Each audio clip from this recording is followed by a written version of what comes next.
This was known as the Dark Time, when living nightmares haunted the lands. With the falling of the sun, unearthly cries undulated from hidden caves as devils stalked out of their shadowy nests to feast upon beast and man alike. They were the Myrgridia, and they were slowly hunting humanity into extinction. 2 human settlements were all that remained in the known world: the splendid city of Llancarfan and the humble territories of Gower. Llancarfan was the seat of the Cathbruig Empire, and its towering walls, built in the Age of Reason, were too fortified for even the Myrgridia to scale. The lands of Gower, though, were a different matter.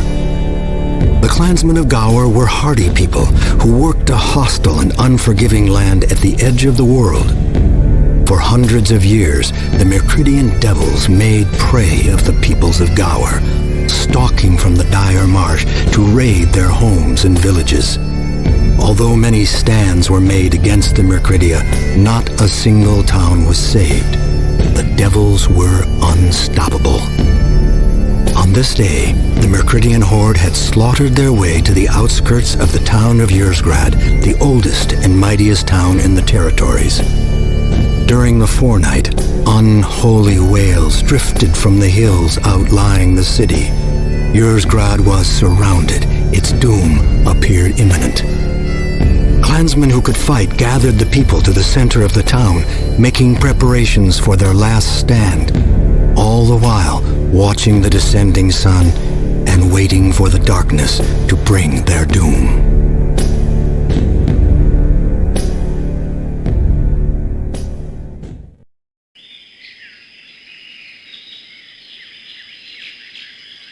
The devils! They're coming! Anyone who can hold a sword, gather to the shrine! The time for running is over. We must make our stand here!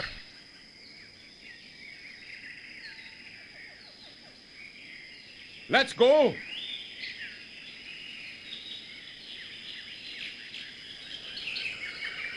Yeah.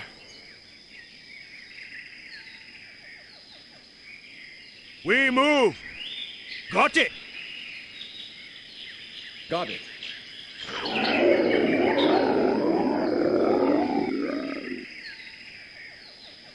I'm moving. Ja? Aye!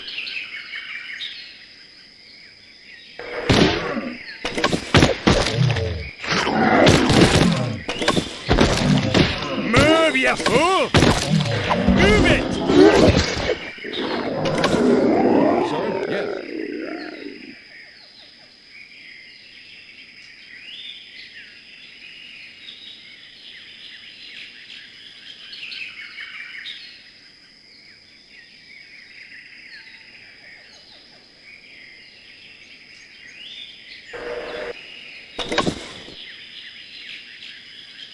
Aye? Got it!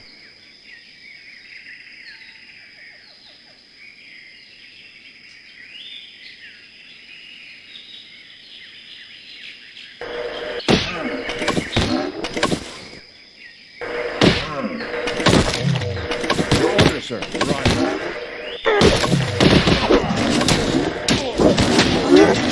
Move, you fool! Damn you! Let's go! I'm moving. I'm moving. Casualty. Casualty. Casualty. Casualty.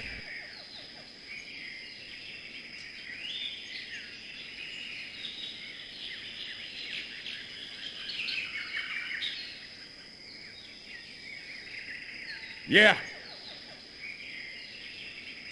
I'm moving. Yeah.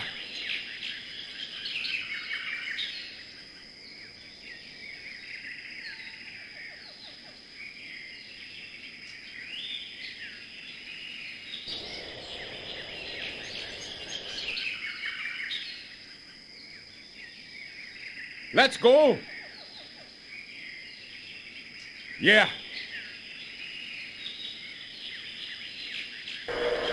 He's mine!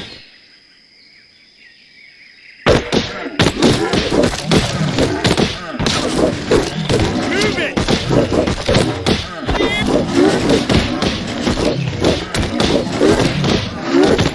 Casualty.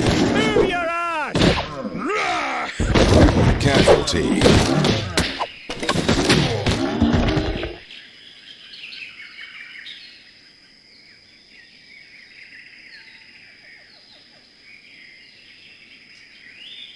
Yes, sir.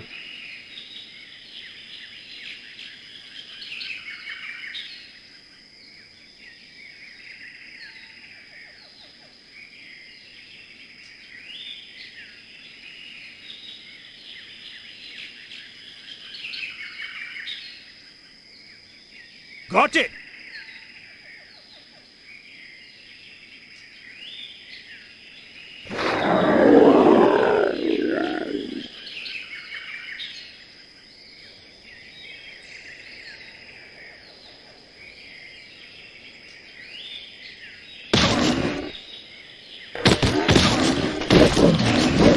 Casualty. Ship! Kill! Casualty. Yes, that!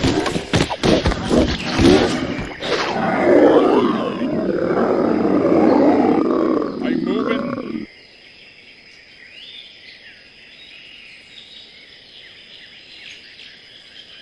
I'm moving. Over here!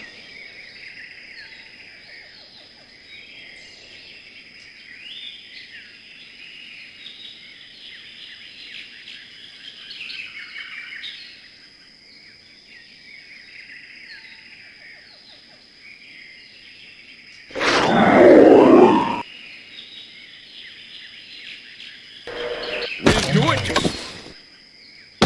Try havoc! Move your ass!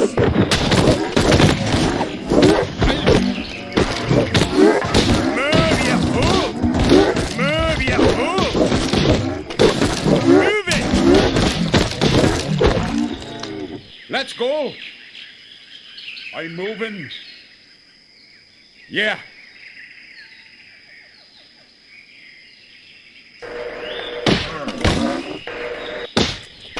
Over here! Kill! Move, you fool! Move it!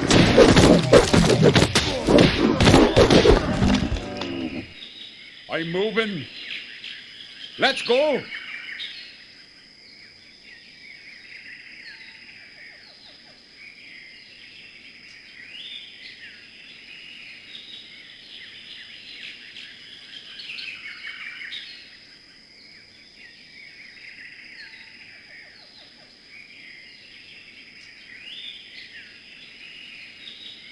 Aye!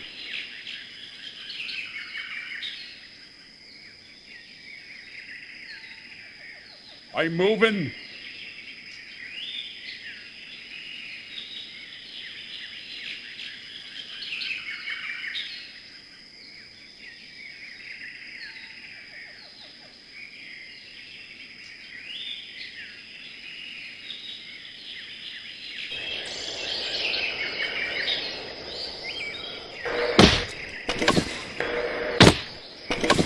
We'll do it. Move, you fool!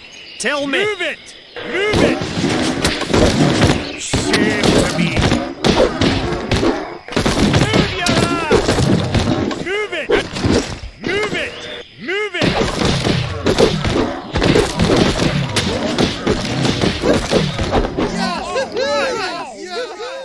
Against all hope, the Myrgridian horde was routed. For the first time in hundreds of years, humanity had stood toe-to-toe against the devils and defeated them.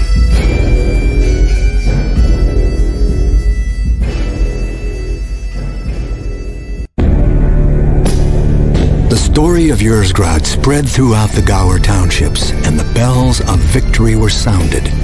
Yursgrad became a rallying cry for the townships. The young warrior who led his clansmen to victory was heralded as the savior of Gower. The elders of Yursgrad bestowed upon him the name Connacht, meaning deliverance. In the years that followed, other battles were fought and won against the Myrcridia. The name of Connacht the Devil Slayer spread throughout the lands, bringing hope with it. With this dream, the isolated clans of Gower began to unite for the common defense, and a unified nation of Gower was born. The clansmen, led by Connacht, decided to do the unthinkable. More than defending their villages from the Myrcridian horde, they would bring the battle to the Myrcridia themselves. Using daytime assaults, the men of Gower began a counterattack that did eventually push the nightmarish devils back into the dire marsh from whence they came. All of Gower rejoiced at their army's victories, but the Myrcridian threat was far from over. The murky lands of the dire marsh were dangerous enough to travel through, let alone wage battle in. The perpetual gloom of that cursed swamp meant that the regularly nocturnal devils were constantly active. The Myrcridia made their warren-like nests from the very rock and muck of that vile swamp. If left unmolested, they would repopulate their losses with terrible speed. While marching along the outskirts of the marsh, a scout returned bearing news. He had laid eyes on a large cave, piled high with skulls and adorned with pendants of rotting skin. The army had found their first Myrcridian nest. With great trepidation, a small force was dispatched to exterminate the devils from their lair. It would be the first time that the eyes of a living man would look upon the horror of a Myrcridian lair.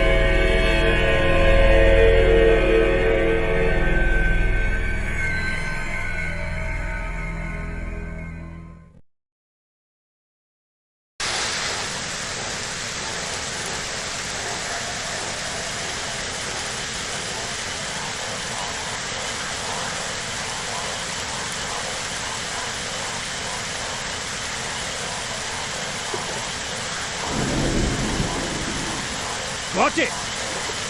Hey! We move! Watch it! Get him! Move, you fool! Try hammer, right?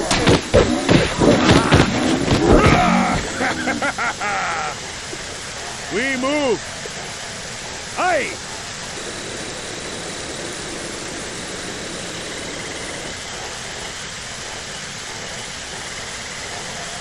Let's go!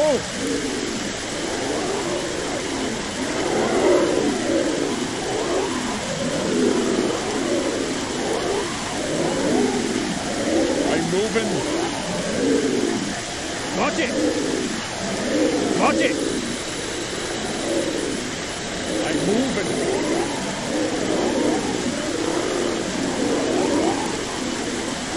Try hammer! Yeah.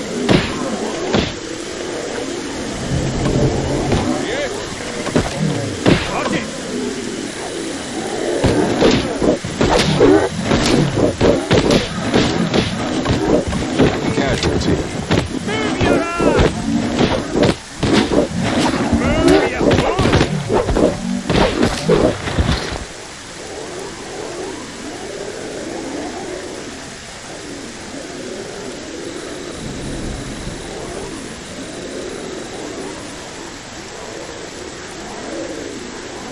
We move! I'm moving.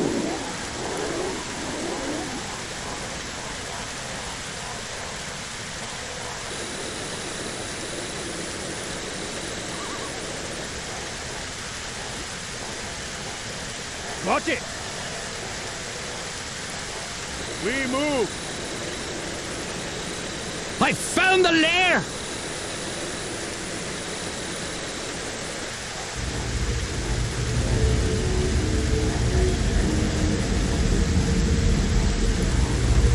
Casualty.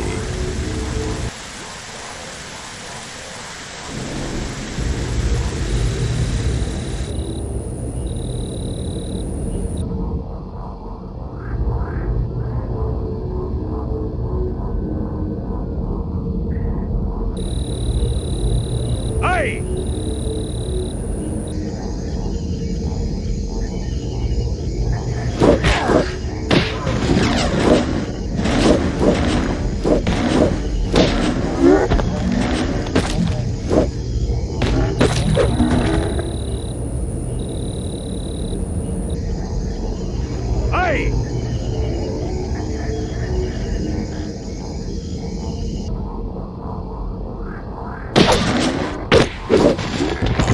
Casualty.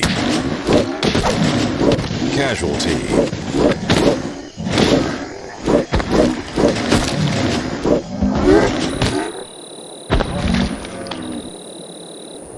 New unit received. Aye.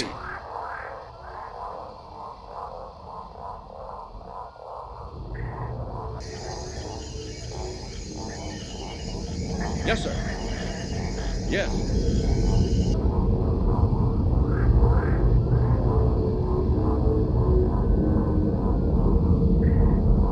On my way. Got it. Aye!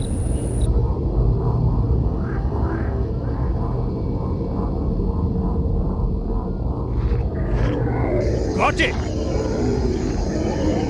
On my way.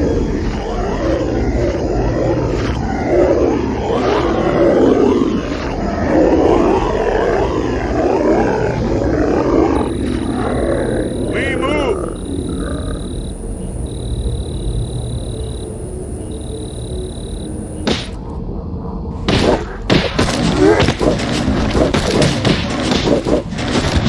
To death!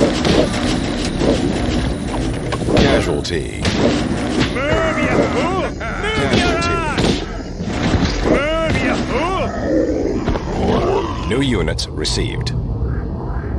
Let's go.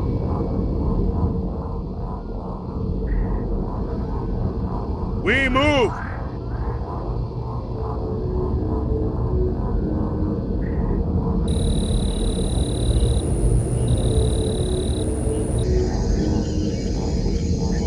Got it! Aye!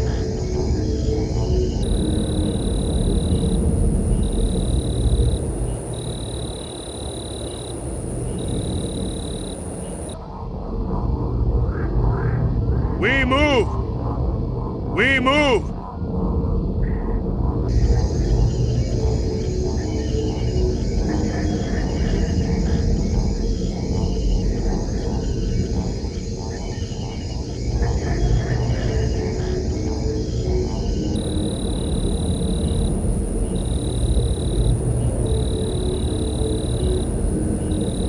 Get out of here! Fast as your feet can carry! What? Aye! Cry havoc!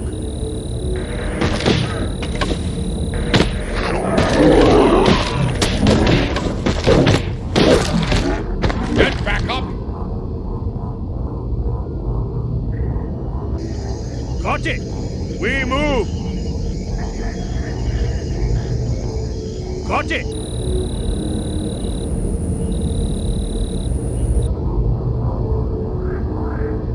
Cry havoc!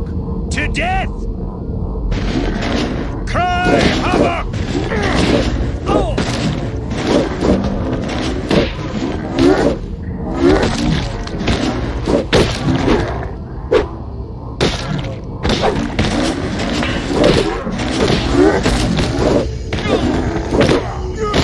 Casualty. Keep it back! Got it!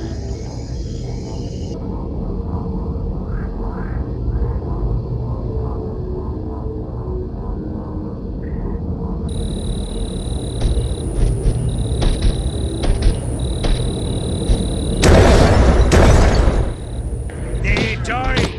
Move, you fool! Move it! Casualty.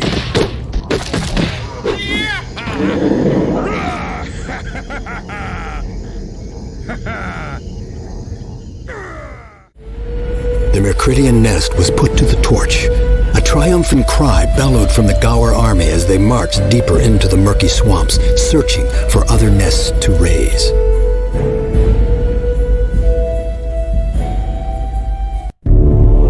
The Emperor's fears were justified. Moagim, the faceless terror, had once again been reborn to this world. During the Age of Splendor, Moagim was the most powerful and wicked archmage in all the world. His insatiable lust for power brought war between the nations of humanity and his armies of undying. Even with his great powers, Moagim's army was defeated, his body being drawn and quartered. Yet even in his death, he was still triumphant. His curse brought forth the Myrcridia into the world, leading to the downfall of civilization and the end of the Age of Reason. A millennia of darkness later, Moagim had returned to wage war on the lands of humanity once again. The Avatara of Llancarfan were unsure if this new threat was indeed Moagim reborn or just an impostor using his name. Some began calling Moagim the Leveler, a name that was understood by a very few at the time. Those that did know the true meaning of the term shuddered at the very thought. Traveling through the forested hills of Talwyn, the contingent of Herengard escorted Connacht on their long journey towards the city of Llancarfan. During the evenings around the campfires, Damas would attempt to convey to Connacht the importance of his imperial summons. Connacht was always silent and dismissive, unimpressed by imperial titles or decrees. Damas became frustrated with the barbarians' less-than-civil attitudes and demeanor. During one night, a distant wolf howled its worship of the moon, and to the guardsman's surprise, Connacht answered the baying with a howl of his own. Incredulous, Damas stared at the wild man, doubting his sanity. Connacht, grinning a feral smile, only laughed at the astonished guardsman and laid down to sleep. A day later, not wishing to walk alongside a madman such as Connacht, Damas and a group of guardsmen scouted ahead of the contingent. The rain of the early day had stopped and the sun shined brightly on the forest. Strangely, there were no sounds of birds or animals that morning.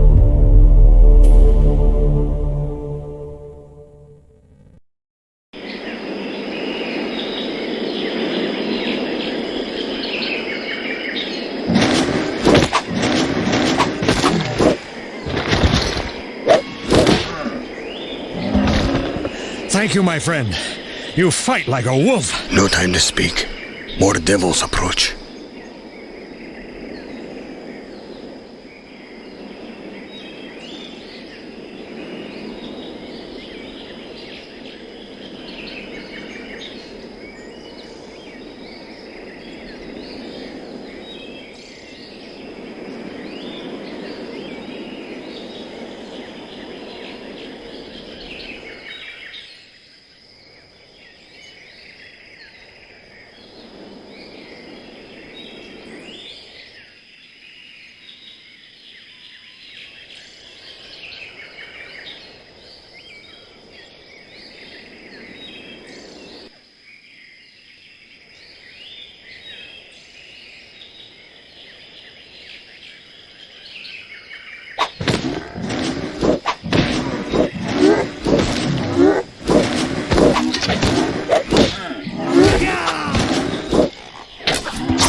Yes?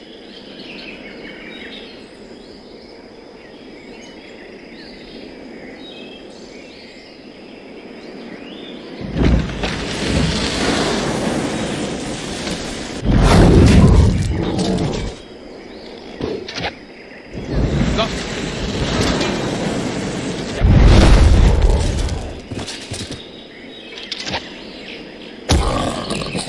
Yes, sir?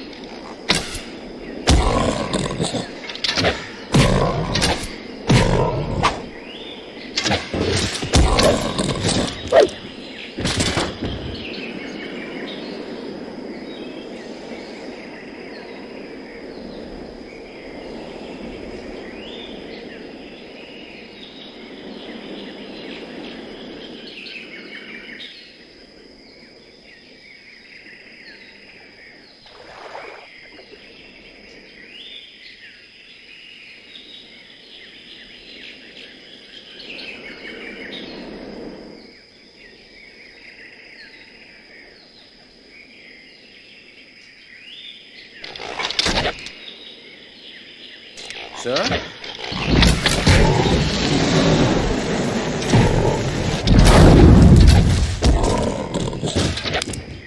Yes.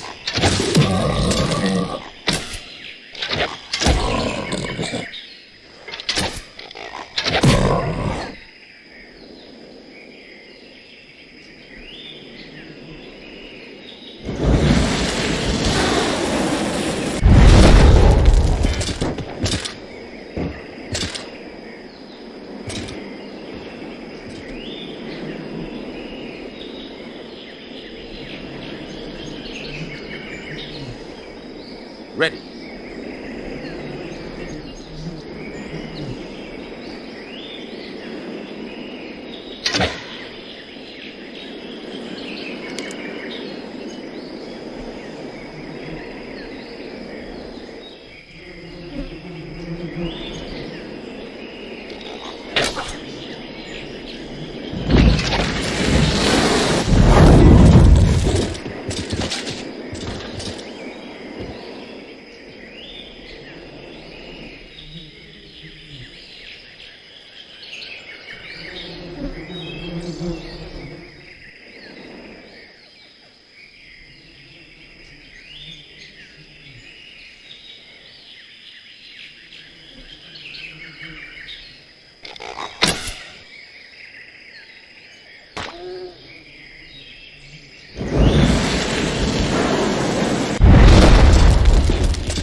Yes.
Move over.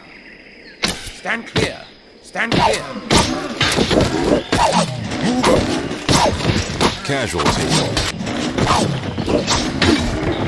Casualty.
Escaping from the ambush, Connacht led the retinue southwards towards To Llancarfan. Damas, having witnessed Connacht's battle prowess and been saved from death by the man, swore his friendship and loyalty to the wolf from Gower.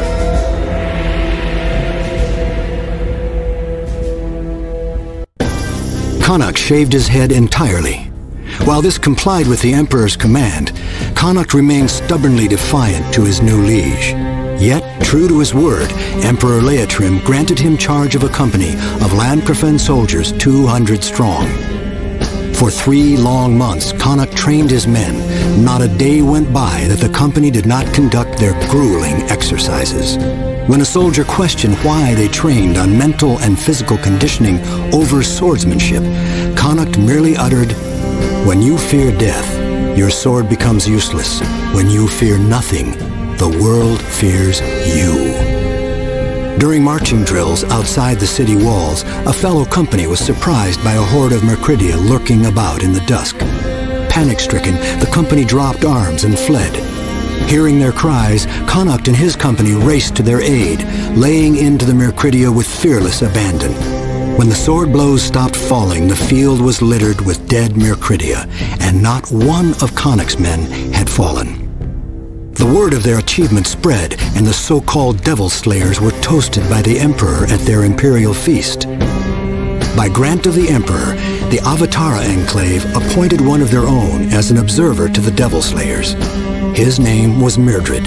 Freshly initiated into the ranks of Avatara, this was his first command. Young and frail, he hardly resembled the adept sword-wielding sorcerers of the Avatara. Yet, flowing within his feeble body were powers merely dreamt of by the most powerful of his order. Myrgard's astute assessment of battle strategy slowly earned him Connacht's respect. On the eve of Harvesttide, a scout returned from the Downs with grave information. He had witnessed a group of Myrcridia far from their lairs, dragging fresh corpses into a pile. A strange-looking Myrcridia approached the mass of bodies, making arcane gestures and growls. Then the bodies began to move once again, but this time with a will not of their own. Myrgard recognized that the necromancer must be a Myrcridian Pack-Mage, a beast only rumored to exist in tales from ancient times. If the Myrcridia were traveling in the open and had the ability to raise an army of thrall, they had to be found and destroyed before the full force of their army became ready. Connacht and his Devil Slayers were sent into the Downs to search for and slay the Pack-Mage.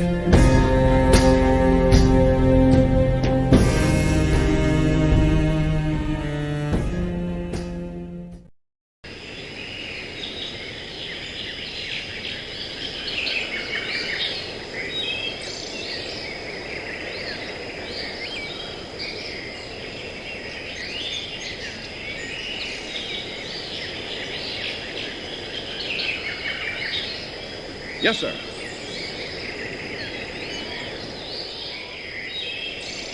Yes. Yes?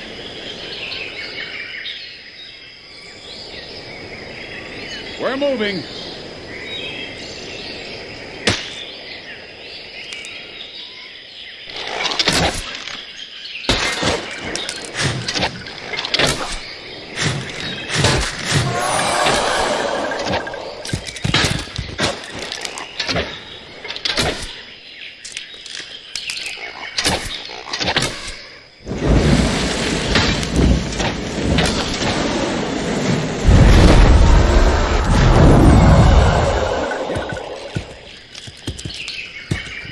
We're moving. Yes, sir.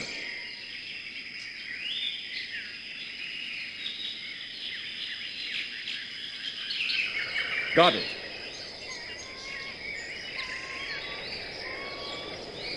Yes, sir. Yes, sir.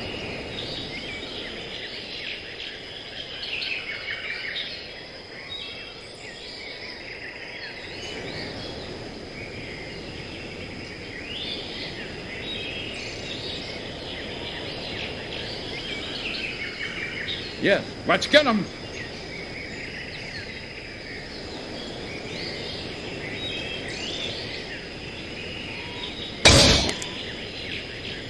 Your orders, sir.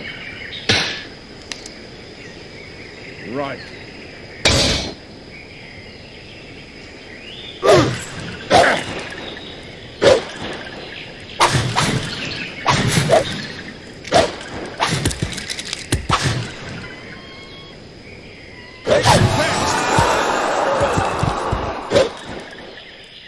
We're on. Got it. Yes, sir. Let's get him. Yes.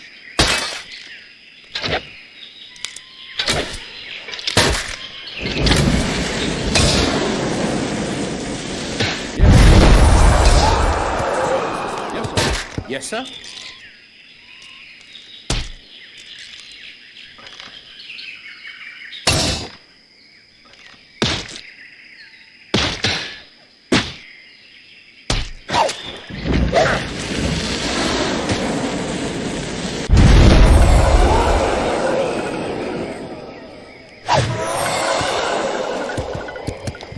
Yes.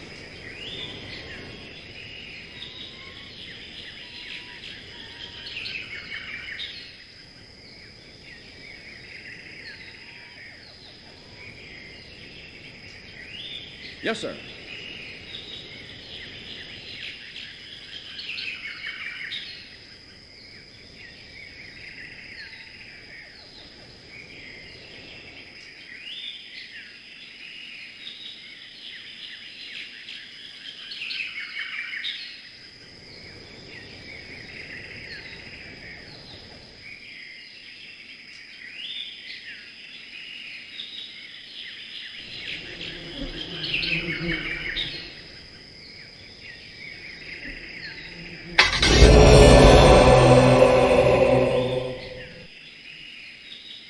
Yes.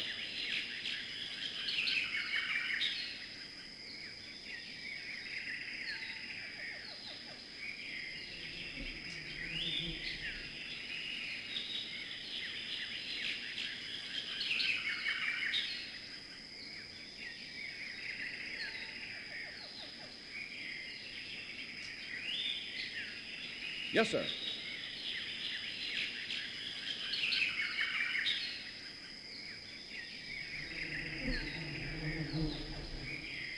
Yes, sir.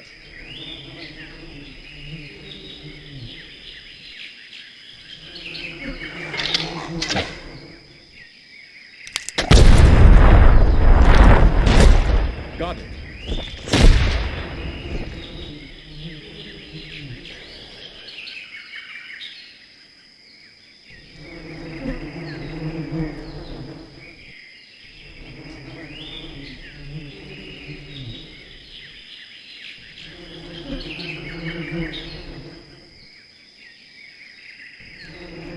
Ready.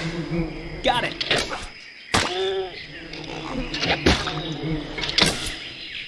On it.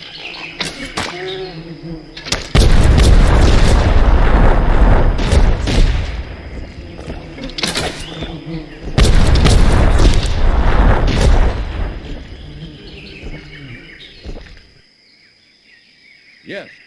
Yes, sir.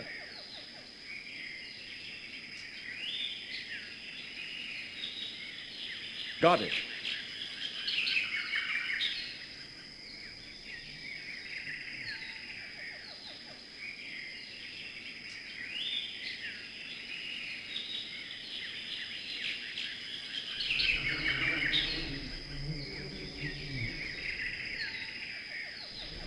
Yes, sir. We're moving.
Got it.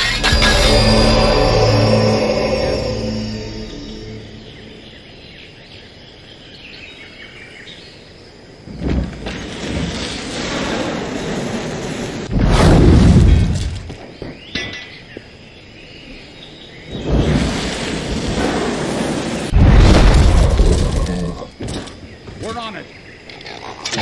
Move over. Step aside. Hold your fire! Step aside. And Traitor!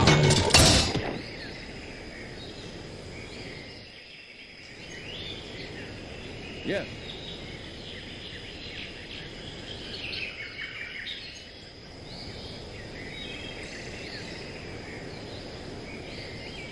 We're moving.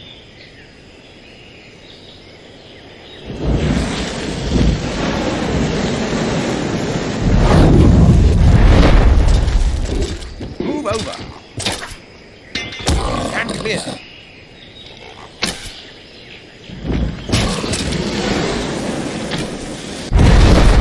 Move over. Let's get him. Step aside. Yeah! Stand clear. We're moving. Got it.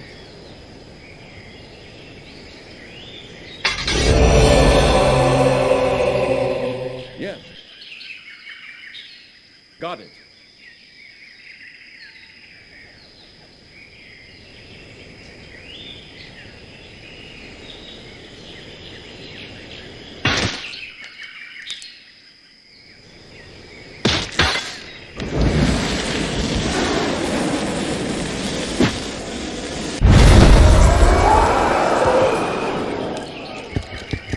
Yes, sir.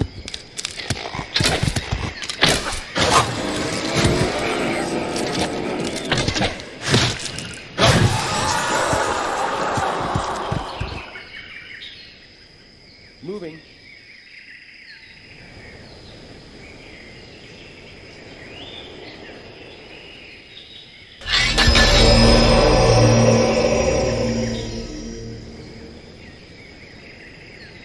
Yes.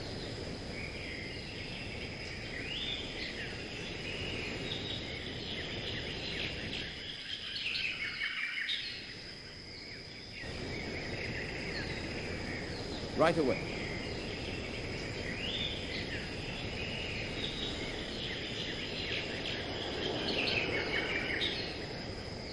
Yes, sir. Yes.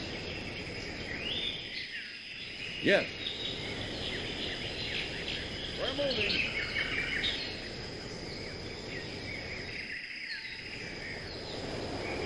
Yes.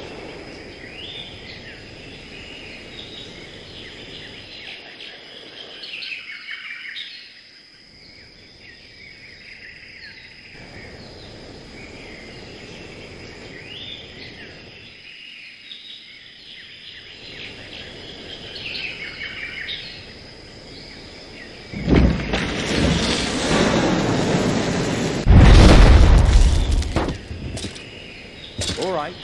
Got it.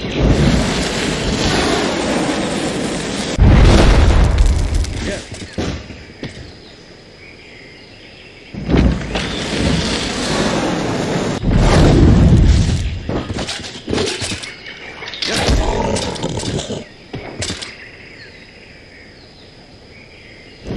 Move over. Step aside. Move over. Stand clear. Move over. Stand clear. Move over. Yes, sir.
Yes, sir.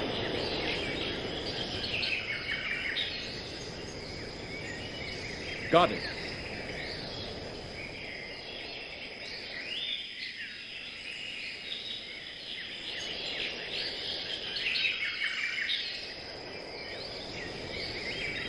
Yes, sir. Yes, sir. Yes.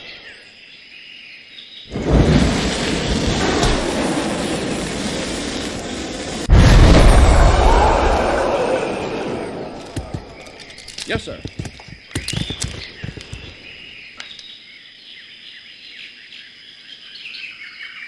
Got it.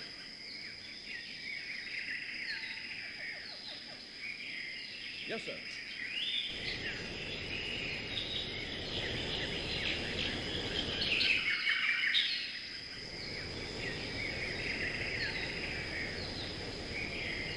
Yes, sir.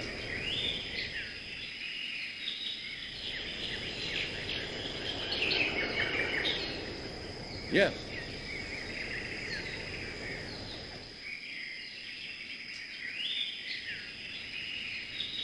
Yes, sir. We're moving.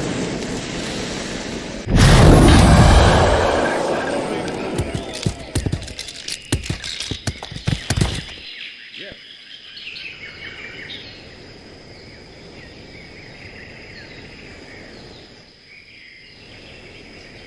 We're moving.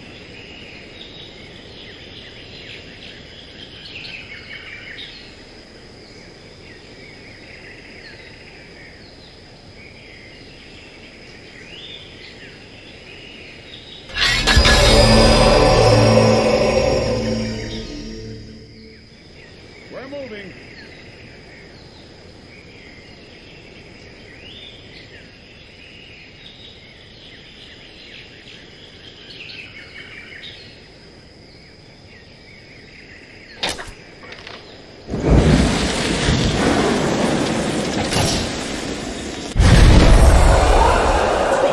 Yes, sir.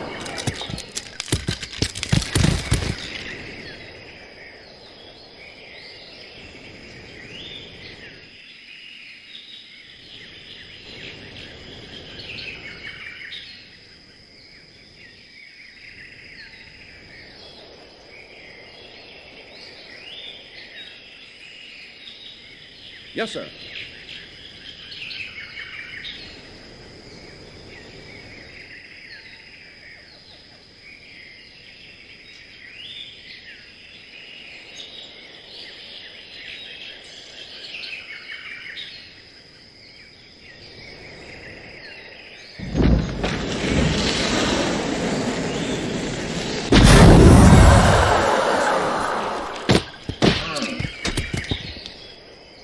We're moving.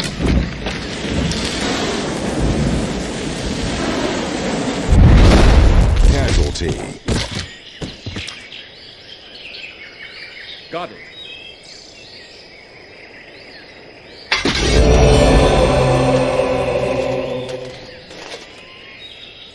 Yes.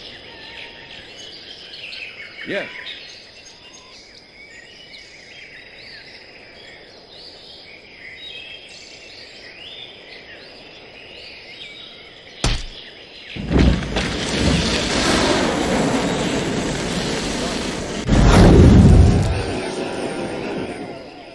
Yes. Yes, sir.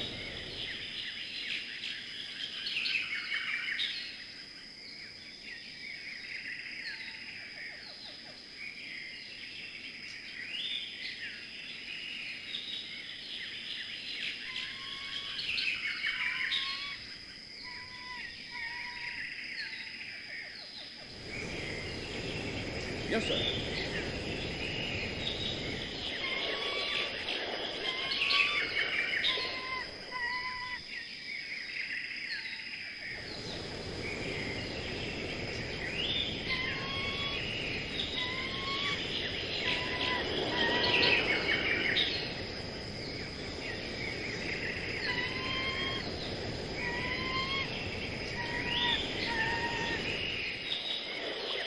We're moving. Yes. Yes, sir.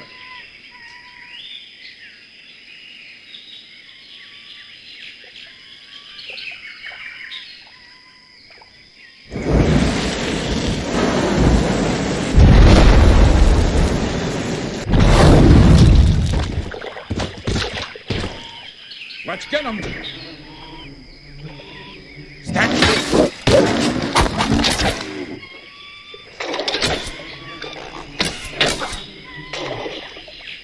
Yes. We're moving.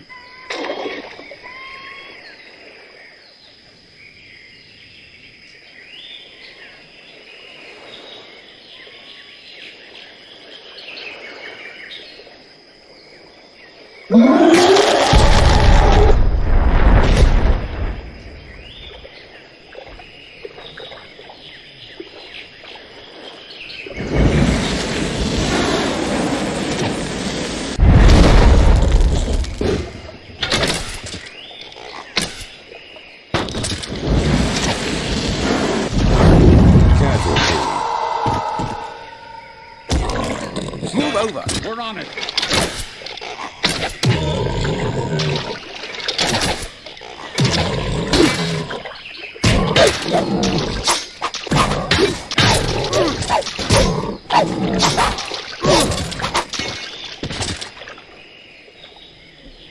Yes, sir. Yes, sir. Yes. Yes, sir.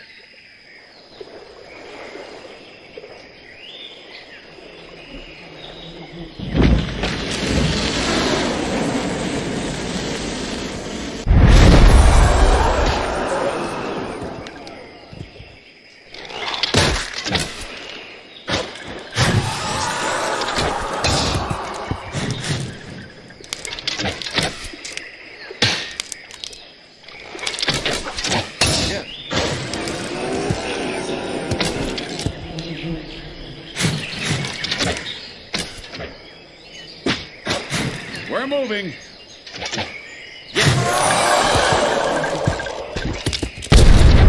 Casualties.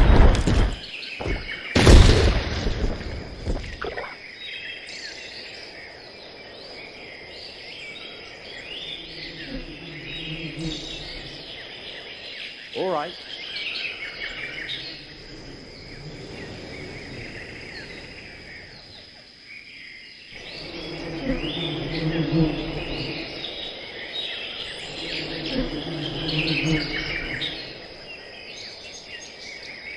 Got it. Got it.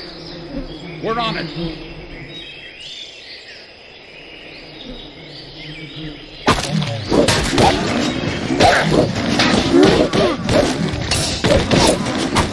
Casualty. We're moving.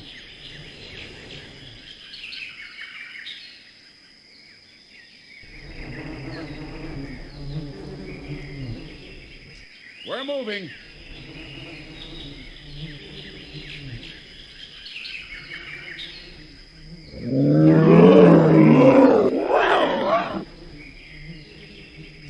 Right away.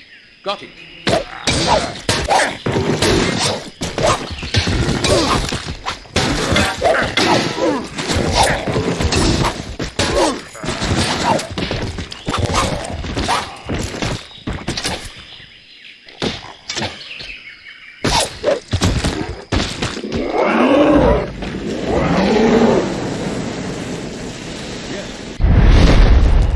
We're on it.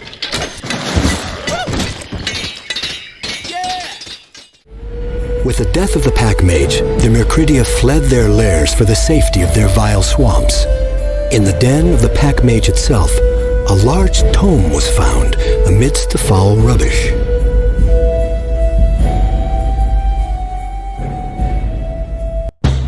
The tome found within the Pack-Mage's den was horrid to gaze upon. It was as if the malign knowledge it contained was somehow tangible, and that the mere act of thinking upon it allowed the soul to be tainted. The precise writing contained within could not be read by anyone save Myrgard, and he would require his library to translate it fully. The return to Llancarfan was one of celebration. Callieach and his devil slayers had lived up to their name, and the entire city rejoiced at their return. On the steps of the imperial palace, Emperor Leitrim presented Connacht with the Sigil Virtus, a medal of valor few had ever received.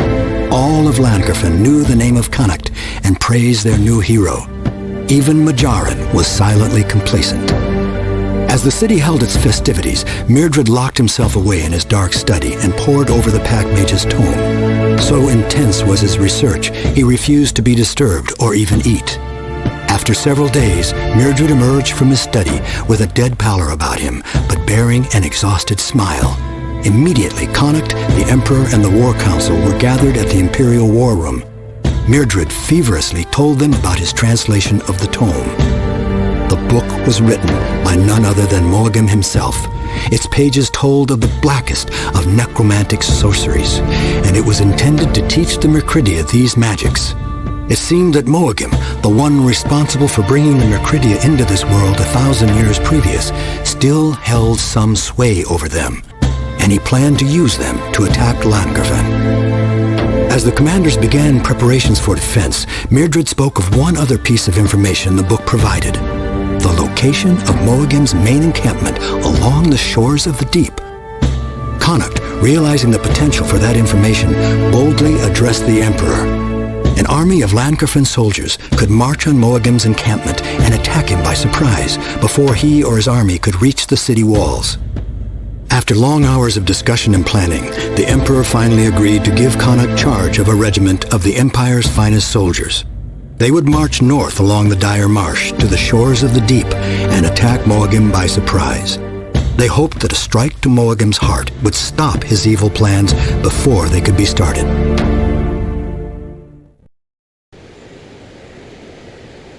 Move out! Retreat!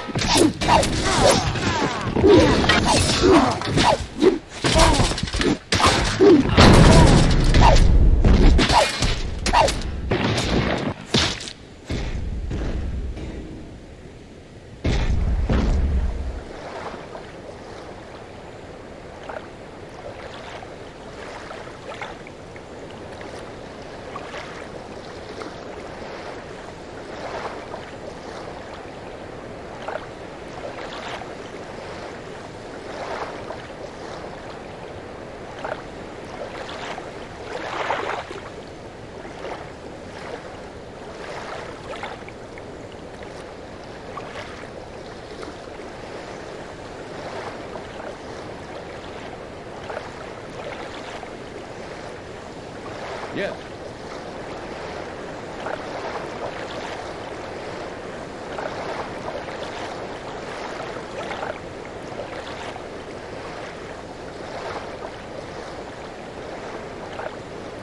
Sir?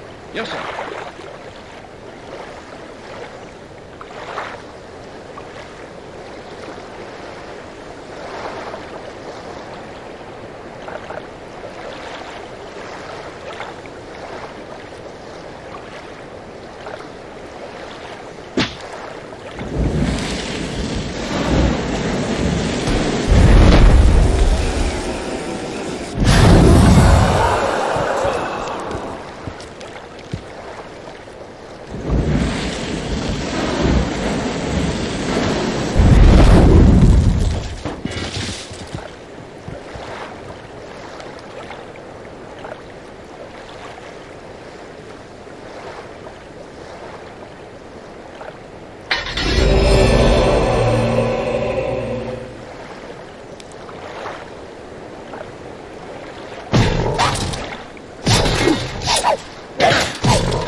Casualty.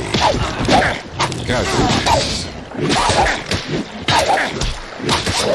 Casualty.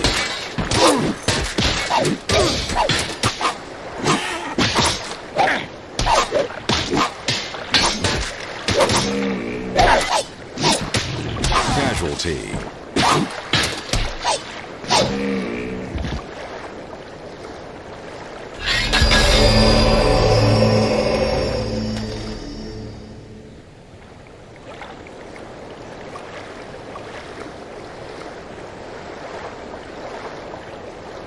Yes, sir?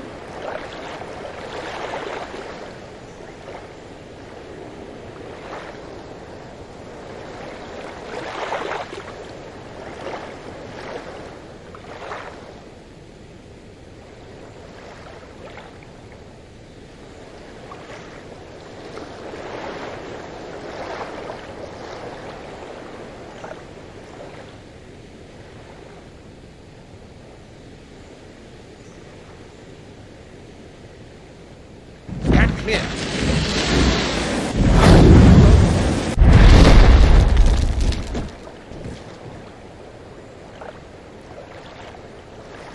Step aside.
Yes.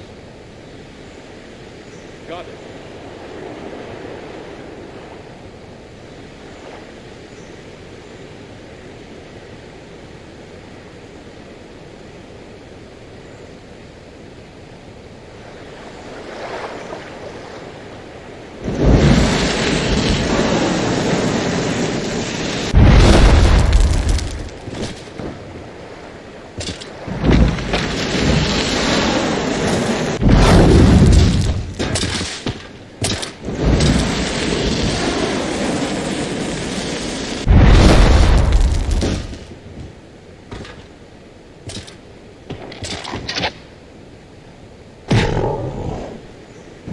Move over.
Casualty.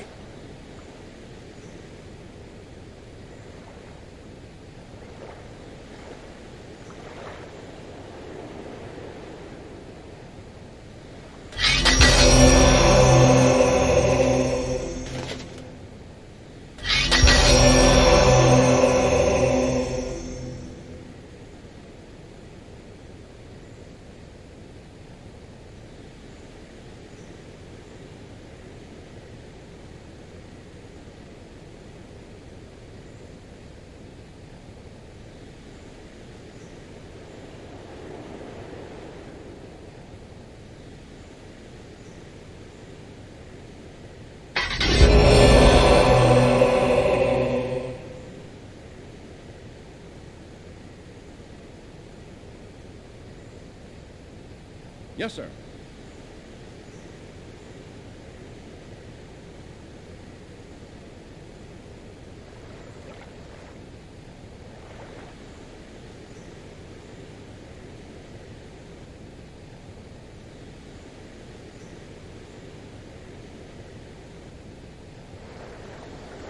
Got it. Yes.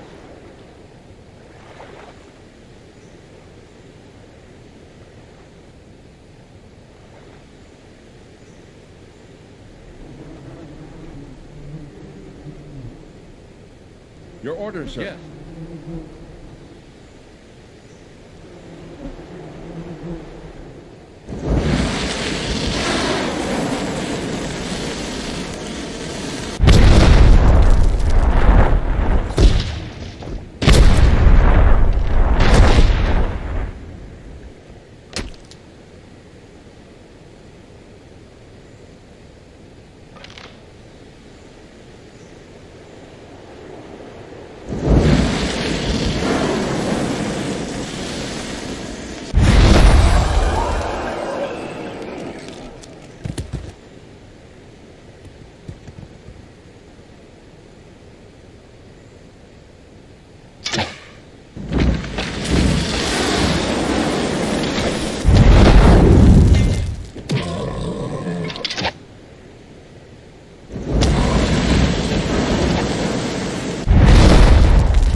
Clear. Got it.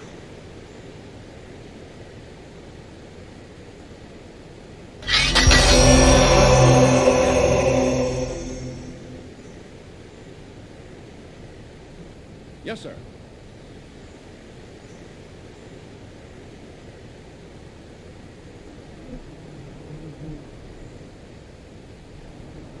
We're moving.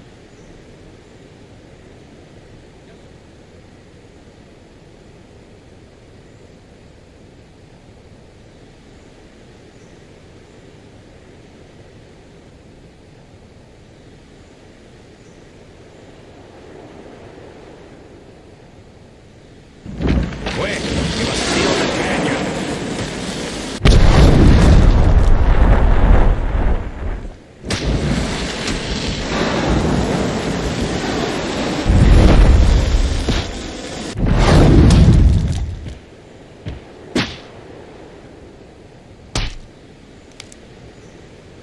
Step aside. Stand clear. Stand clear. Casualty.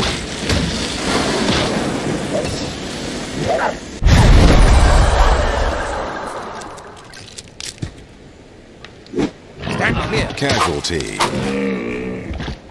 Yes. Yes, sir.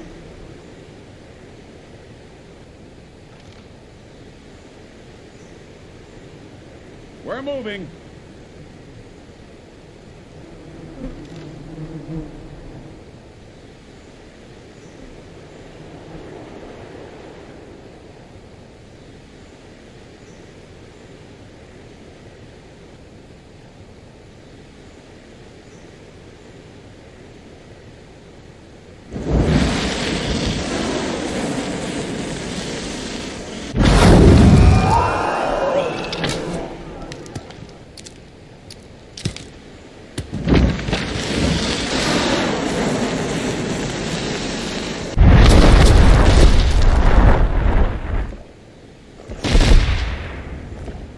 Got it.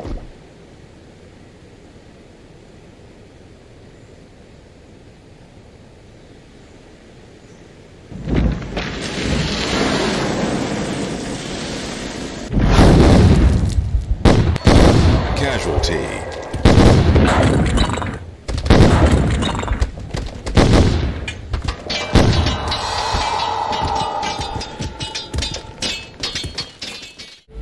Mulligan's trap was masterful. Much of the army of Llancarfan was decimated. If not for the sacrifices of a few heroes, none of the army would have survived.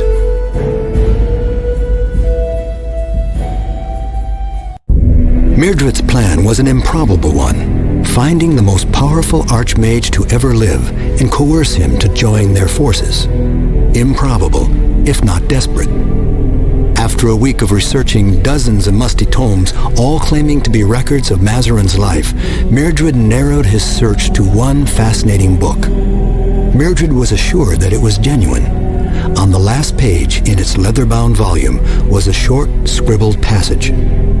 I shall go to a place where life is old, and the world is as it was in the beginning. Only one place in all the known world fit that description: the Forest Heart. The trees of Forest Heart have stood as they have since the world was created, or so the legends claim. The forest giants have made their home there for many millennia. Many civilizations, both human and other, have been born, aged, and ruined upon its tree-covered lands. The four heroes left Llancarfan, traveling across the autumn-colored groves of the Downs and into the desolate passes of the South Country. Within a few weeks, they came to the towering edges of the Forest Heart. A damp, shadow-embraced land grew beneath the colossal arbors. Many weeks passed as the champions searched the dense forest for any signs of Mazzarin's whereabouts. In the nights, Myrgard studied the tomes he carried with him, searching for any possible clue to aid them. Dumas and Ravana's constant quarreling became more playful, and Connacht spent most of his time hunting game and scouting the dense wilderness before them. As despair of ever finding the Archmage began to settle in their minds, they entered a dark and ominous copse of trees. Crumbling ruins, all but completely enveloped in grass and foliage, jutted from the shadows beneath the arbors. They approached cautiously.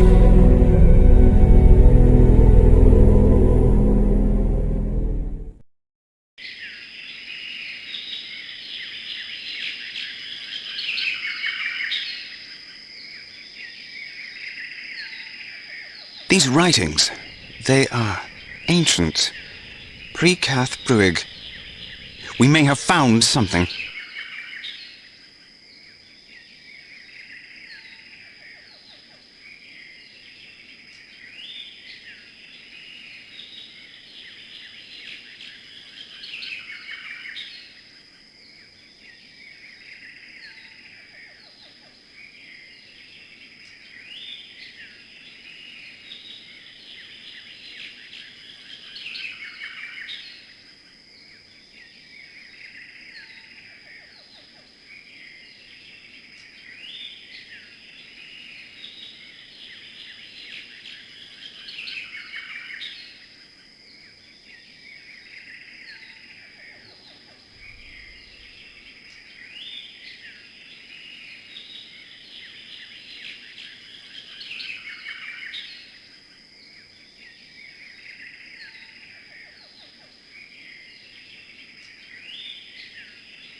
There! That entrance! We must open it!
The opening yawned before them, dark and threatening.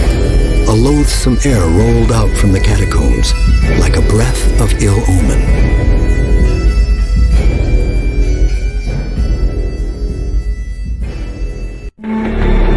The coolness of the forest air gave way to a cold stillness, the stillness of the grave. The smell of moist earth and dead vegetation permeated the dust-shrouded crypt. Without warning, there was the sound of grinding stone, followed by a roaring crash and then darkness.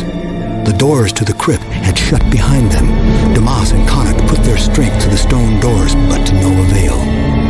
Darkness was all about them. With a soft-spoken word, a dim light filled the air. Myrgard was staring at a mural etched into the stone wall. Passing his hands over the pictographs and runes, he began to smile, and just as quickly frowned. It appeared they had indeed found Mazzarin's crypt. The writing read, "Within lies the final resting place of Mazzarin, the first Avatara. To enter this realm is to forfeit one's life." As Ravana stared ahead into the blackness, a low moaning sound rolled and echoed down the corridor, like the final breath in a dying man's throat.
forfeit their lives.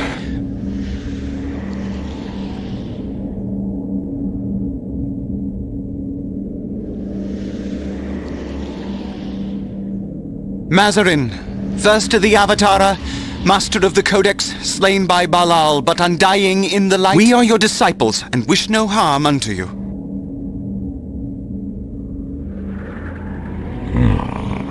Well spoken. Why have you invaded my home, disciple? We have come to seek your aid.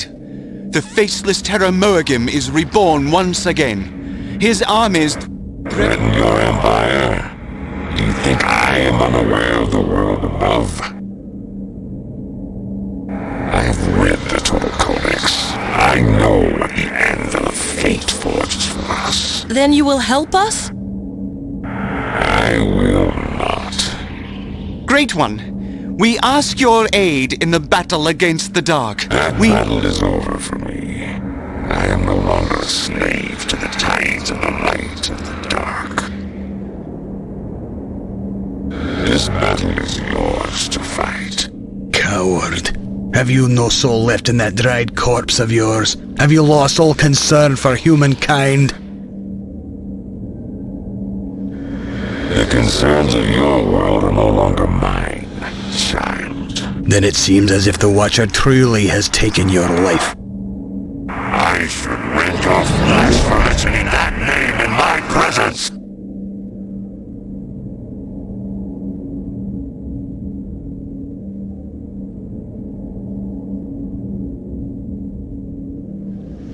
Bahl'al marches with Moghim as we speak.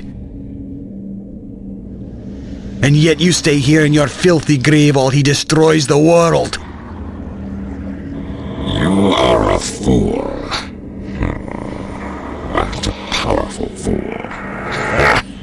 You seek my aid? No, Demas, it is all right. I give it to you. Now, take what you will and leave me a disciple. Let the Watcher know who has aided you in his defeat.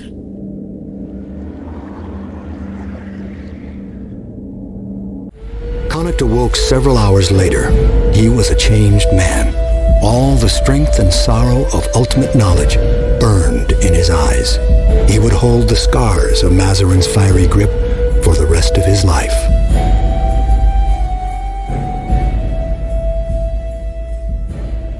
A day after their audience, Emperor Leotrim agreed to send a small army to Myrgard in hopes of giving aid to the dwarves battling for their homeland. Despite the recommendations of his advisors and generals, the Emperor appointed Connacht to lead the contingent into the Badlands. Before the assembled army was to leave Llancarfan, the Emperor spoke to Connacht. He said that he was putting a great deal of faith in him, and that if he were to fail, the loss of troops might be the doom of Llancarfan. Connacht's only reply was, "I cannot fail. It is already written." After weeks of marching, the army entered the Badlands, dry plains of dust and stone where water was as scarce as game. The sun beat down upon their brows like a hammer on an anvil. Several soldiers collapsed under the fatiguing weight of their armor and packs.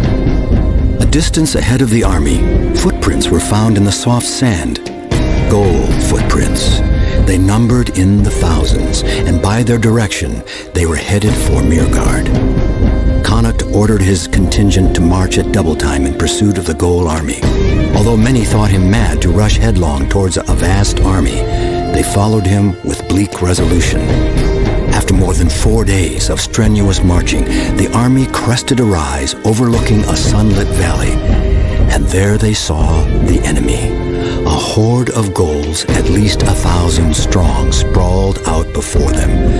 Weapons and carrion were strewn about their camp. The oily smoke from their fires clouded the sky.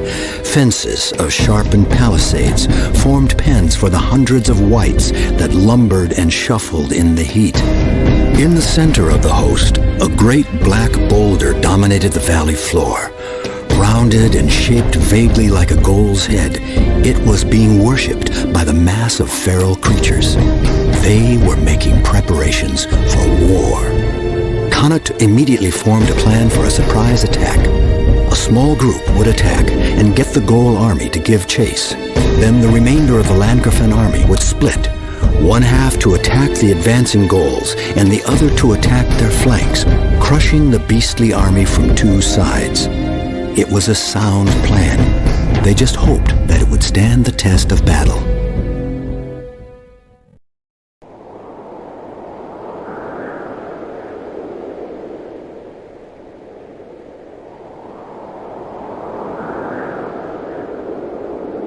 Okay. Move here, move there.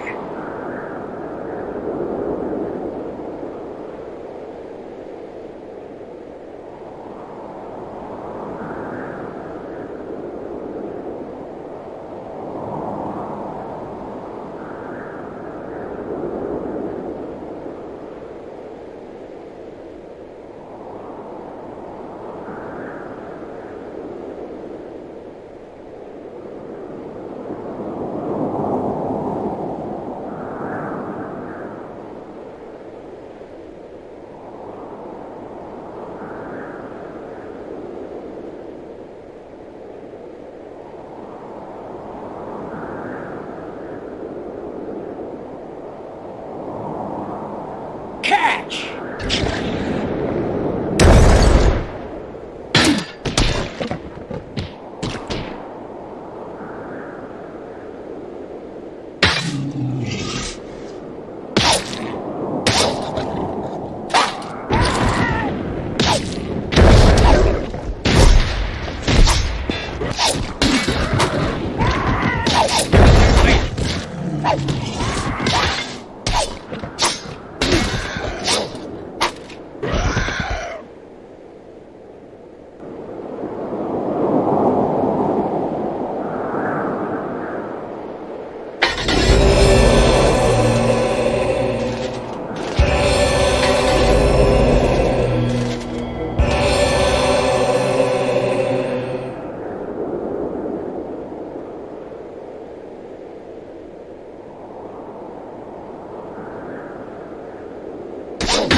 Casualty.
Make up your mind.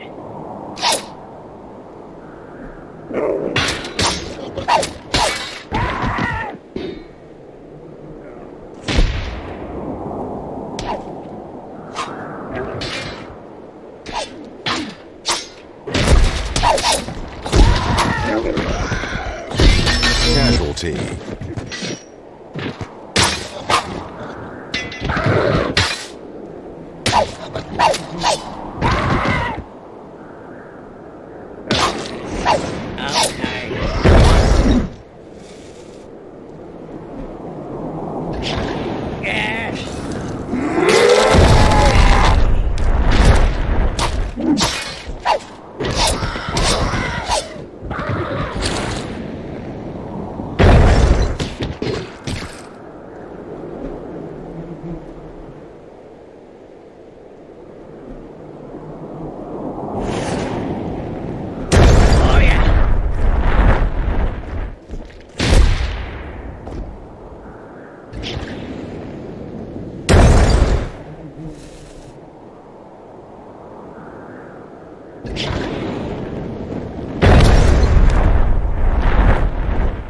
Yes, sir.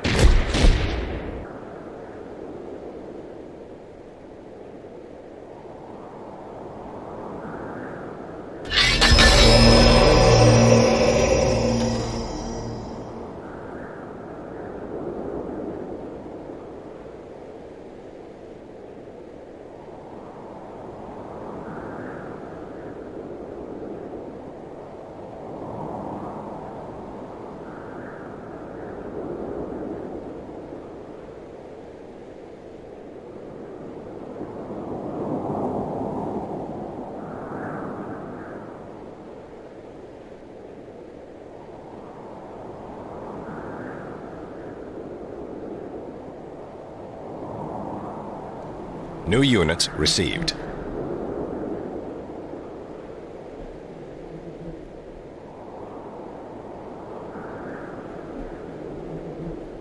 Burn!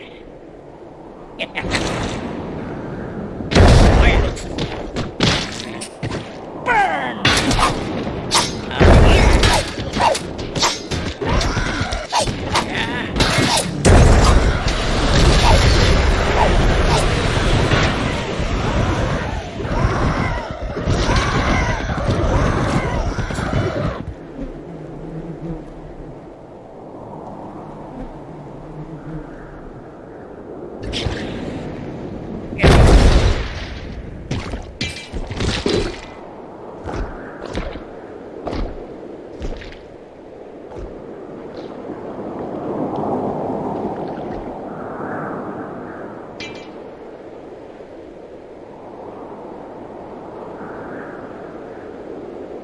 Catch! Yes, sir.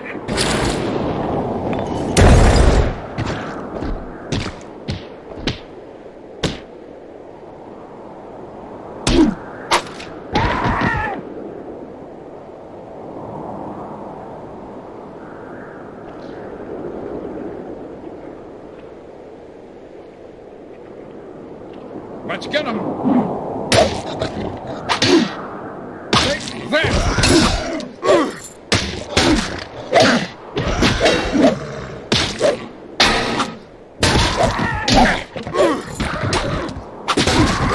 Yeah!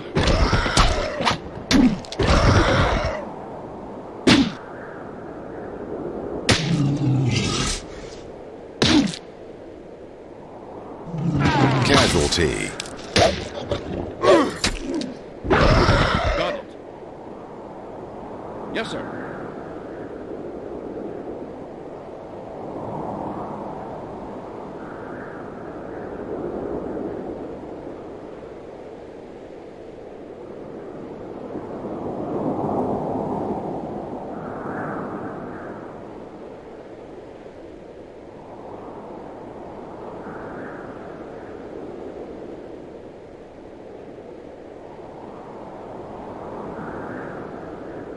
Yes, sir.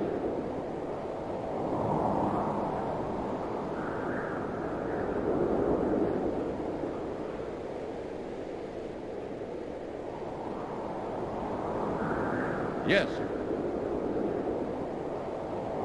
Yes.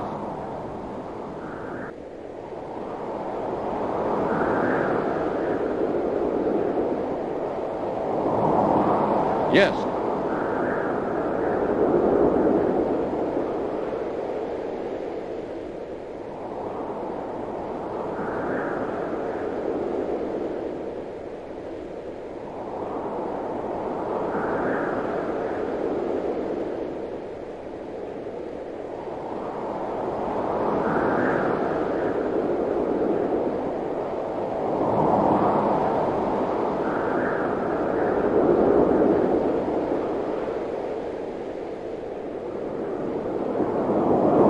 Yes, sir.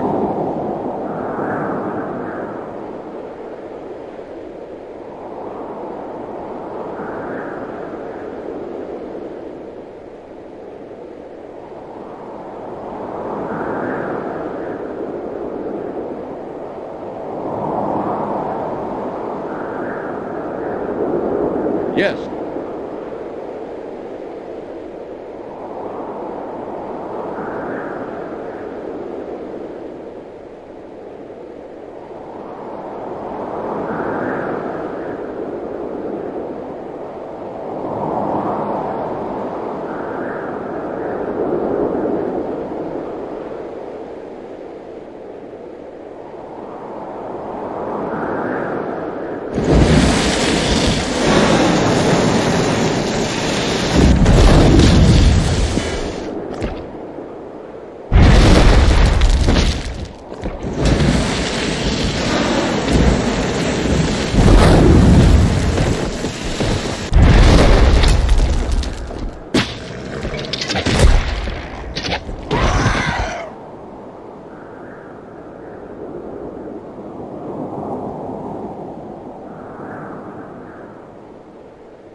Yes, sir.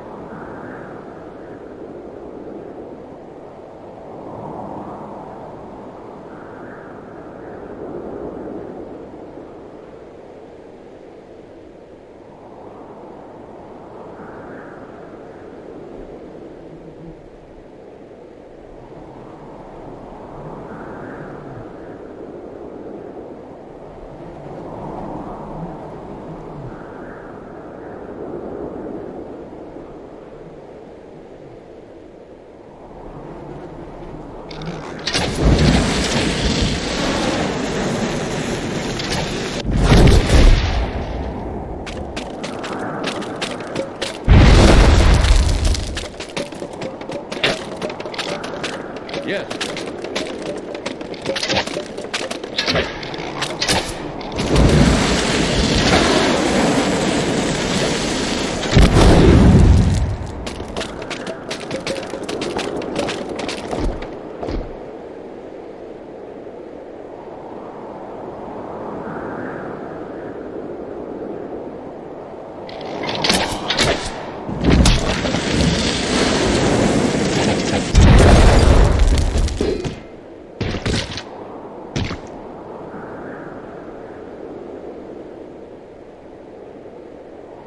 Got it. Yes, sir.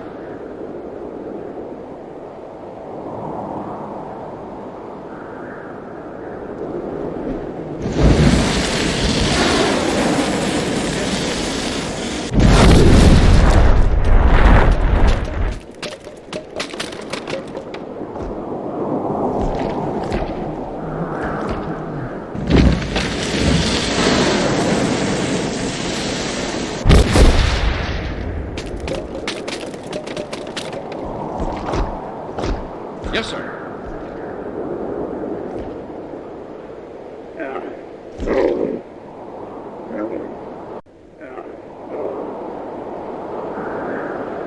We're moving. Yes, sir. Yes, sir. Got it. Yeah?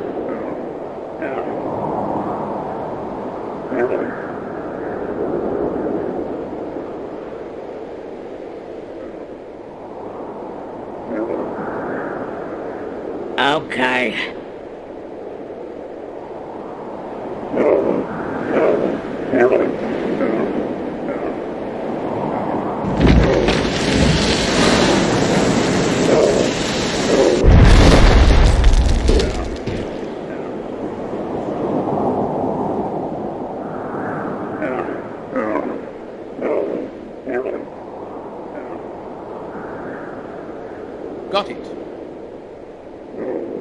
Yes, sir.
Forces were smashed and scattered to the arid winds. The army of Llancarfan continued its march toward Myrgard in hopes that they would reach the besieged city in time.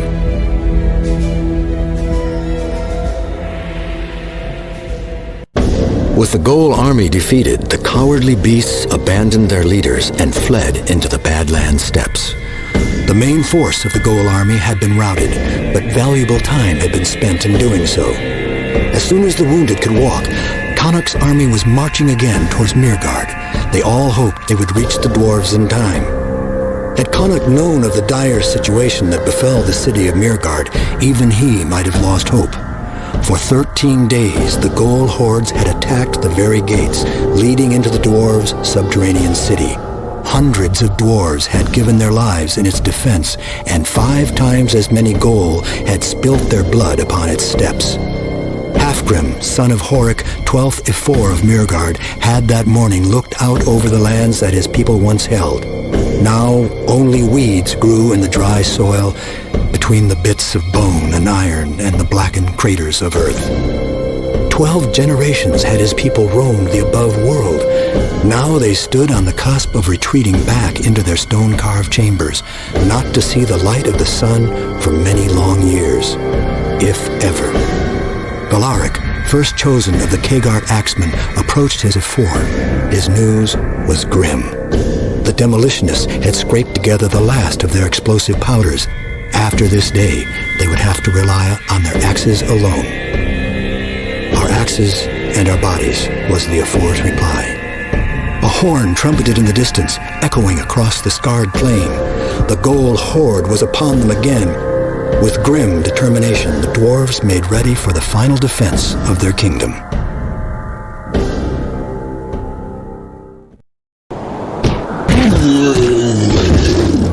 There must have been 1,000 enemy campfires out there last night. Stay alert! The charge Yes, could happen sir. at any moment! Yes, sir.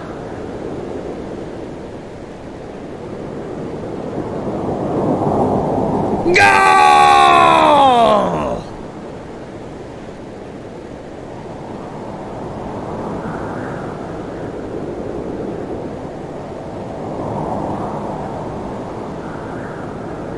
Yes, sir.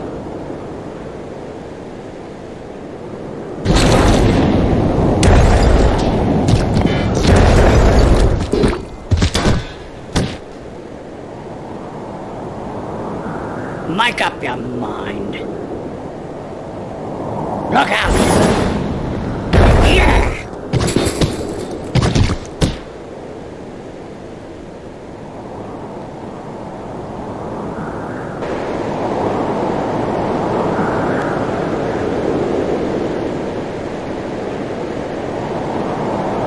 Yes, sir. Yes, sir.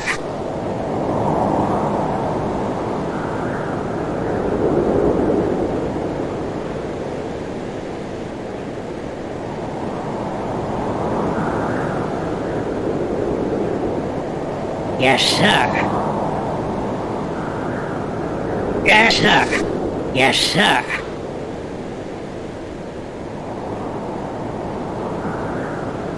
Yes, sir. Yes, sir. Yes, sir. What? Yes, sir. What? Protect our barricade to the south!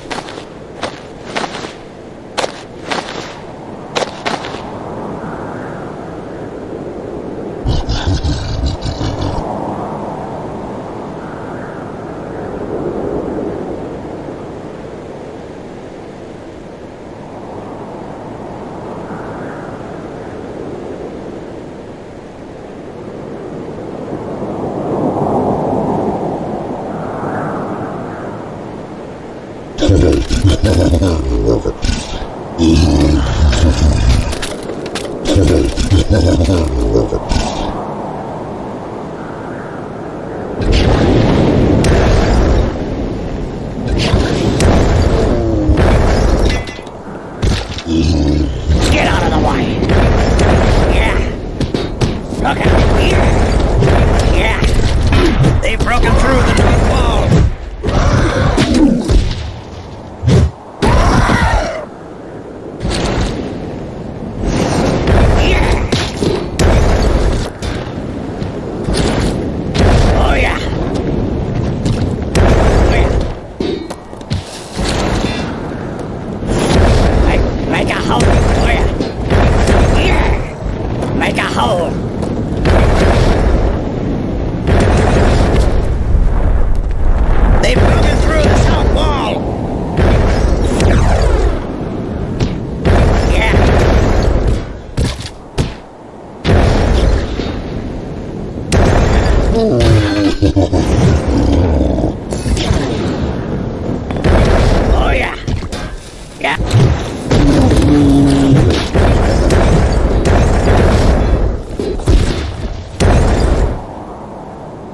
Look out! Okay. Oh yeah!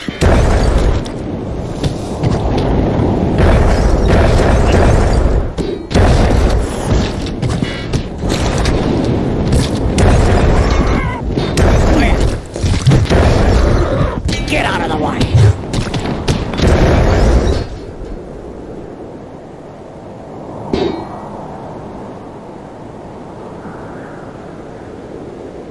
Yeah.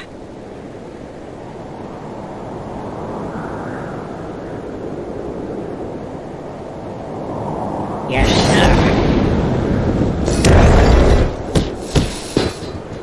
Make a hole.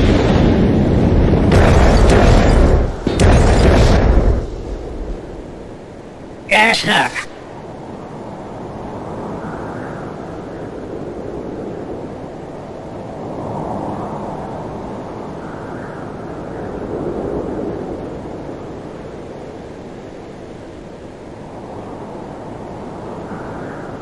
Yes, sir. Yes.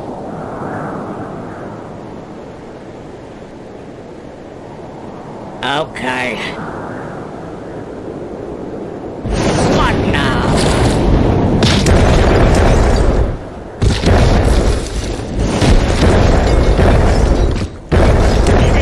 Casualty.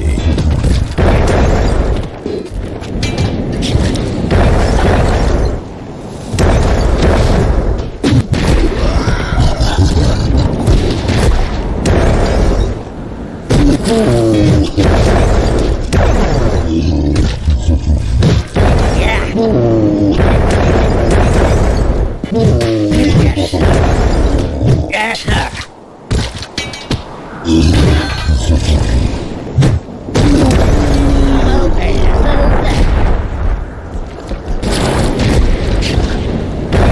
What?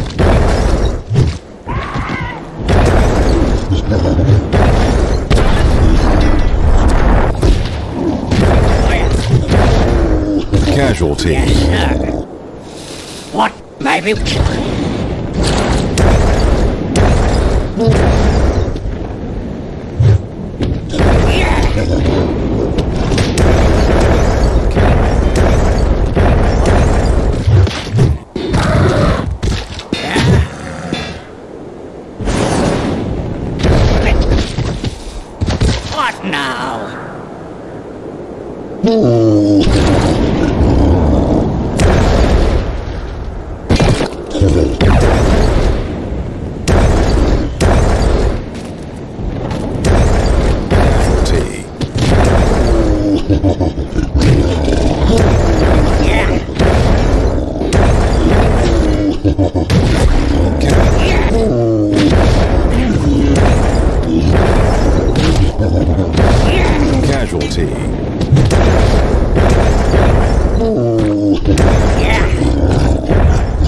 Casualty. Yeah. Casualty.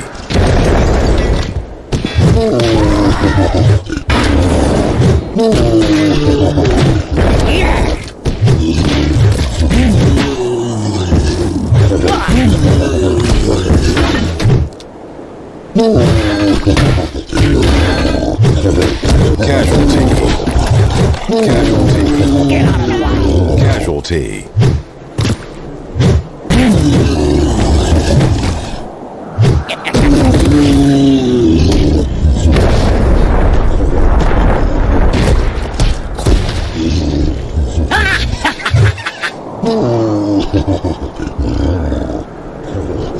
Casualty. Casualty. Casualty. They're going for the gate! Casualty. Casualty. Casualty. Casualty. Casualties. Casualties.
Yes, sir.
Casualty.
Yes,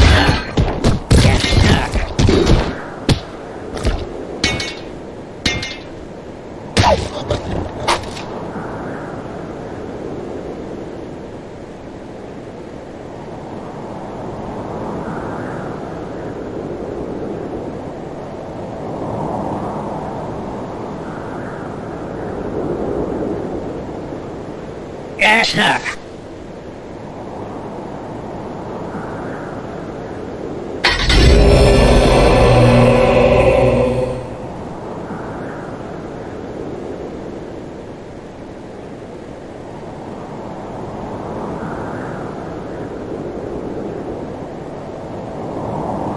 Maybe.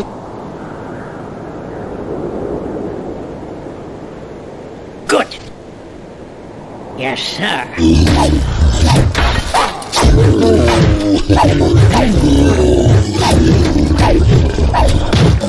Casualty.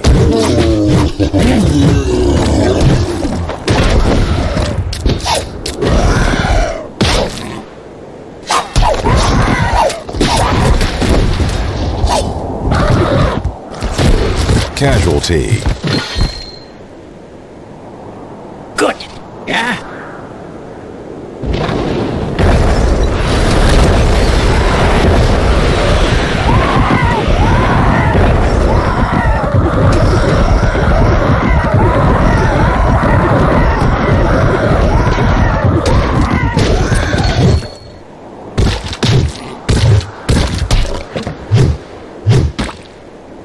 Maybe.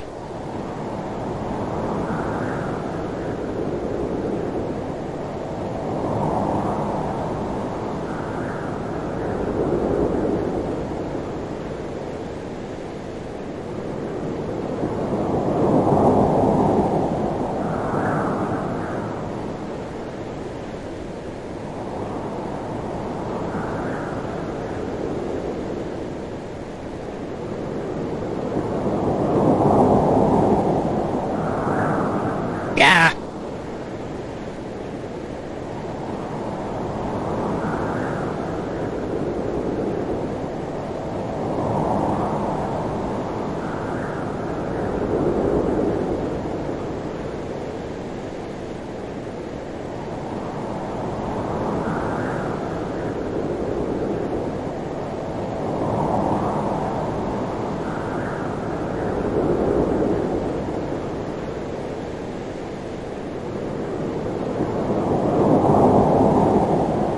Yes, sir.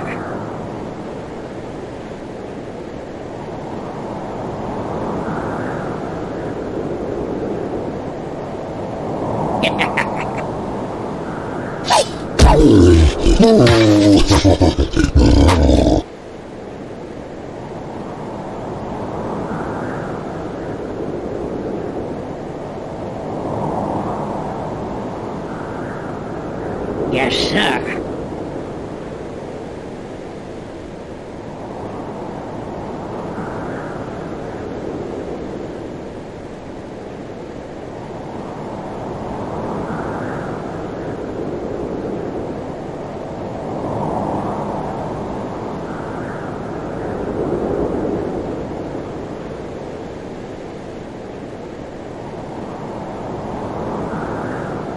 Yes, sir.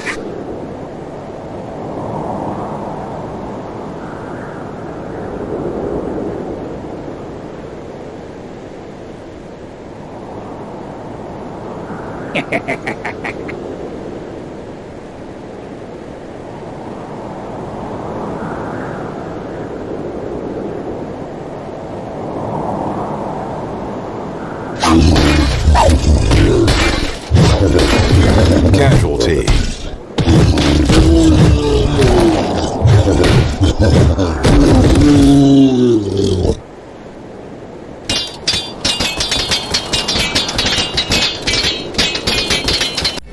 Caught off guard between the Dwarven and Cathbroic forces, the Ghoul horde was crushed into dust.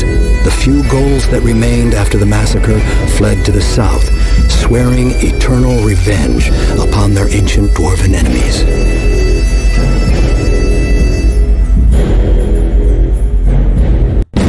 Forging an alliance between the Dwarven Kingdom and the Cathbroic, it took little to convince the Emperor to let Connacht keep command of his forces from Myrgard. The Dwarven demolitionists, upon their arrival in Llancarfan, went about making barrels of their explosive powders.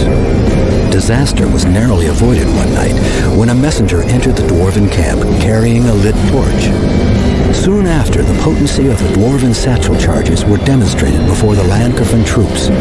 They were indeed stunned by the devastating potential of the dwarven concoctions, and somewhat fearful upon seeing the demolitionists' wide grins and gleaming eyes at every explosion.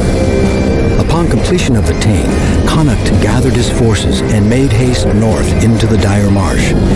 His troops thought him mad to engage the Myrgridia on their own lands, but followed their general into the dark swamps. Within hours, a pack of Myrgridia appeared out of the mist and charged the army. Connacht leaped to the front of his forces, holding only a small jeweled box in his outstretched hand.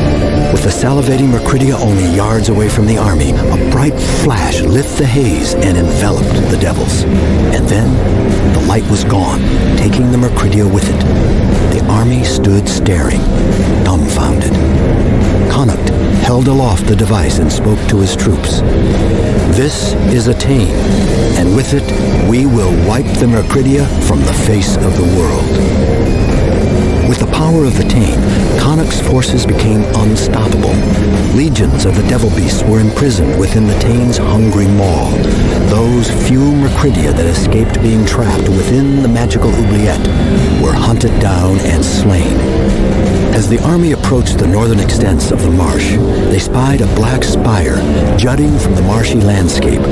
Fortress walls surrounded its base, and mobs of devils and undead lurked about its embattlements. Connacht, shaking himself from a daze of memories, pointed toward the spire and said to his men, "The object of our mission lies within."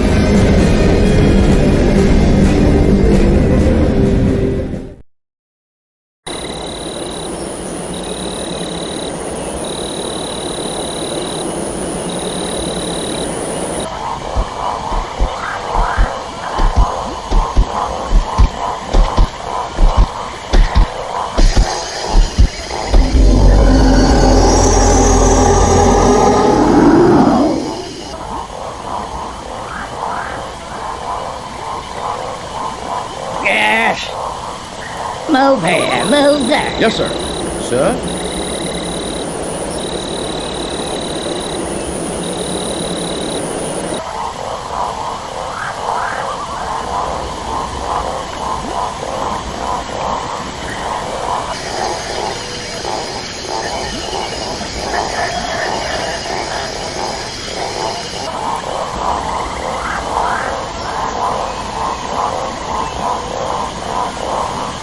Yes.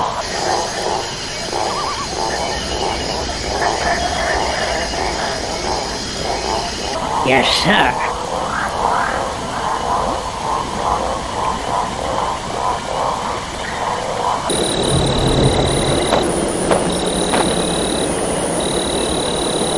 Stand clear. Yeah. Stand clear. Make a hole. Move over. Stand clear.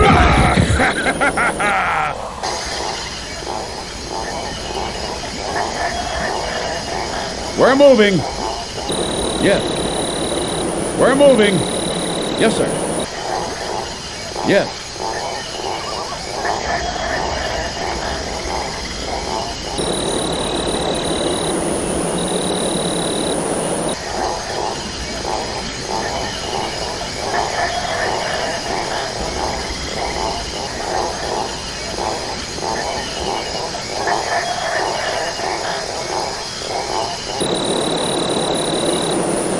Yeah.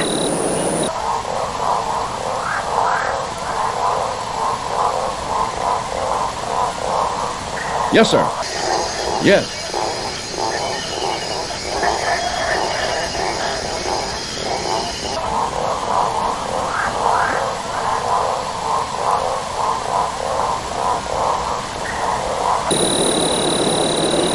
Yes, sir.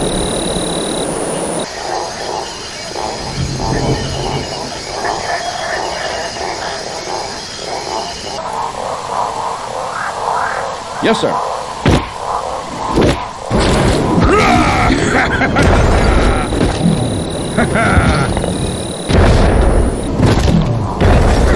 Move over.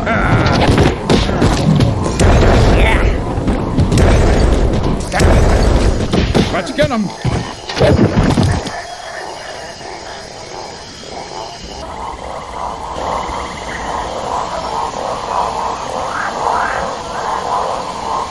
Yes.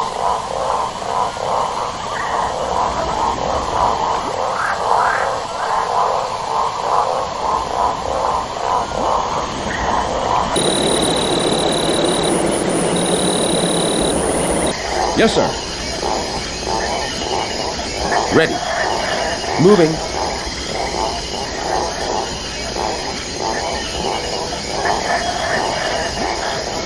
Yes, sir. Yes, sir.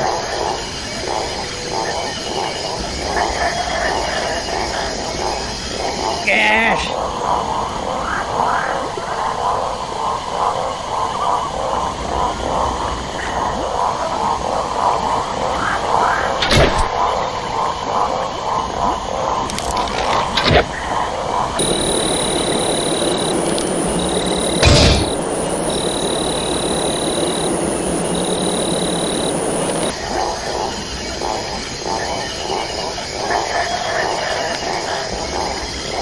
Yes, sir.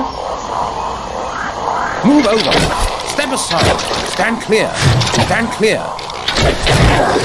Stand clear. Move over. Stand clear.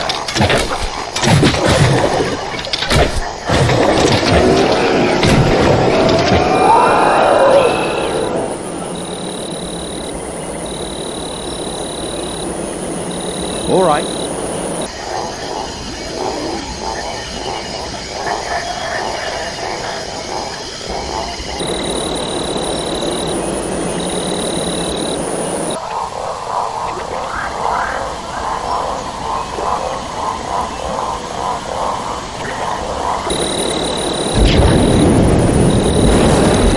Stand clear. Move up.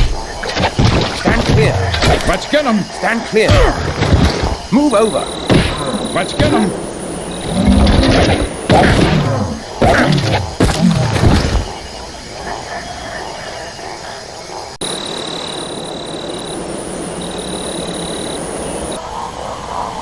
We're moving! What now?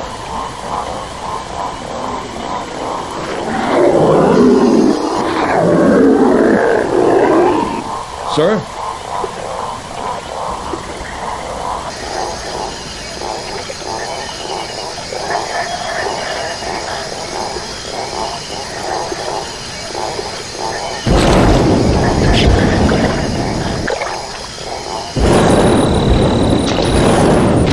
Yeah. We're on it!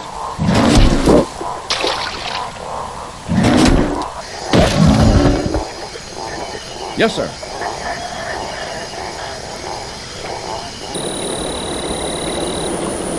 Yeah.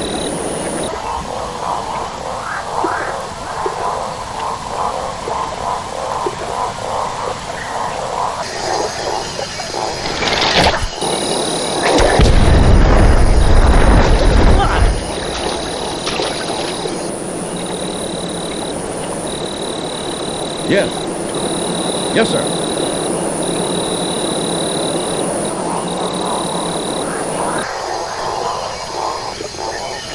Yes, sir. Yes, sir. What now?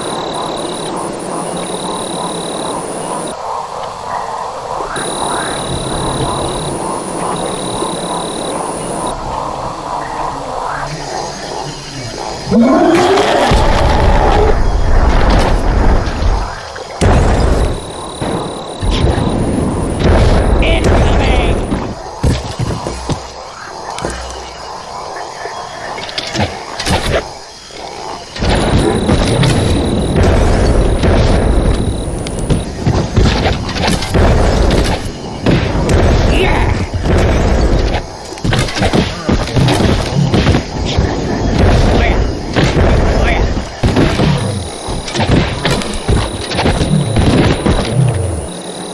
Stand clear.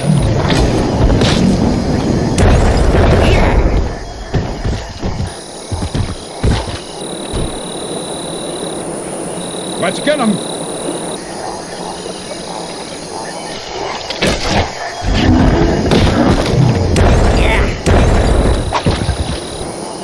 Yes.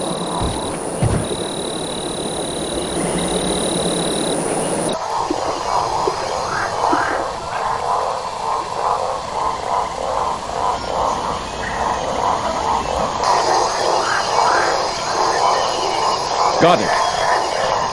Yes.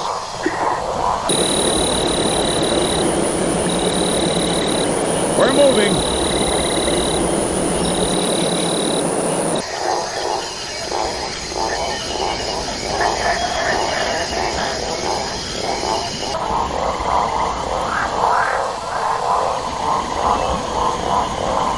Got it.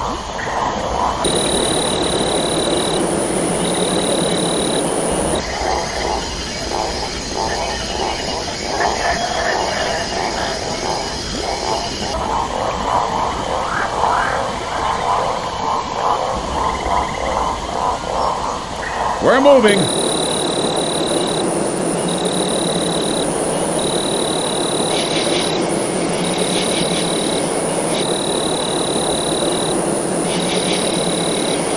We're moving. Yes, sir. On my way. Ready.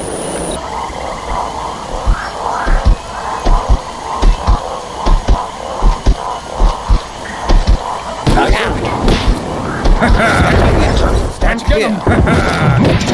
Stand clear.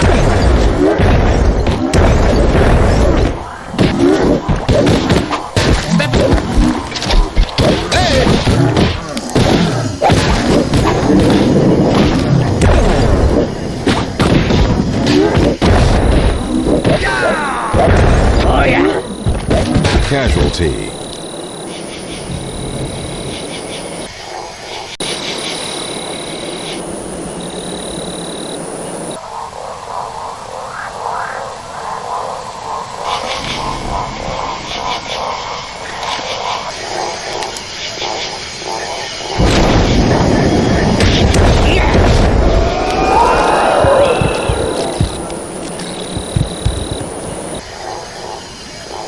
Yes, sir.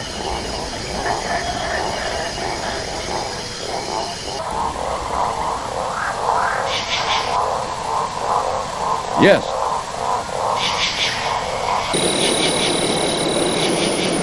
Yes.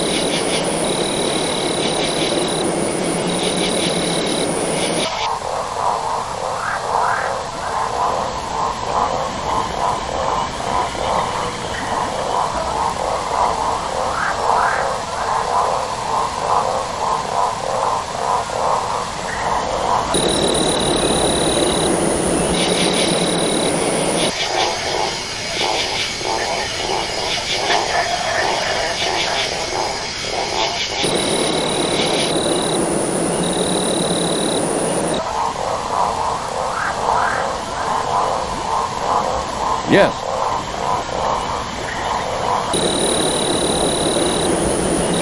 We're moving.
Your orders, sir.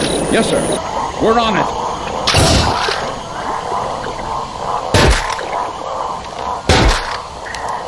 Yes, sir?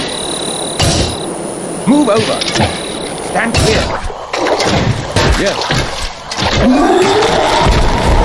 Casualties.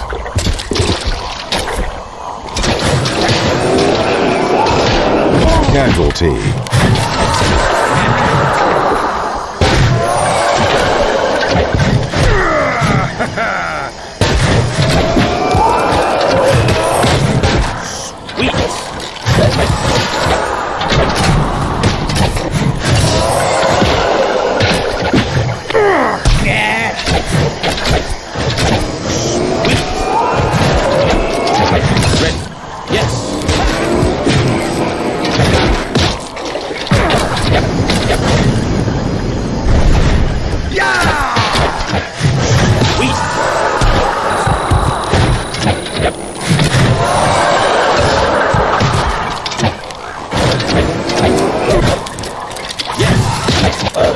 Casualty. Casualty.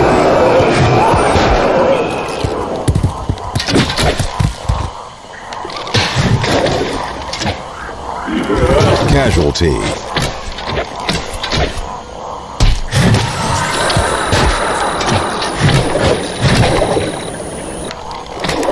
Yes, sir. We're moving.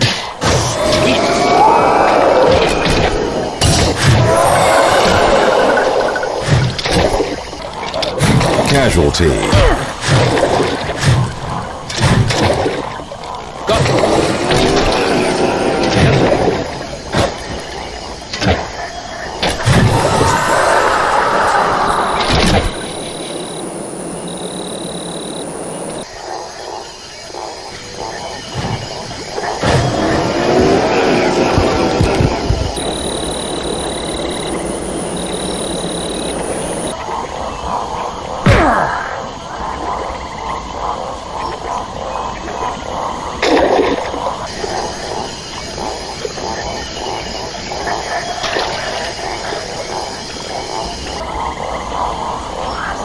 Yes.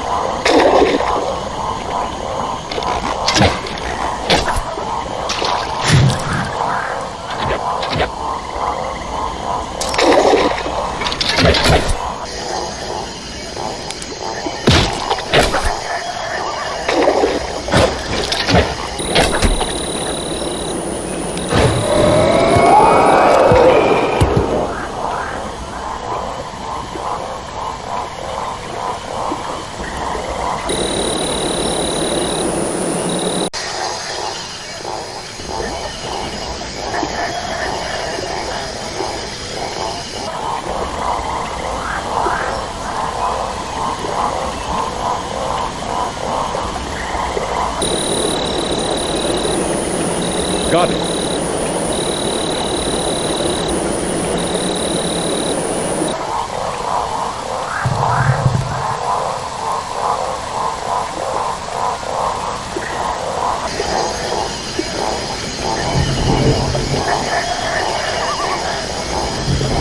Yes, sir.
We're moving. Let's get them. Stand clear. Move over. Step aside. Stand clear. Casualty.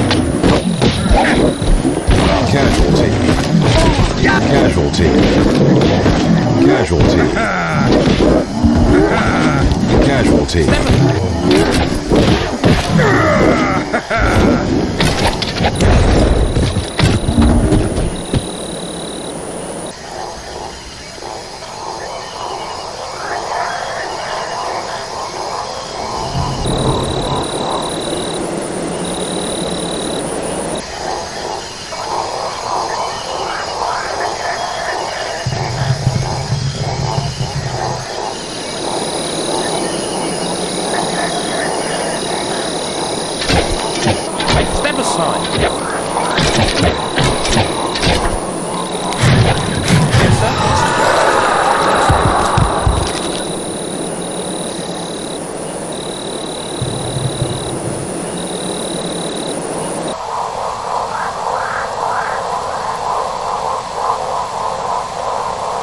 Oh, yeah!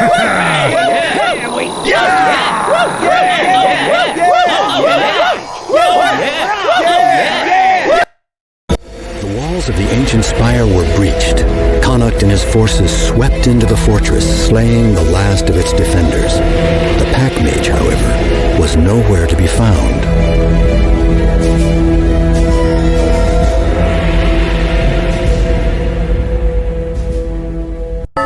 Even without the power of the Tain, the walls of the Dark Spire were broken.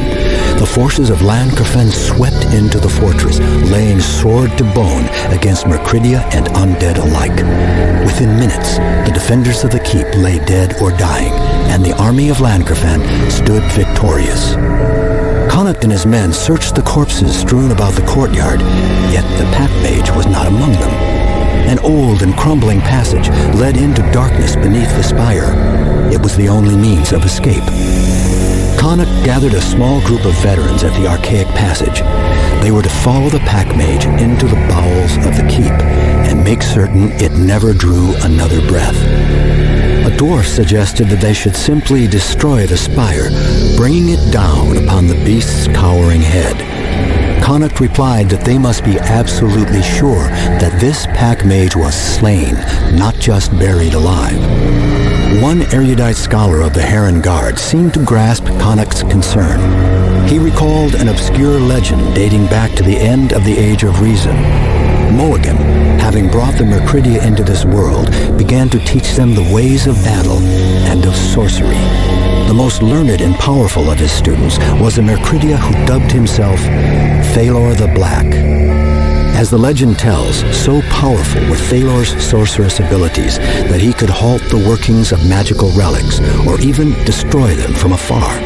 He created a powerful artifact known only as the Eye of Thalor, into which he infused his very soul.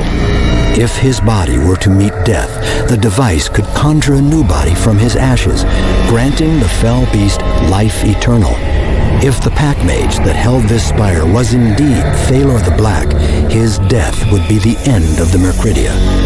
Connacht merely nodded at the Heron. With his force assembled, Connacht led them into the crumbling dungeons of the Dark Fortress, hunting for the most powerful Myrgardian sorcerer ever to live.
Got it.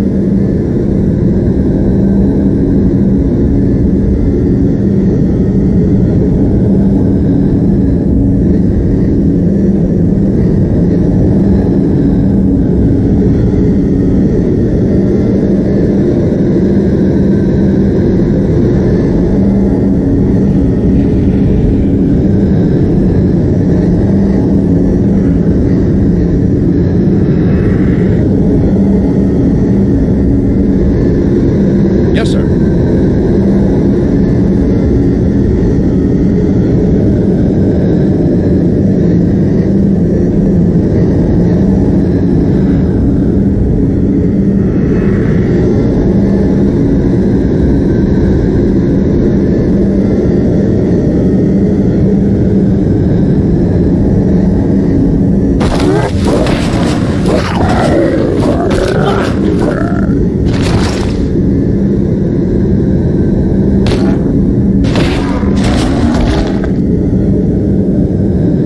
Sir? Yes, sir. Yes, sir.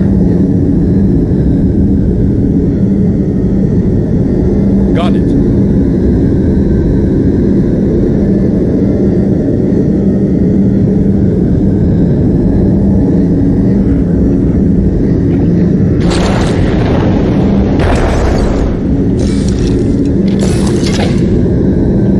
Step aside. Your orders, sir. Stand clear. Casualty. What? Yes, sir. We're moving. Stand clear. Move over.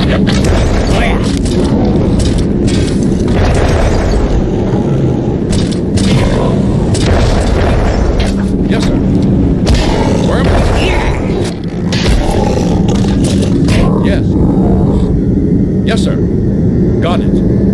What now?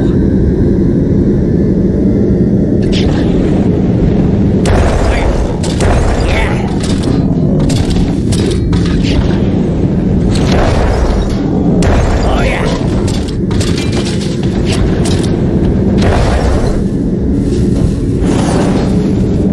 Yes, sir. We're moving. What?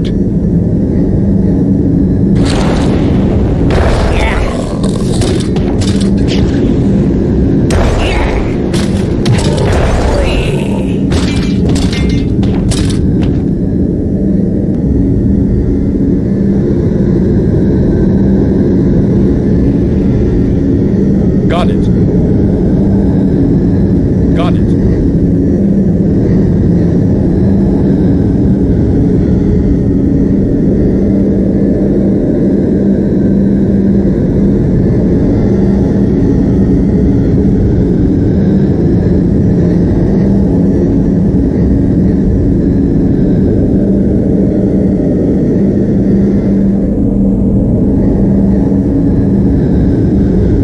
Yes, sir.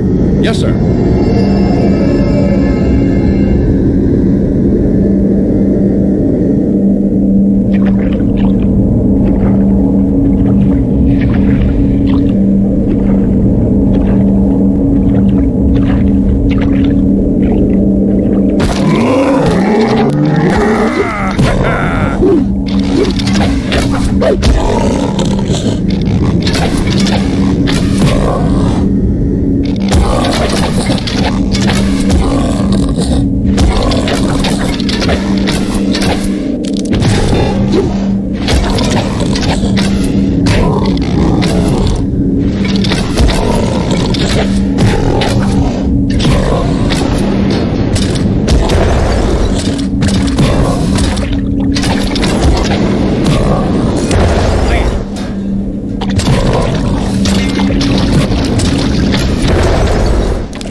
Got it.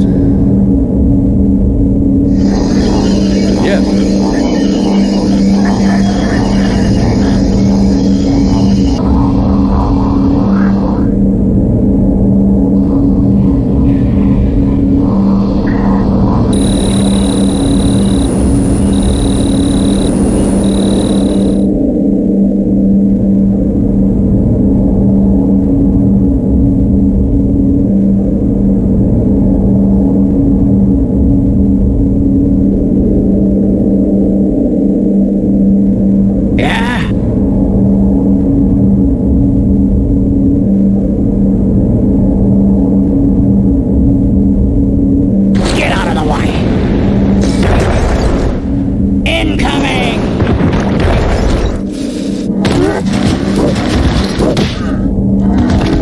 Sir? Yes, sir. Yes, sir. Yes.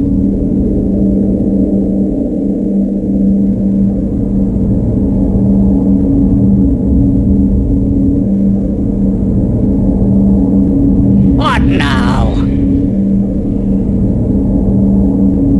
Yes.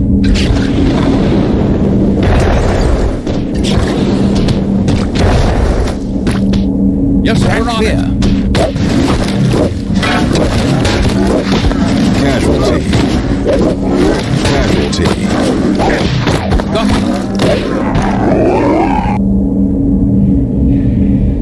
We're moving. Got it. Yes? Mic up, young guy.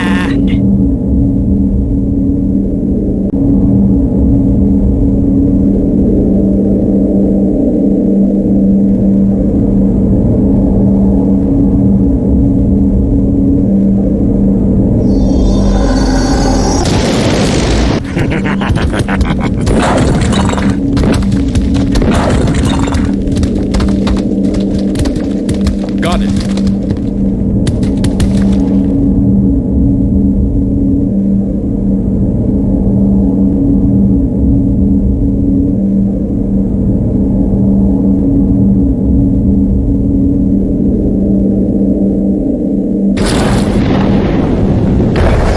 Oh, yeah.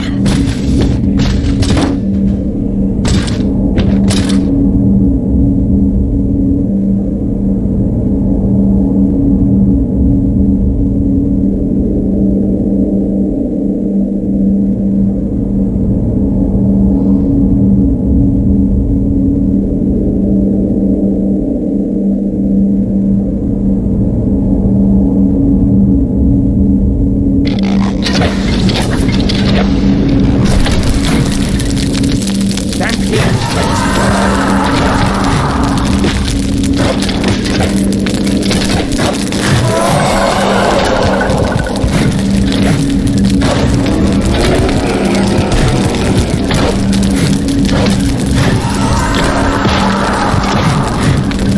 Got it. Yes. Yes? Yep.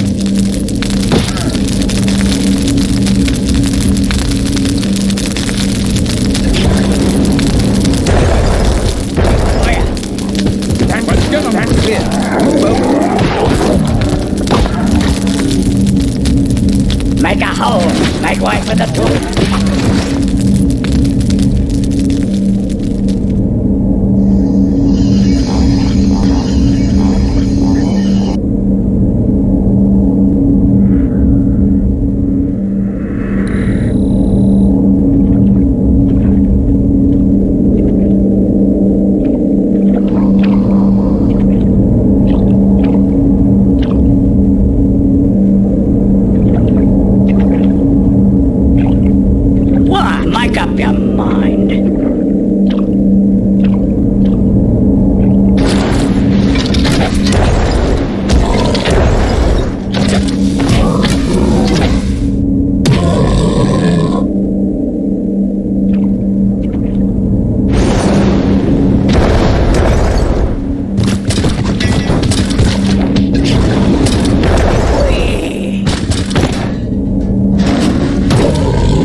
Yes, sir. Sir?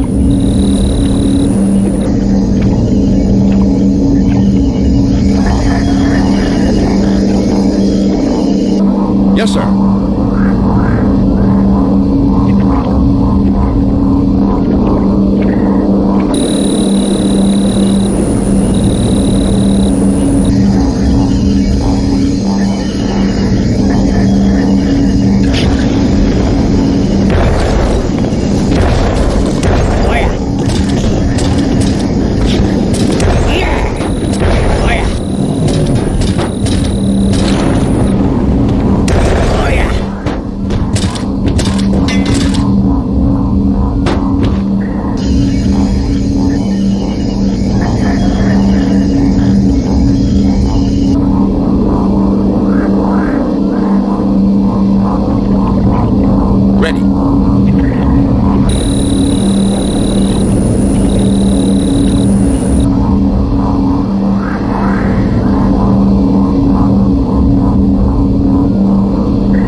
Casualty.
Thalor's eye was shattered, so was the soul of the accursed beast.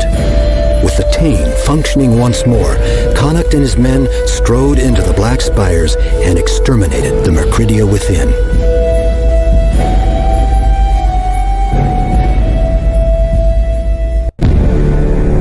The forces of darkness were arrayed before the walls of Llancarfan. The very heart of the Cathbruig Empire was under assault. If its mighty walls were to fall, so shortly would all of civilization. The blazing fires of buildings lit up the night sky, turning the dark, smoke-filled clouds red with glowing embers. From the city walls, the defenders watched the enemy move through the decimated outlying towns. Vast legions of thrall marched through the streets, hunting for any living survivors. Massed soulless drifted through fields of farmland, their miasma of pestilence leaving only poisonous and tainted crops in their wake.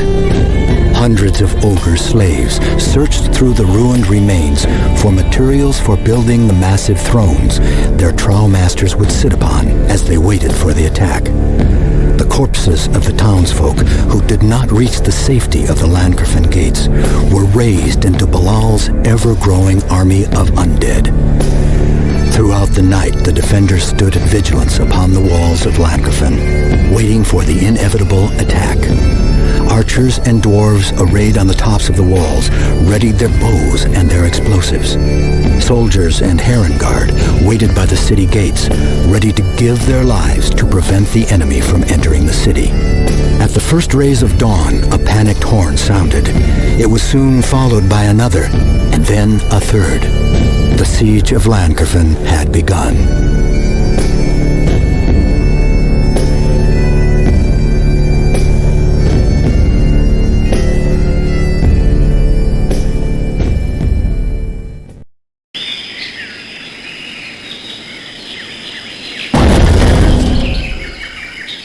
Here they come!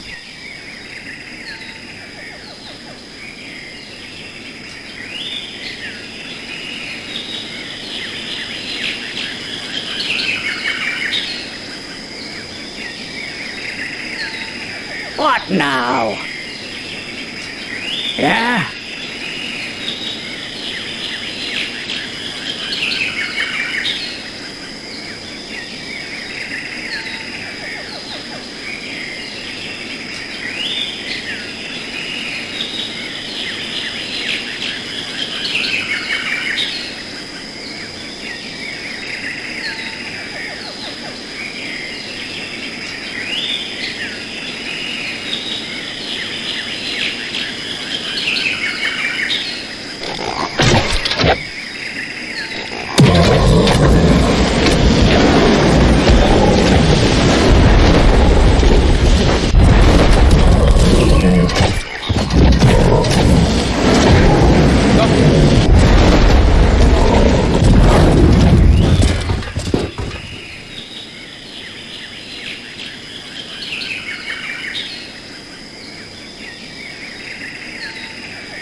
What? Move here, move there. Okay.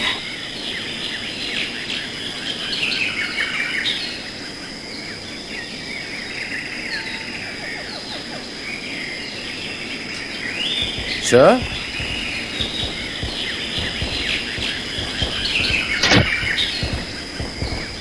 What now?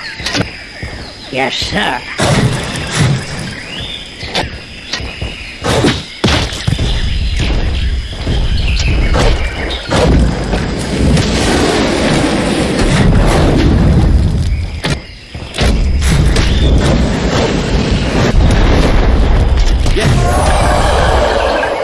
Make up your mind. Yes. Move here, move there. Your orders, sir. Yes, sir. We're on it.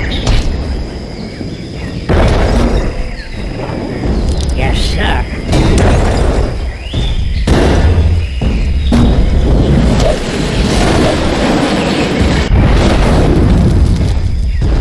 Yes, sir. Let's get them.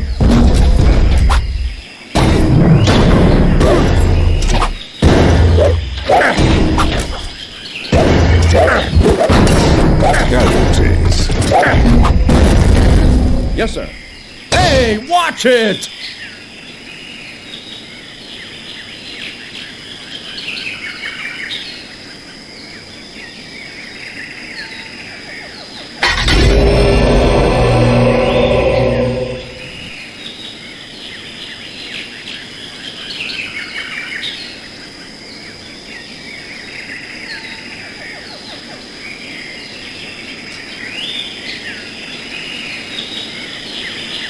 Yes, sir?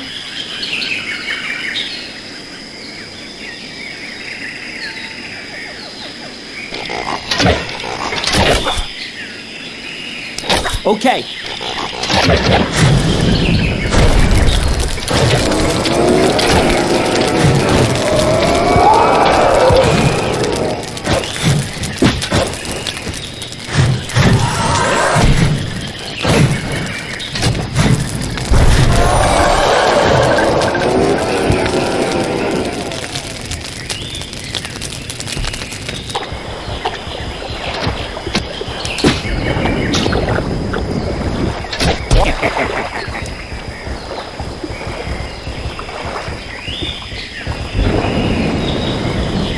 Move over. Look out! Got it.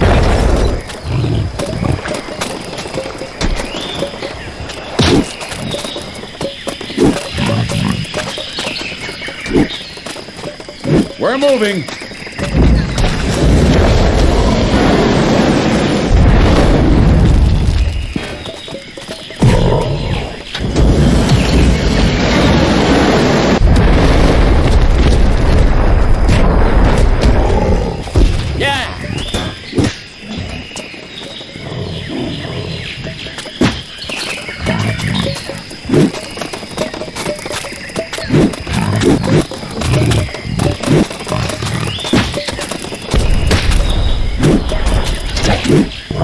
Casualty.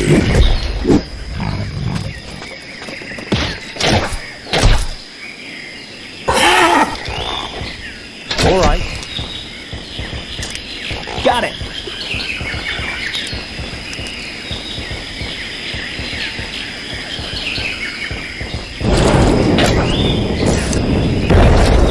What? Burn! In. Got it.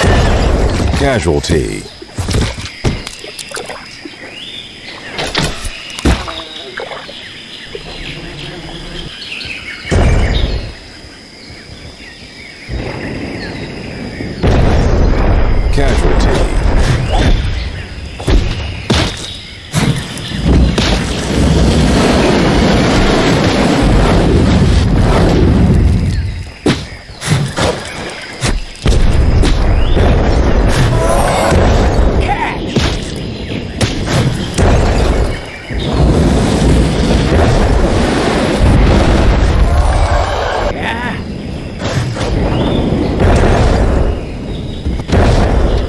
Make up your mind.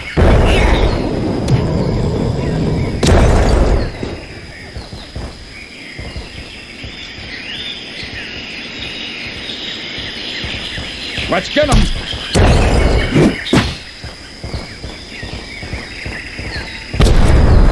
Casualties.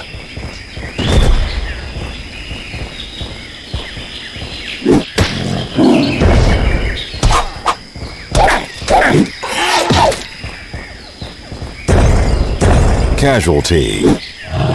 Casualty.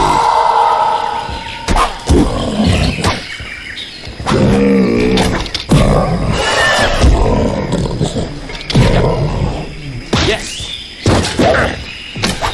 Moving. Got it.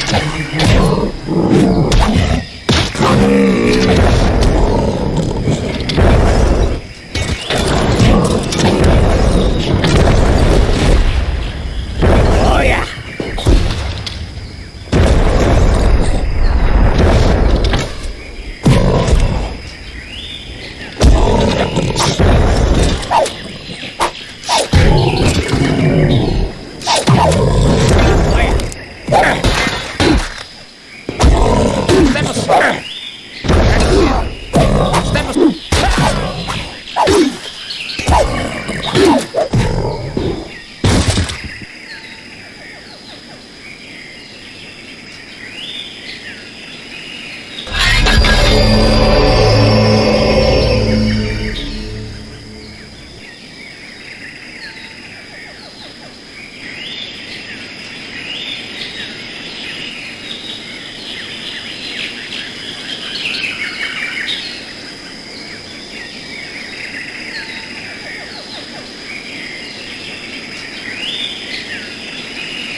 We're moving. We're on it.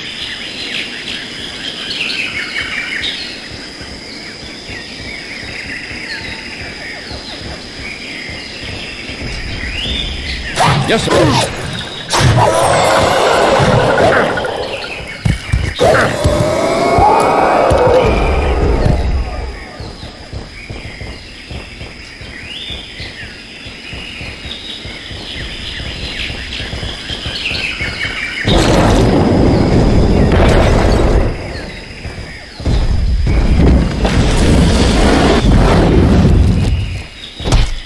Yes, sir. Got it.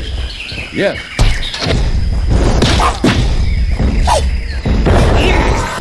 Casualty. Okay.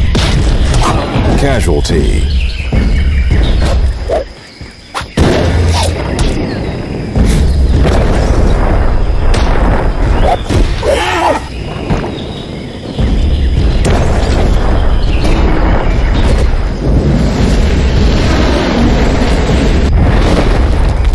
Got it.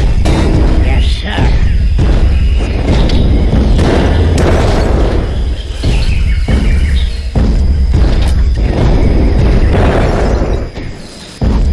Sir?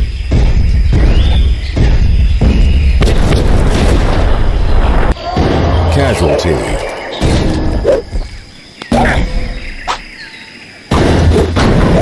Casualty. What now? Make up your mind.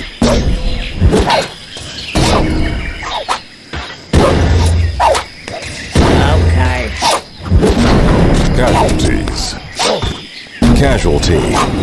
Oh, yeah. Hey!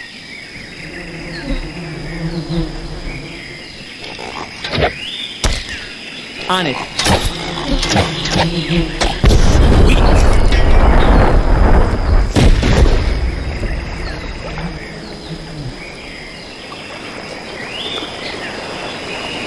Got it.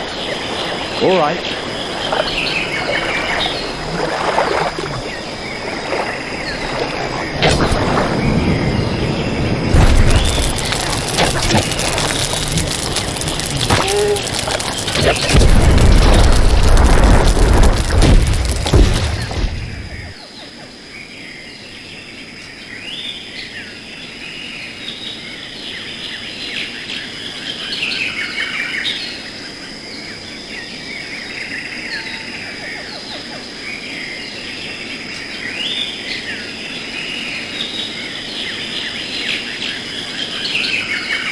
Yes, sir?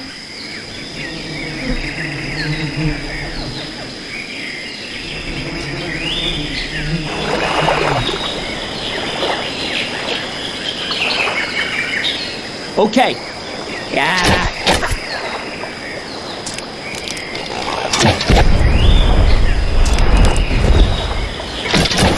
Yeah.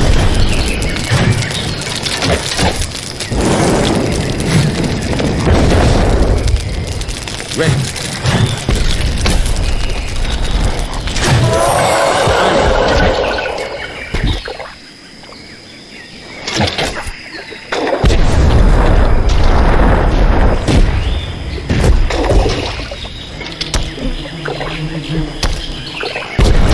Casualty. Yes, sir.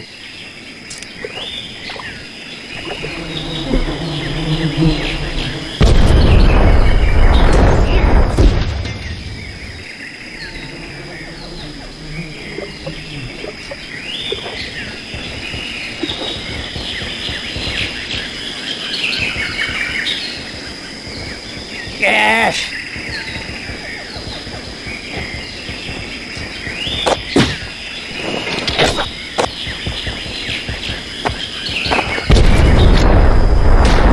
Yes, sir. What? Casualty.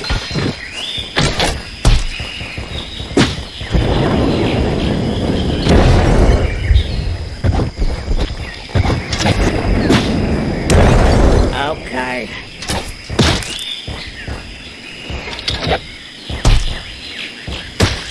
What now?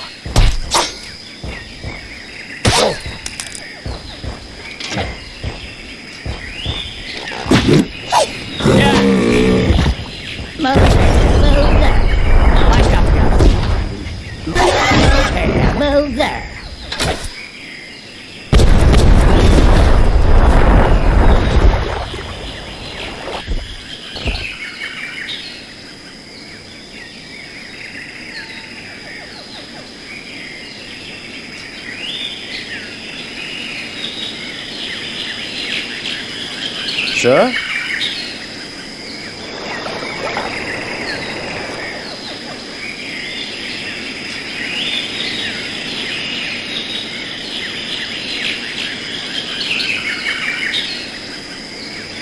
Yes.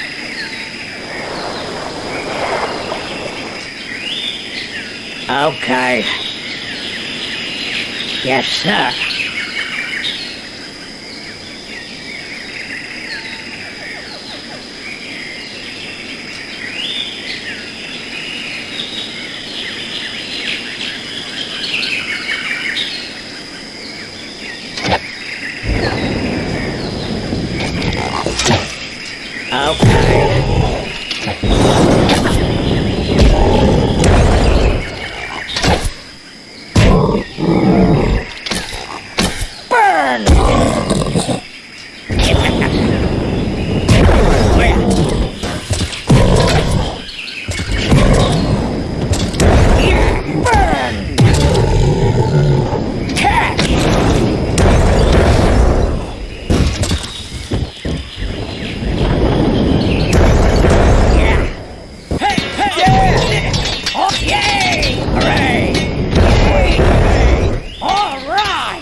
Against all hope, the forces of the Cath-Druid repelled both Morrigam's undead armies and the mighty Trow warriors. Cheers roared from the battlements as Morrigam's forces pulled back.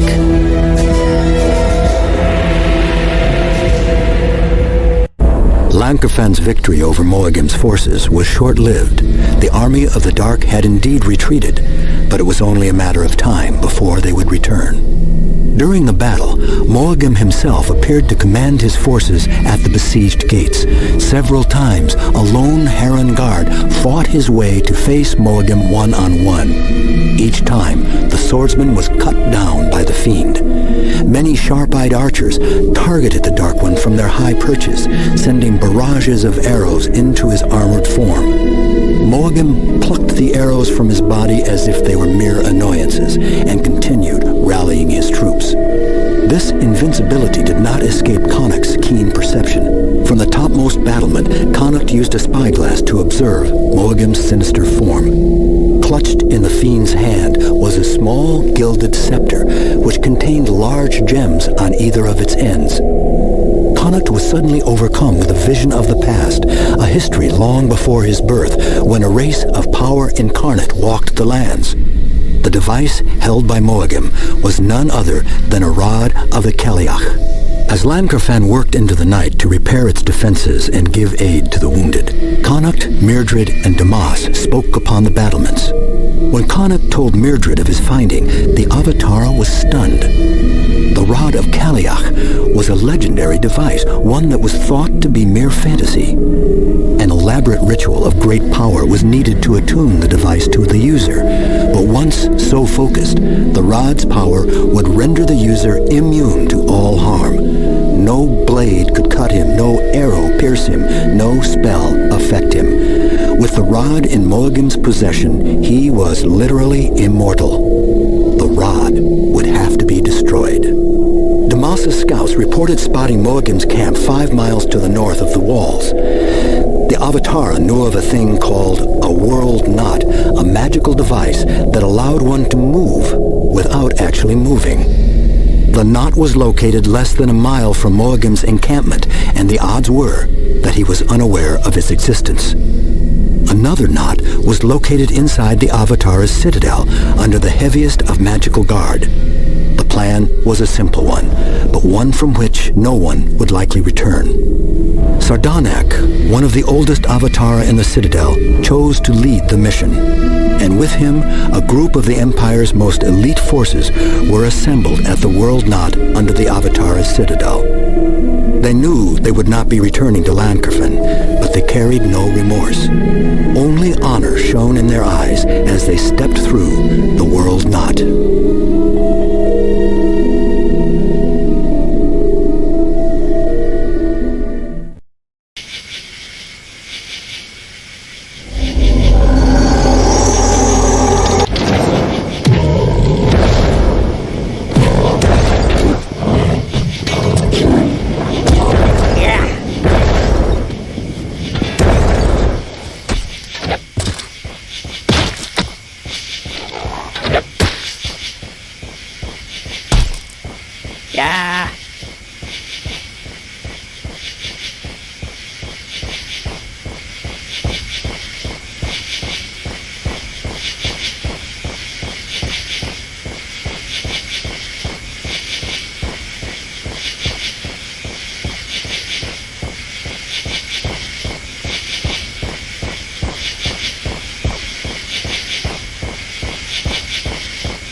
Move over.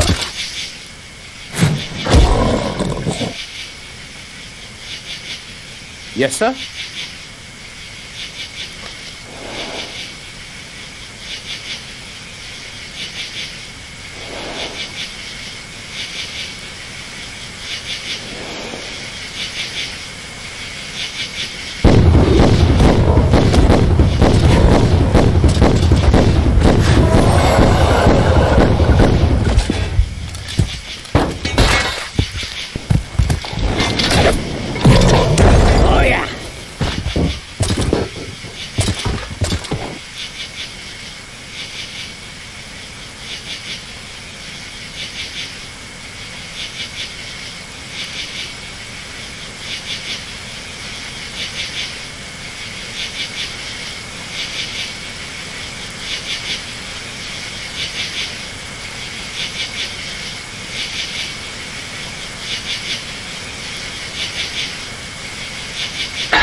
Got right away.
What now? Move here, move there.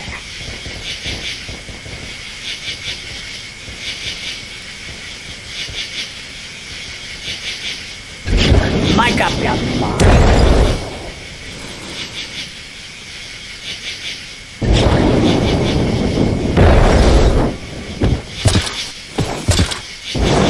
Yes, sir. Yeah.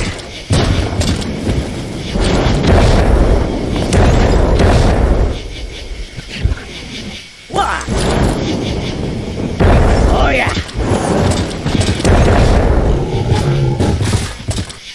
Catch. Burn. Yeah. Yes. Yeah. Yeah.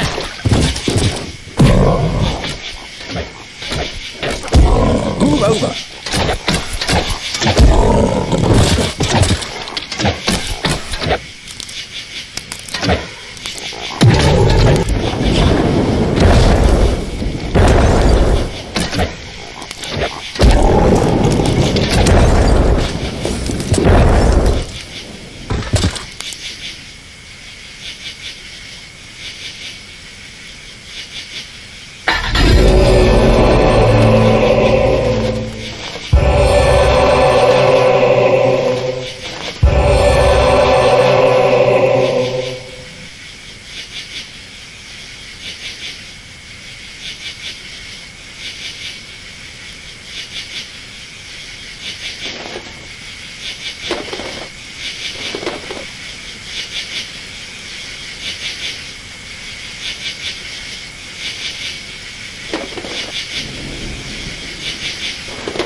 Stand clear.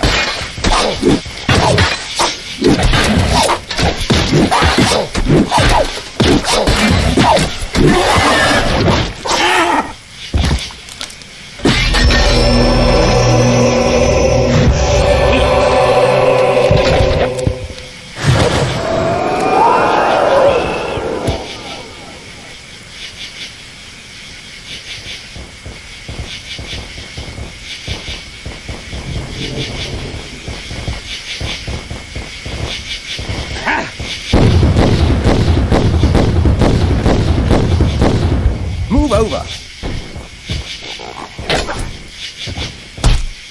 Move over. Stand Make clear. a hole.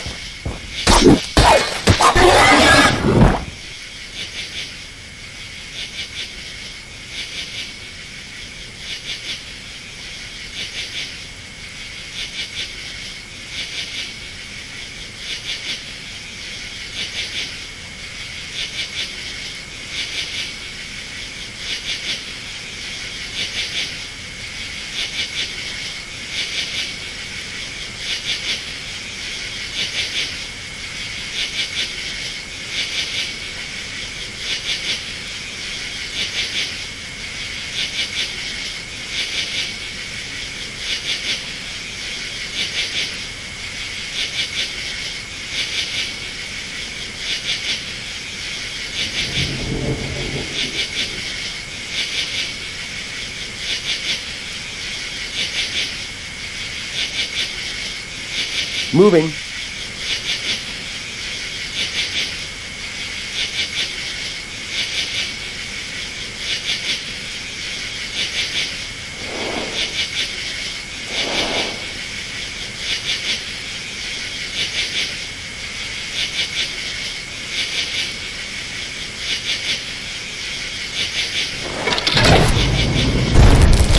Right away.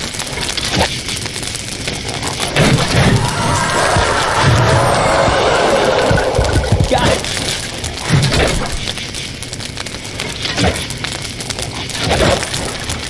Sir?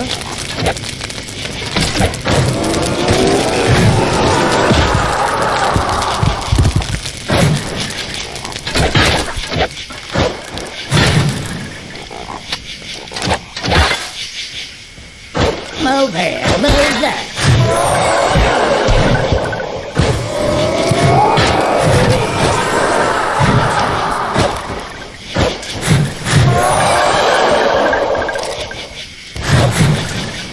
Stand clear.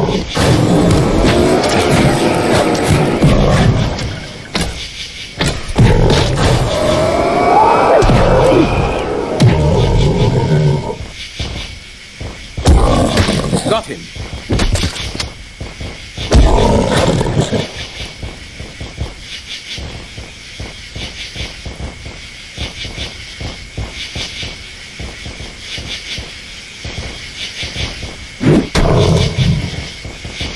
Got it.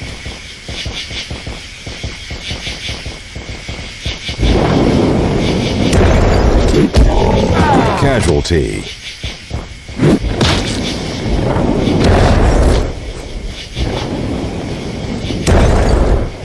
In. Move over. Yeah. Move. Yeah. Stand clear.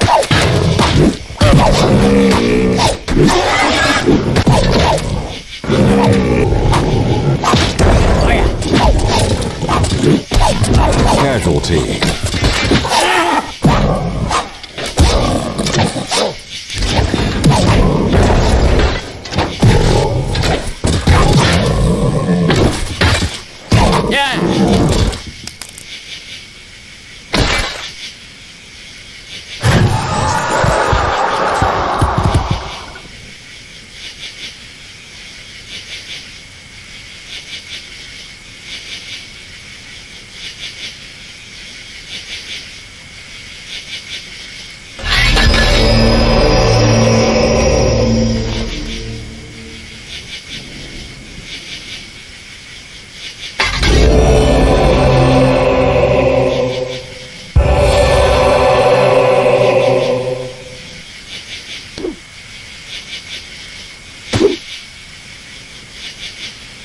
Casualty.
We draw closer to Moagim. We must keep quiet.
What now? Ready. Look out!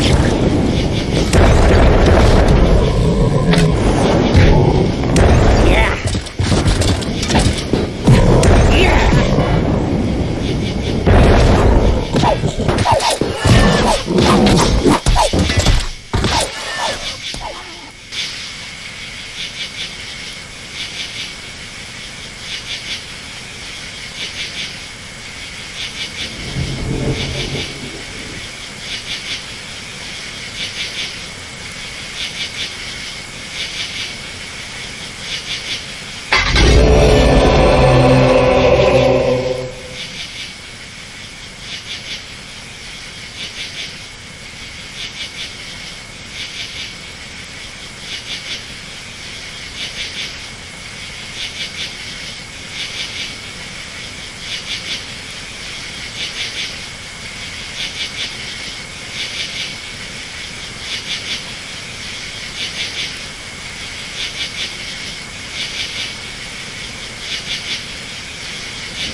Ready.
Casualty.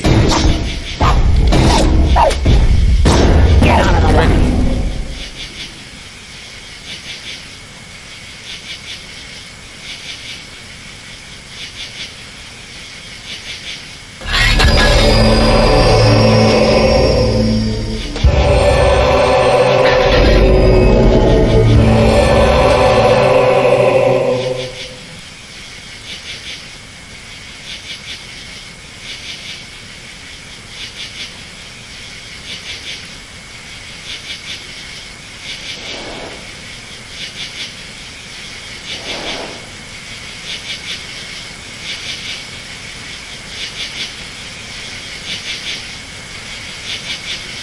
Your life begins anew, Moagam! No! Stop!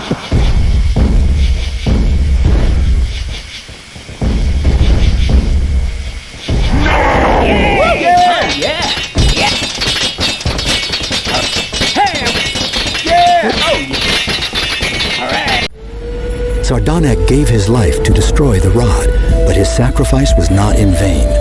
Moagam, fearing for his mortal life, fled with his troops into the Downs.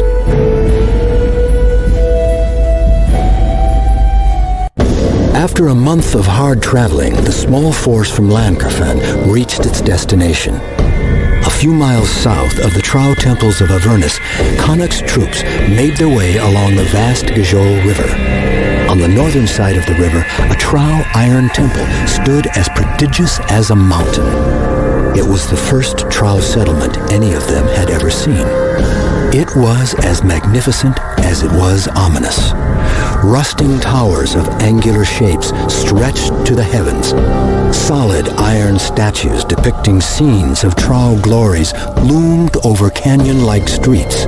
Scaffolding surrounded many structures, making the temple complex look as if in a state of constant repair and grooming. Everything in the settlement was constructed solely of iron, huge slabs of it, many feet thick, all of them carved and welded through centuries of labor by Oghre slaves. Connacht ordered the troop to make camp along the river. They would wait until the deep of night to make their infiltration. Their plan was to catch the Trow by surprise. Myrgard and a small group of Heron Guard would stealth into the complex under cover of the night. There they would seek out a small group of Oghre slaves and weave Myrgard's dream of release upon them. With luck, the Ogres would throw off the mental shackles of the Trow influence and take revenge upon their masters.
Casualty.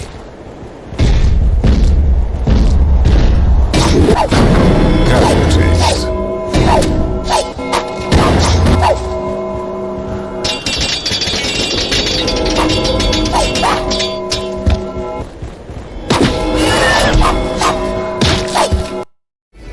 The temple complex at Avernus fell to the Oghre rebellion. For the first time in centuries, the mighty Oghre bellowed cries of war to their ancient gods. Within mere hours, the Oghre of the Trow settlement were freed. They turned on their Trow overseers with a rage cultivated by centuries of tortured enslavement. The Trow appeared to be perplexed at the swarming Oghre, as if so used to flawless obedience, their minds would not believe what they beheld. The mighty Trow were dragged down by many Oghre hands and beaten with the very iron tools made to sculpt their monuments. Only after the Trow of the settlement were reduced to so much dust did the Oghre rejoice in their freedom.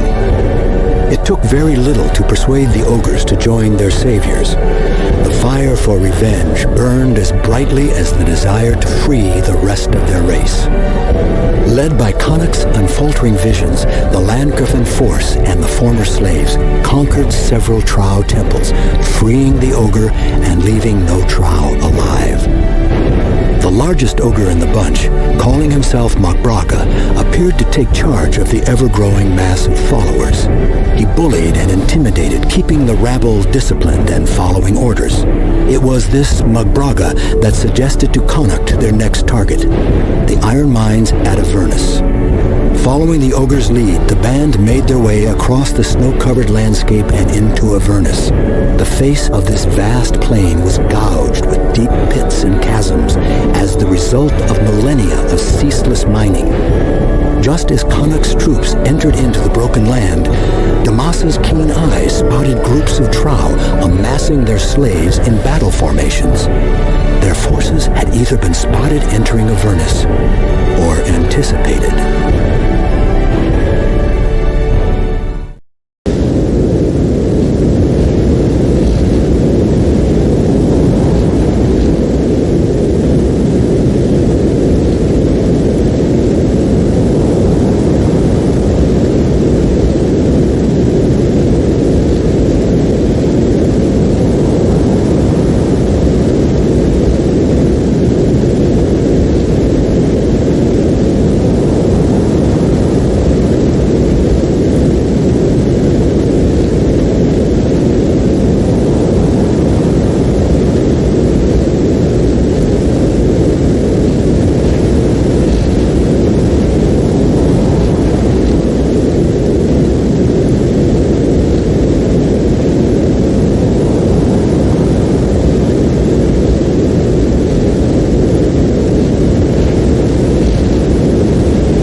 unit received.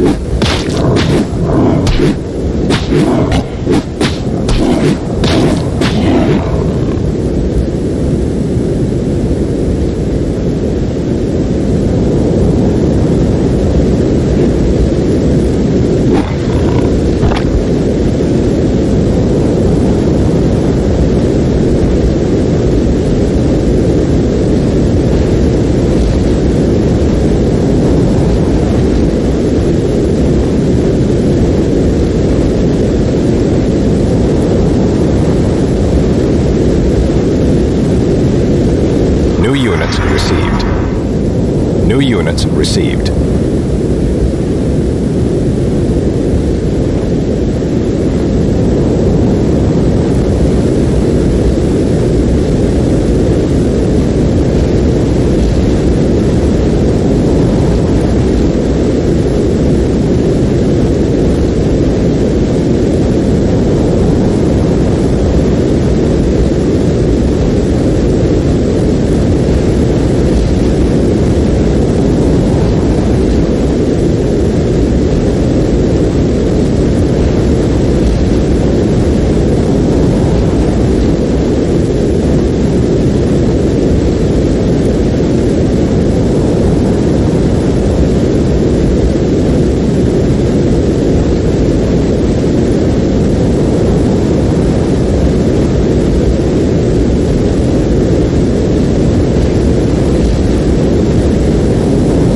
received.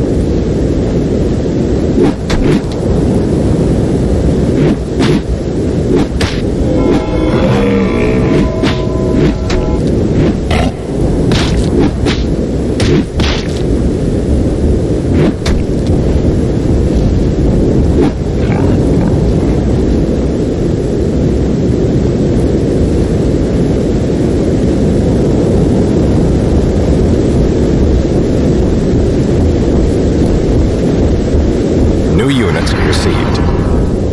New units received.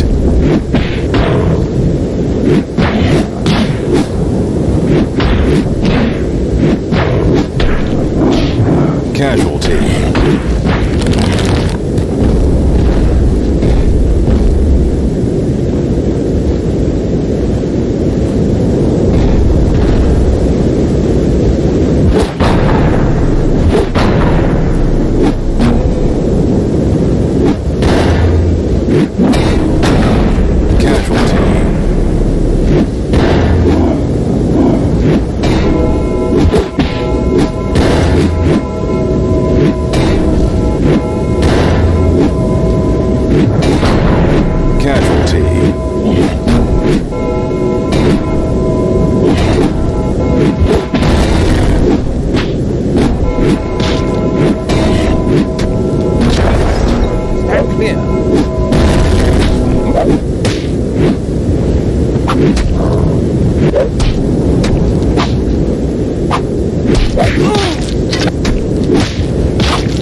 dwarf. Stand clear.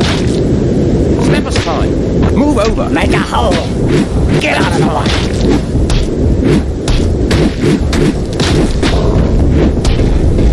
Stand clear.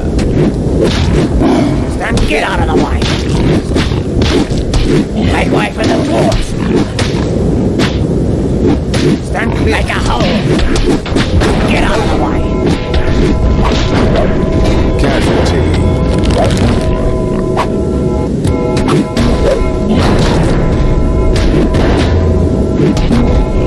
Step aside. Stand clear.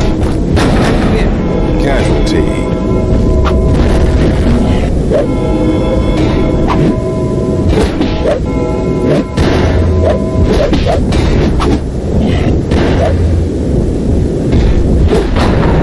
Casualty. Move over. Step aside. Stand clear. Step aside. Step aside. Stand clear. Casualties.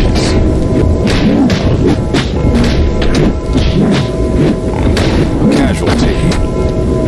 Casualty. Casualty. Stand clear. Casualty. Step. Move over. Casualties. Casualty. Casualty. Stand. Casualty. Stand clear. Casualty. Move over.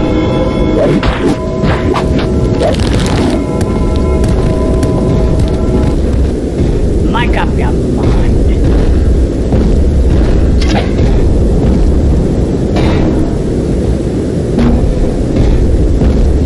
Step aside. Casualty.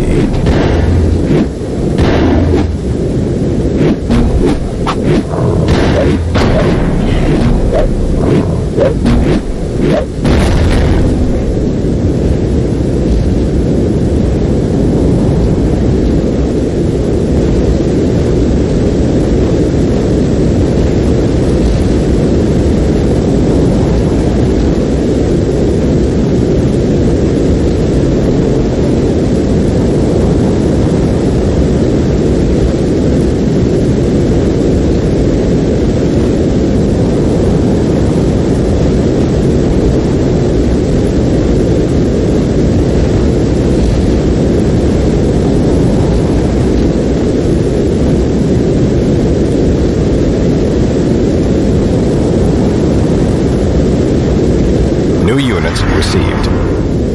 New units received.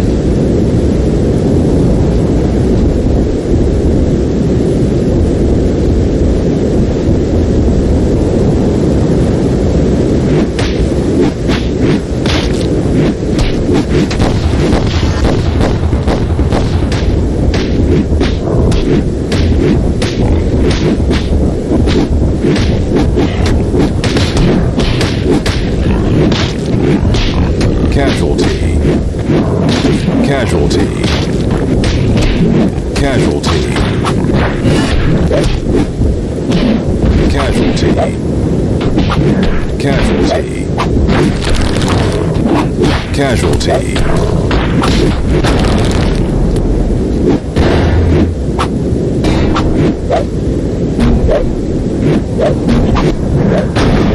Casualty.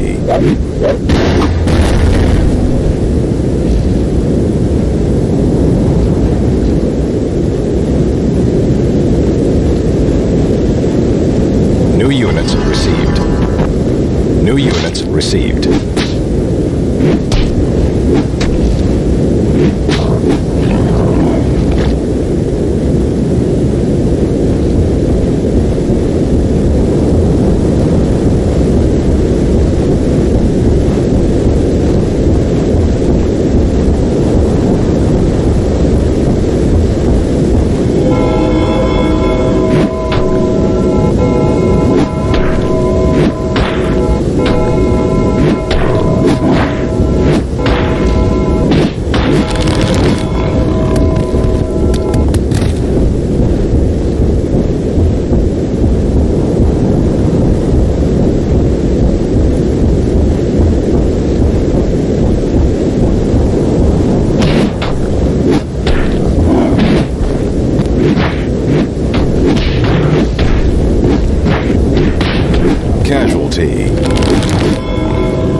Casualty.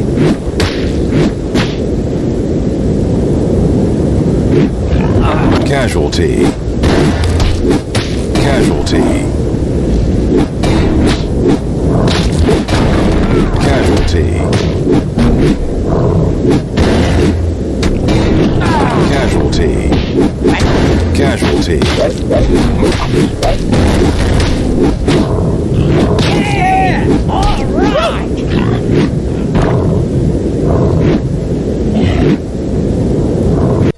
The forces of Llancarfan led the ogres to victory over their Trow slavers. The iron production at the mines had stopped. The Trow would have no choice but to deal with the rebellion. 2 years had passed since the Oghre began their rebellion against the Trow. Moghre, having lost the aid of his most powerful forces, had not attempted another siege on Llancarfan. Still, his armies were not idle. Almost the whole of the Fertile Downs had been laid to waste. As far north as the 12 Duns did Moghre extend his deathly grip. Thousands upon thousands of refugees swelled the city of Llancarfan to the breaking point. The destitute filled the streets and alleyways, living in squalor, yet thankful to be alive. Without home or wealth, they did what they needed to survive. In the heart of winter, news came from the north that the 12 Duns had fallen to Moghre's army. Ravana, hearing the plight of her people, was crushed. She had planned to leave Llancarfan long ago, yet her ever-growing feelings towards Damas had kept her there. Now her people had lost their land. Vowing to give aid to her surviving people, Ravana packed to travel to the Northlands. But Damas would not let her go alone. Together, they planned to find the refugees of the 12 Duns and give them what protection they could. Soon, Ravana and Damas, accompanied by 50 loyal soldiers, made their way northward across the snow-covered landscape. After many weeks of marching through windswept ice and snow, no sign of the refugees had been seen. Then one morning as the dawn broke, smoke from campfires was seen drifting on the horizon. Ravana and Damas hurried their troops to reach the source, praying that they were indeed campfires and not the fires of battle.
Let's go! Yes!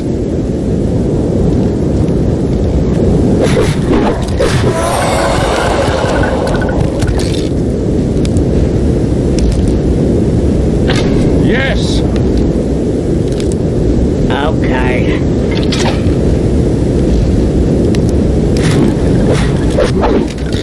I'm moving!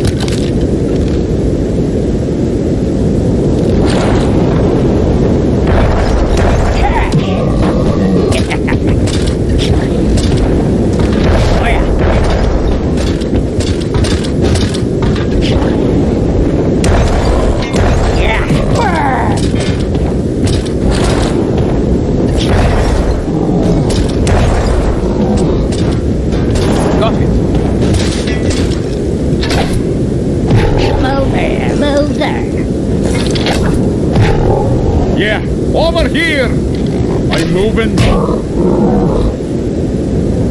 Yes, sir.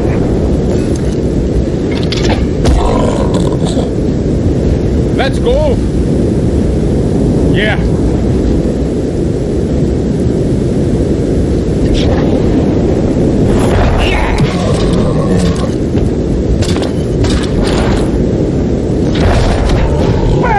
Incoming!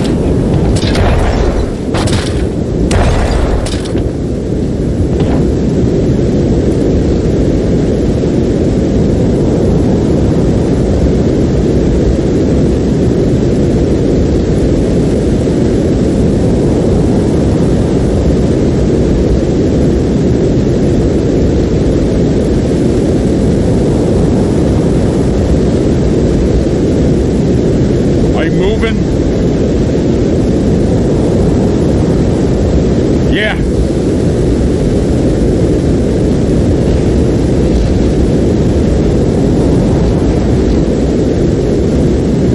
Yeah. I'm moving.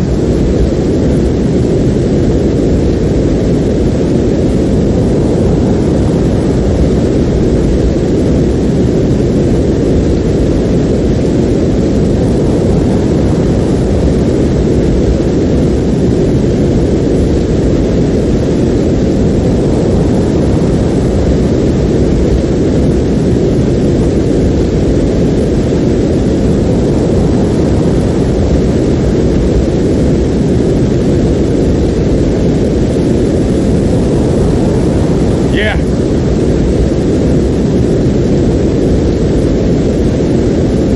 Let's go.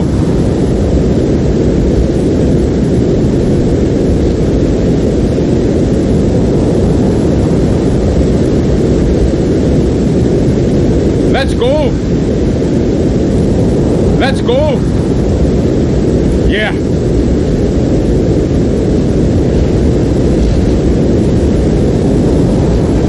I'm moving.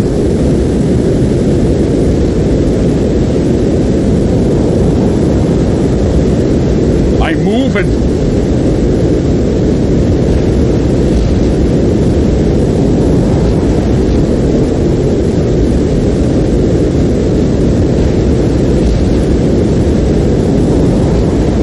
We'll do it.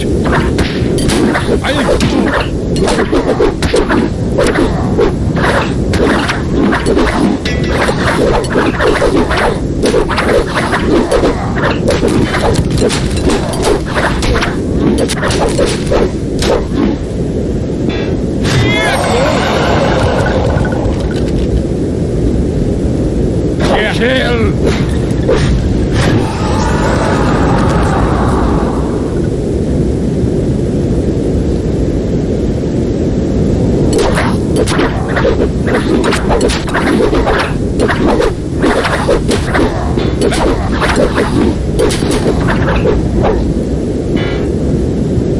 Let's go. Yes. I've got him.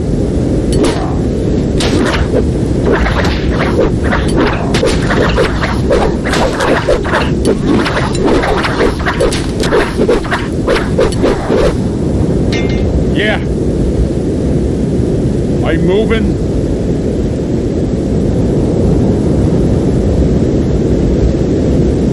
Yeah.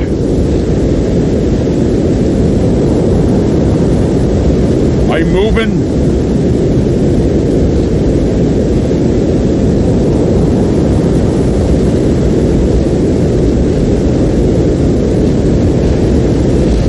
Over here!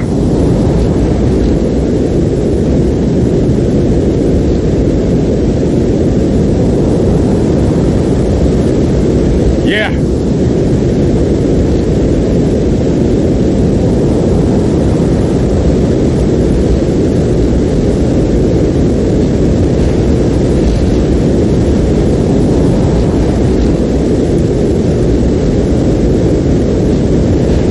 I'm moving.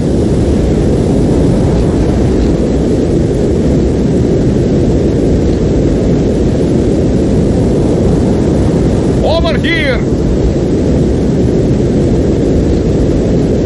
Yeah, let's go! Let's go! Kill!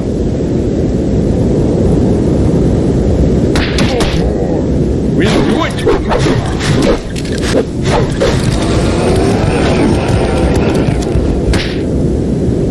Over here! Yeah! Yeah! I'm moving. Yeah. Over here. Let's go. Yeah. I'm moving.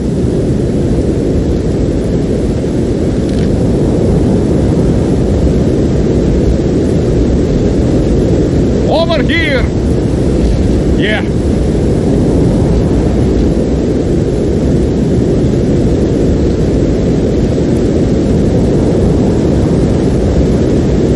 Yeah.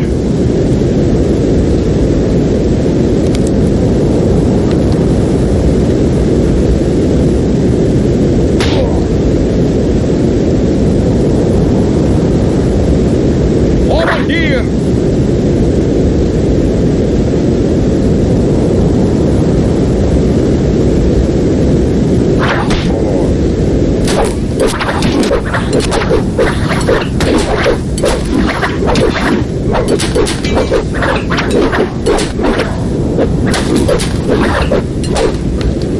Yeah.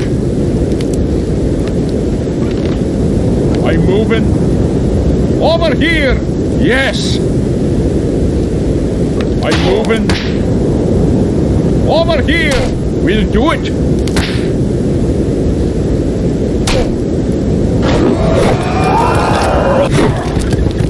Get back up. Let's go. Yeah.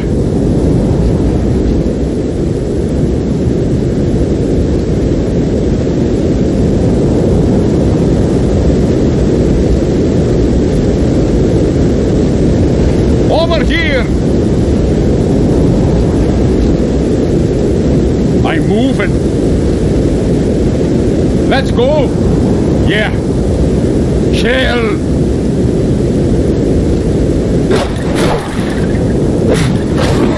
We'll do it.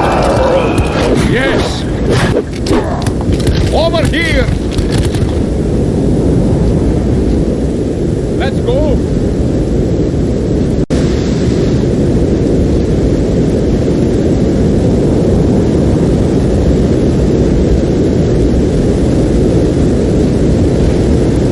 Let's go!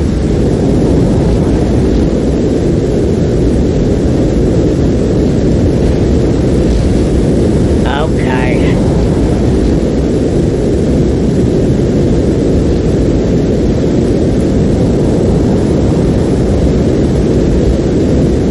Watch your fire! I'm moving. Yeah. Let's go! Ready.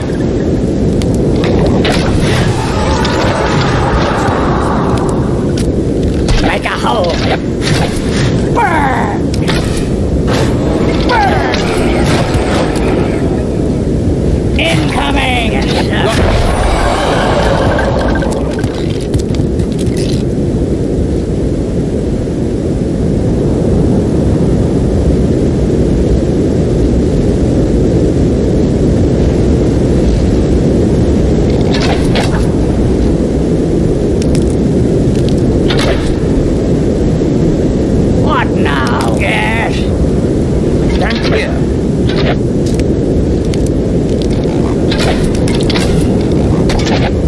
Move here, move there.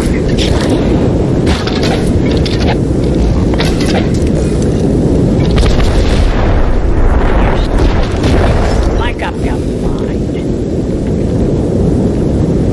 Yes. Okay.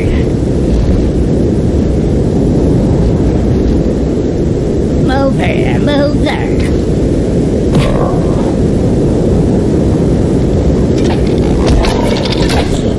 Yes, sir. Okay. Mic up, yo.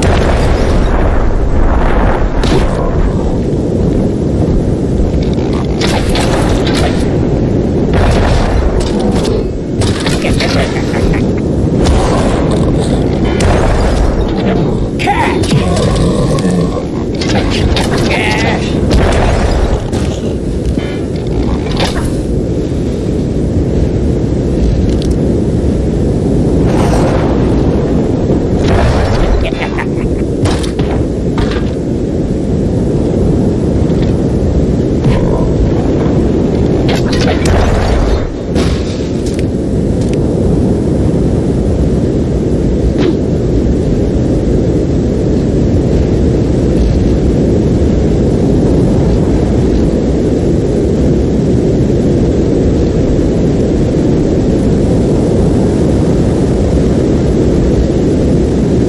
Over here!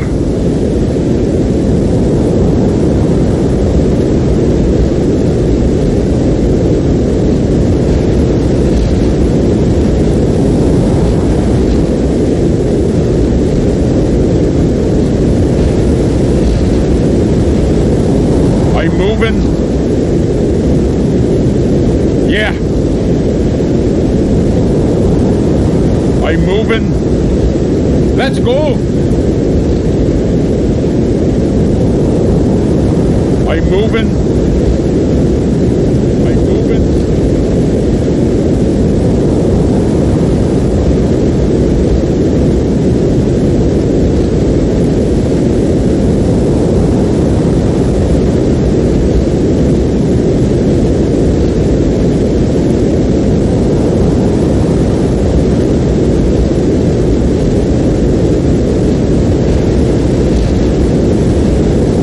Yes, sir.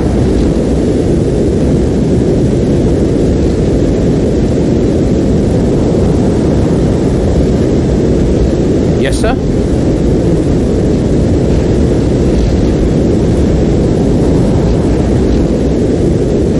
All right.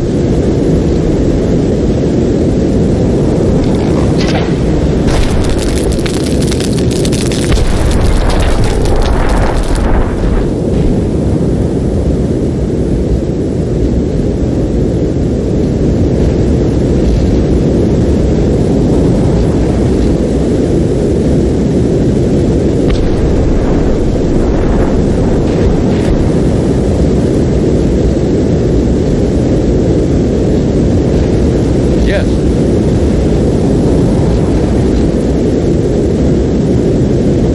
Yay! Hooray!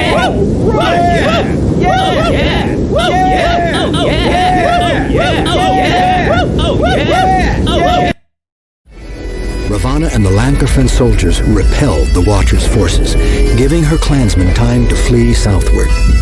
The clansmen of the 12 Duns swore allegiance to Ravana and their Cathbroic saviors.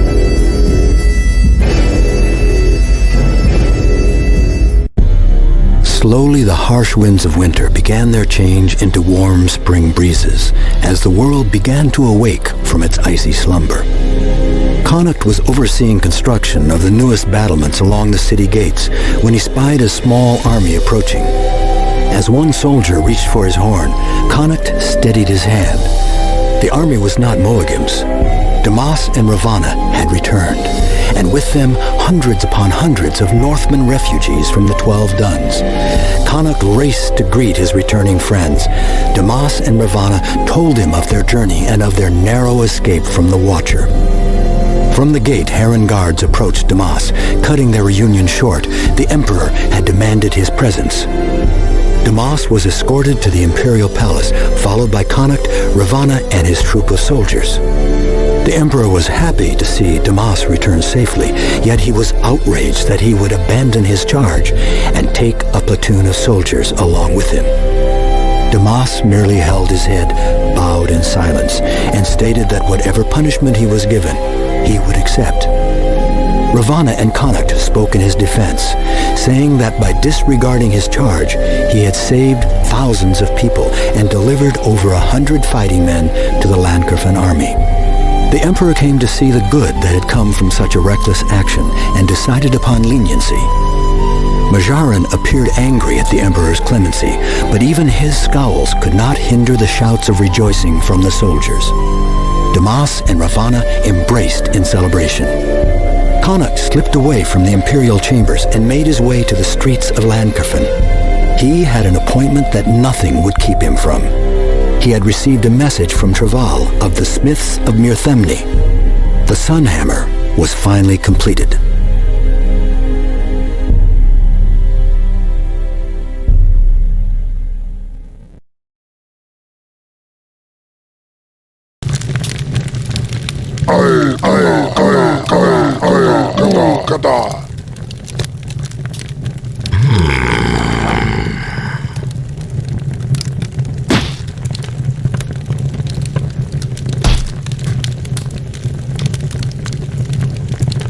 You, guards, come with me.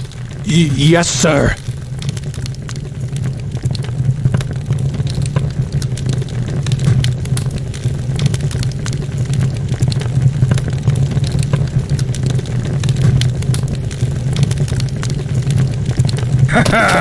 New unit received. Yes. Got it. Yes, sir. Got it. Your orders, sir. Yeah, we're on it.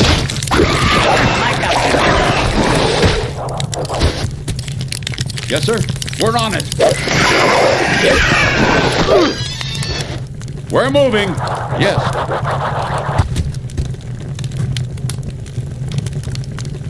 Okay.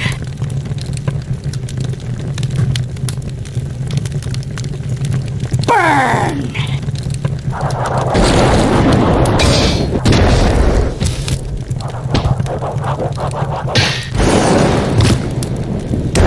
Sorry about that.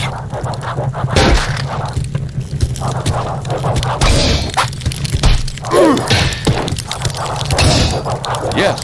Yes. Yes. Yes, sir. Let's get him. Yeah.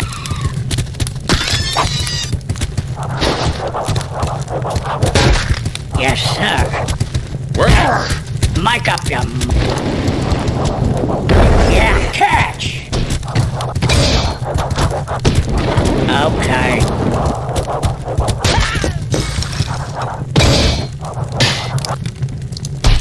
Move here, move there. Yes, sir. Yes. Got it. Got it.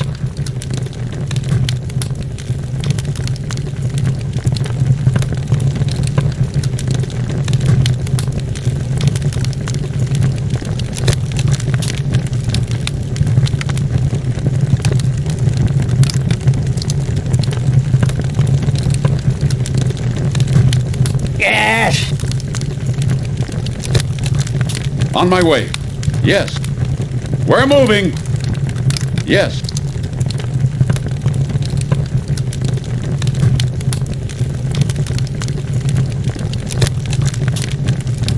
Yes, sir.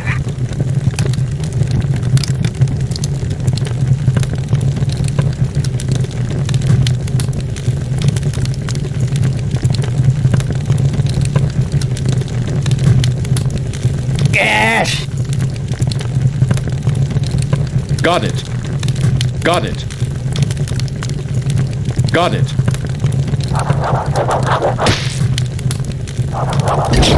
Mic up, you.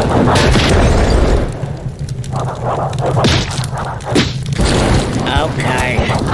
Yeah. Let's get him. We're on it. Yes, sir. Casualty. Sir, we're on it.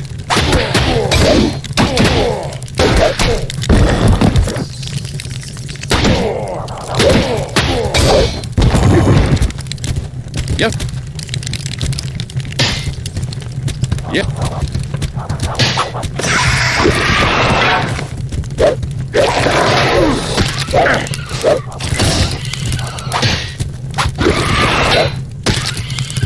Got it. We're moving.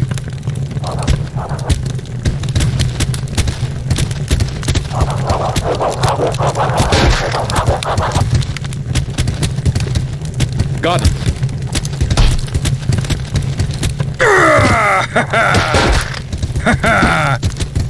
Yes, sir. Casualty. We're on it. Let's get him. Got it.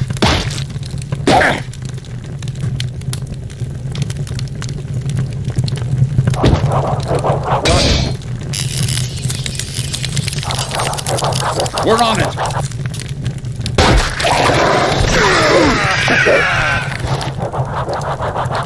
Yes. We're moving. Yes, sir.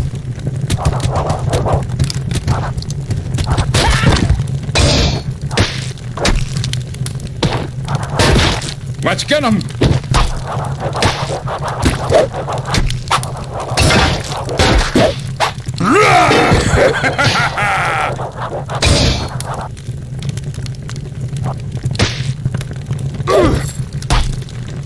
Yeah! Take that!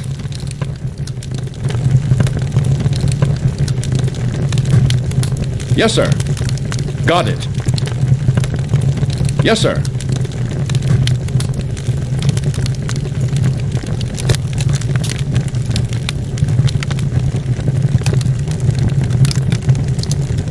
Got it.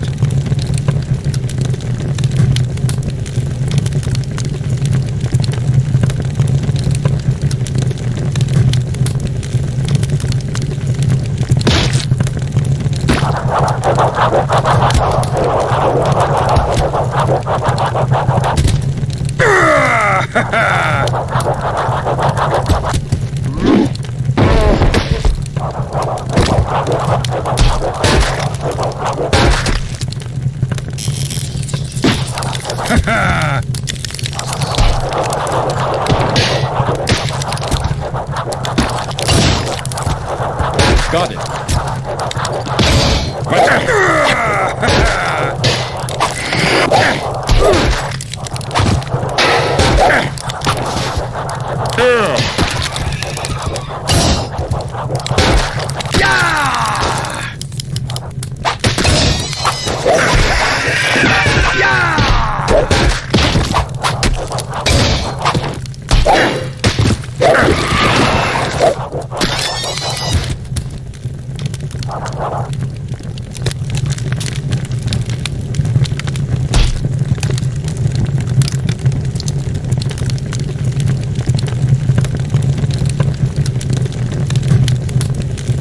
Yes. We're moving. Yes.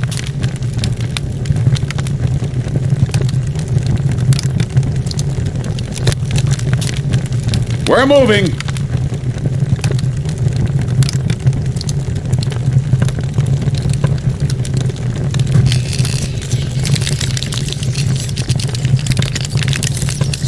Let's get him. Casualty.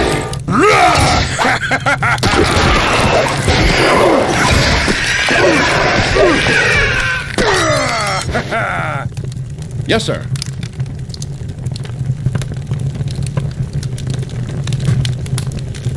We're moving.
Casualty. Casualty. Casualty.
More.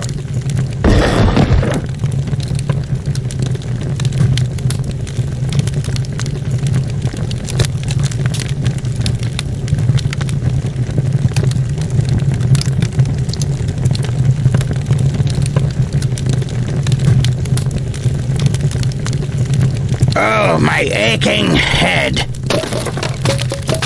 Oh, my aching head. Yeah!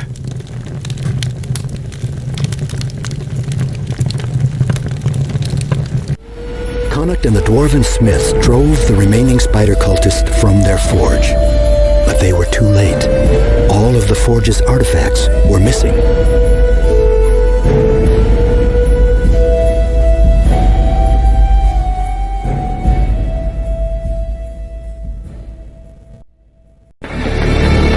Soon after the battle, the city guardsmen arrived, but they were too late. All but a handful of the smiths of Myrthemne lay dead in their forge. The survivors told of how the robed cultists and their giant spiders had entered their hearth, climbing up from the sewers and attacking while the smiths slept. The dwarves had tried to mount a defense, but the monstrous spiders were too fast for them. The forge vaults were smashed open and their contents ransacked. Among the missing items were the Tane and the SunHammer. Connacht wasted no time. He immediately gathered the guardsmen and marched to the gates of the Spider Temple, demanding that the stolen artifacts be returned immediately. With sanctimonious words, the cultists ignored his request. The enraged guardsmen drew their blades and rushed past Connacht. Suddenly, from the shadowed recesses of the temple, dozens of shapes scuttled and descended upon the guardsmen. The huge spiders took them by complete surprise, laying them low with blinding speed. The cultists ignored the many bodies being dragged back into the shadowy crevices of the temple. Connacht was shocked. He could not believe that a terror such as this had arisen within the city walls.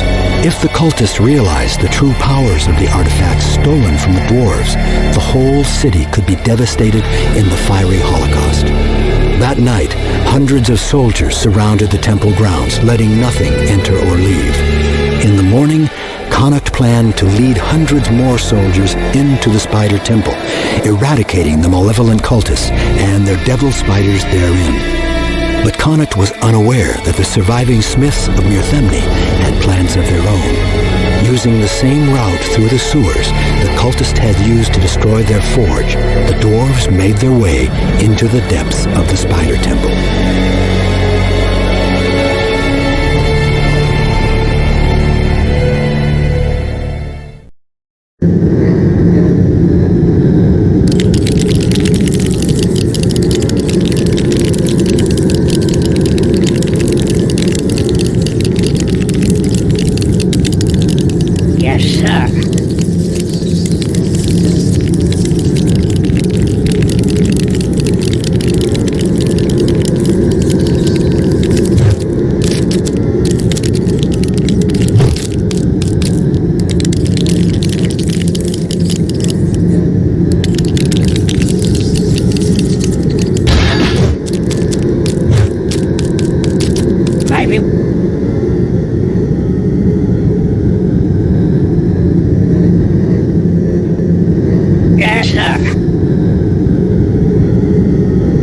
Yes, sir. Yes, sir.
It's the Tain! We've found it!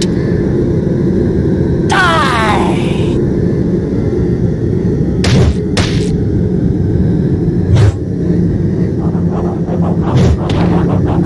Yes, sir.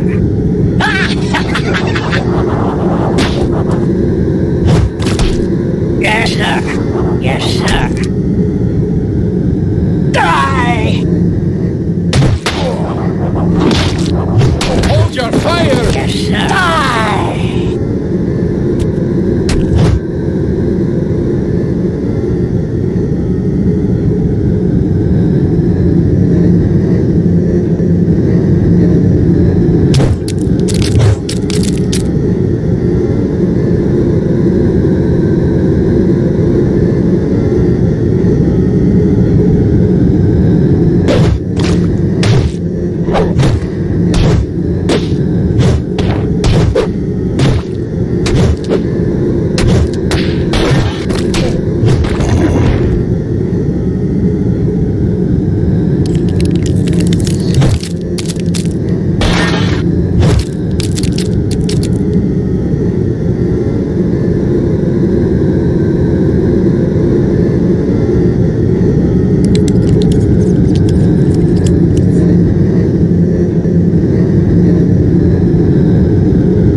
Yes, sir.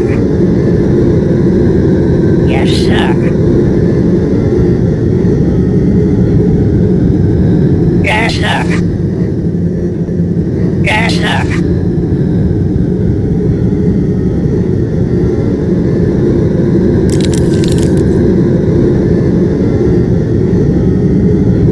Yes, sir. Die!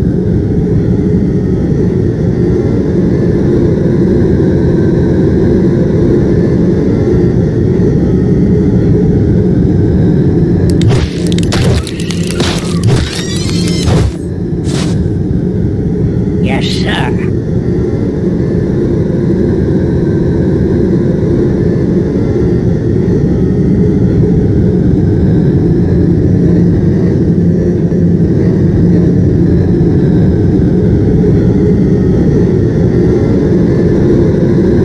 Yes, sir.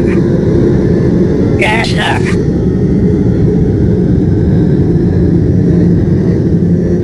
Yes, sir.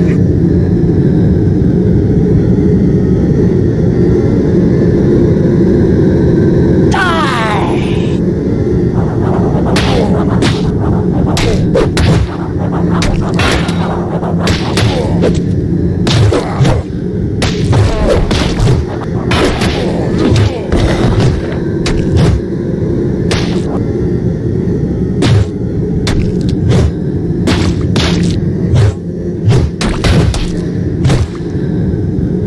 Yes, sir.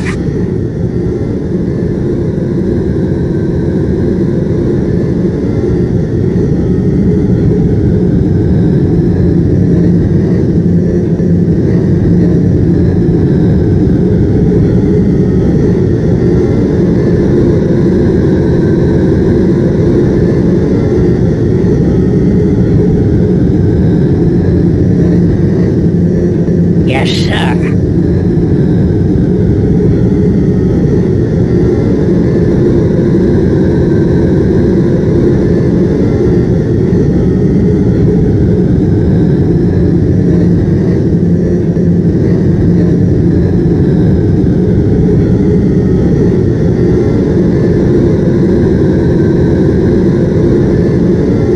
Yeah.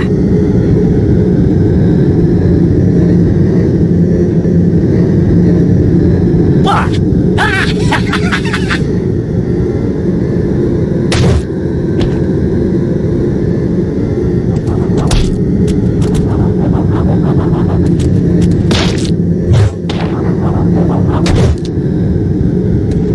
Good.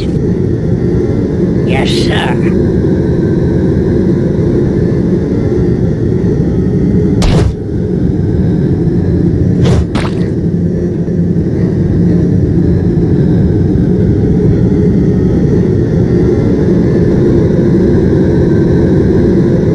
What now?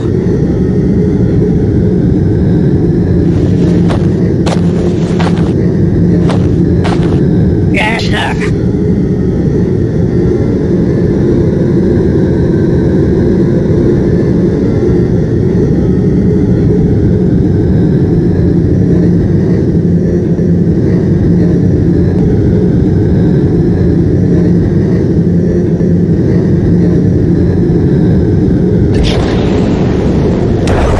Casualty.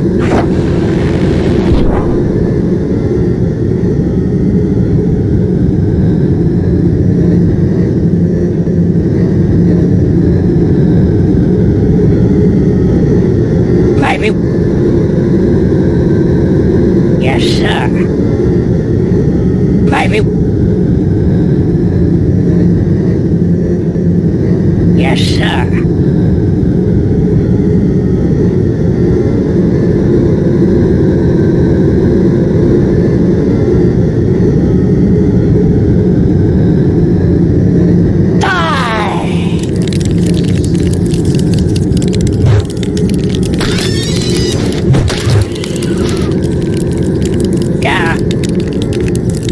Die!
here, move there.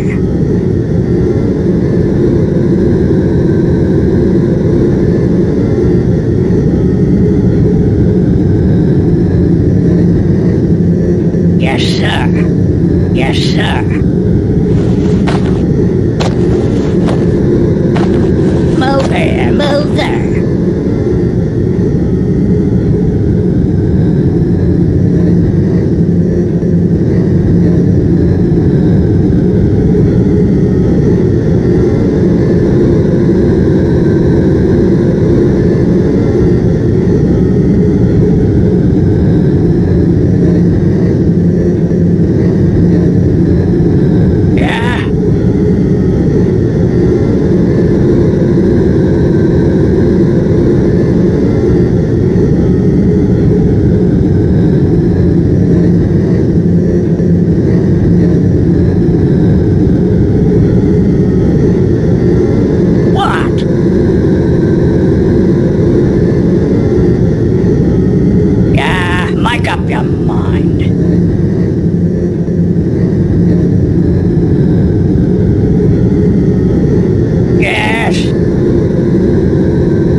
Casualties.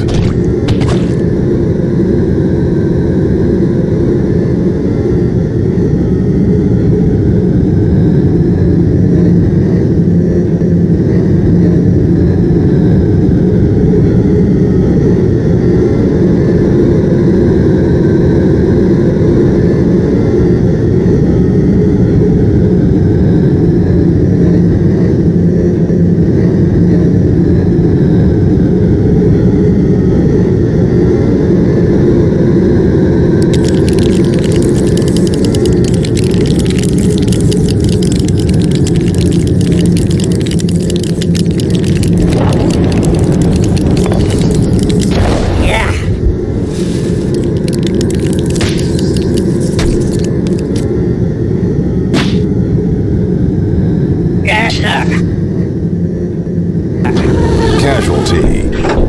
Die!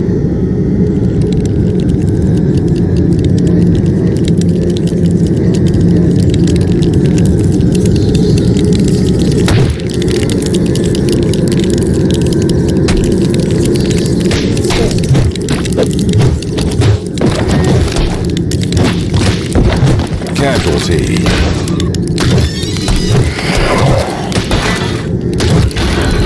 Casualty. Casualty.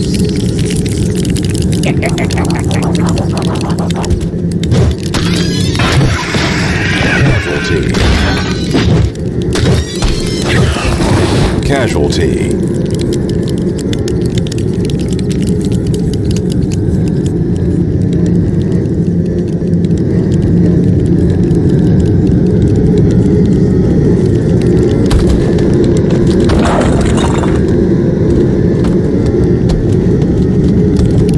Witness the beauty of the daughter you have brought into this world. She's too big for the Tain. We'll have to do this.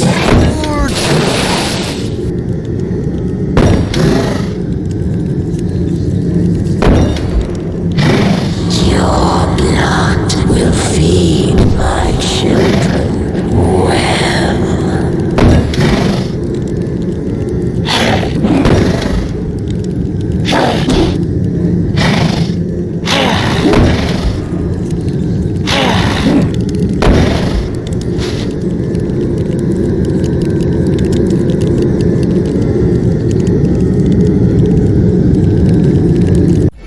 With great courage, the smith of Myrthemne saved the SunHammer and imprisoned the spider god Seercrosh and her seed into the Tain.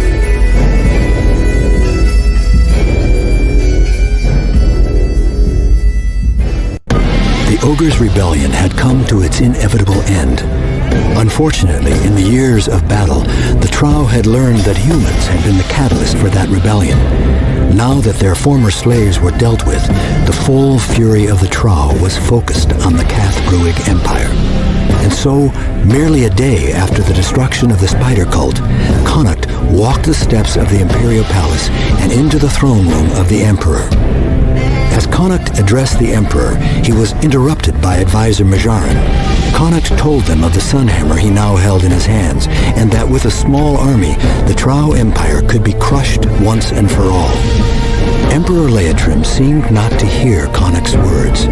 He appeared much older than usual, in a confused stupor mirroring senility. The Emperor merely said in a small voice, "What Mazzarin orders, so shall it be." Mazzarin then repeated that 100 soldiers were all that Connacht would receive for his ill-conceived plan. Connacht was enraged, yet knowing that any words spoken in haste would harm his plans, held his tongue and accepted the allotment. After weeks of marching his company of soldiers northwards, they were still far from the borders of the Trow Empire. They traveled along the Gajol River, skirting the edge of the dire marsh. With the Mercridia gone, all the army had to contend with was the biting of flies that swarmed over the shallow swamps. By midday, the sky was brooding with dark clouds. A misty vapor had risen from the fens and billowed through the gnarled trees. The scouting party that was due hours previous had still not reported in. It was then that the aching bellow of a horn echoed in the mist-shrouded bog, ending in a sudden silence. They marched ahead with caution.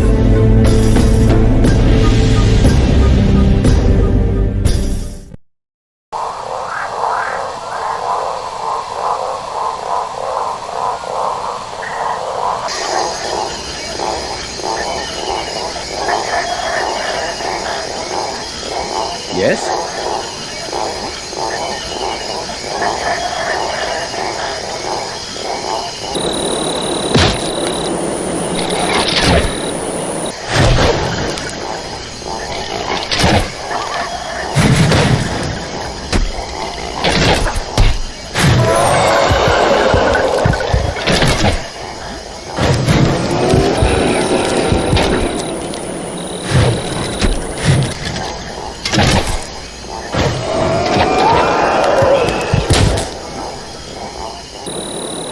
Are you moving?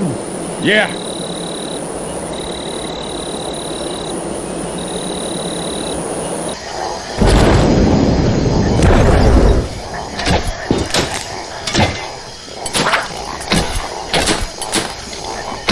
Move over.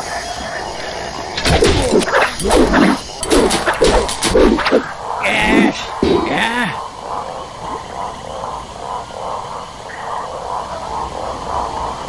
Yes, sir.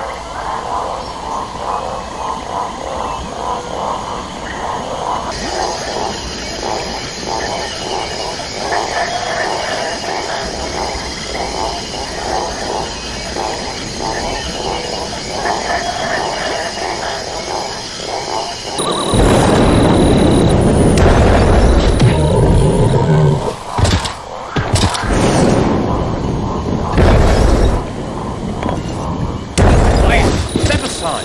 Stand clear. Yeah. Step aside.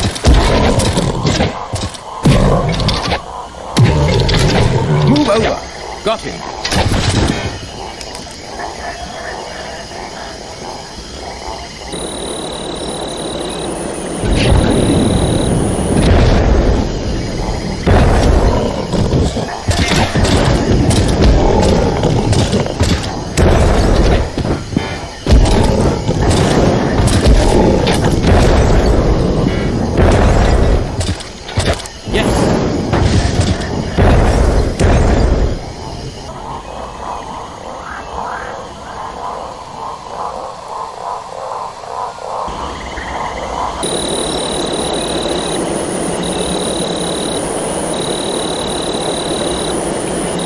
Over here! Over here! Yeah, I'm moving. Yes, sir. Yes, sir. Yeah. Over here! Yeah. I'm moving.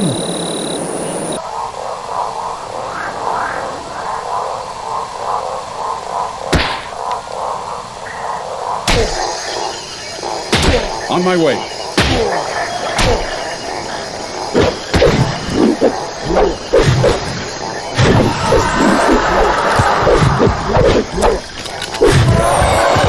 Moving. Let's go. I'm moving. Yeah.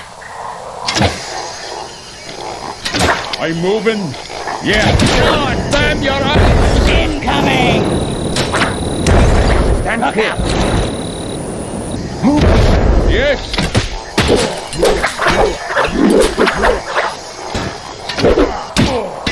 What?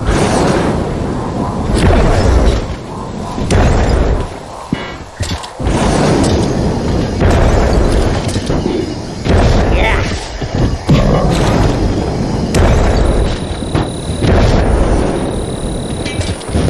Look out! Incoming! Yeah. I'm moving.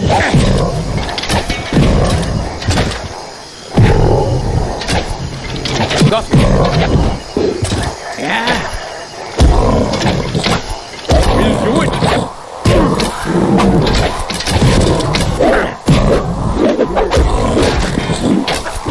Yeah.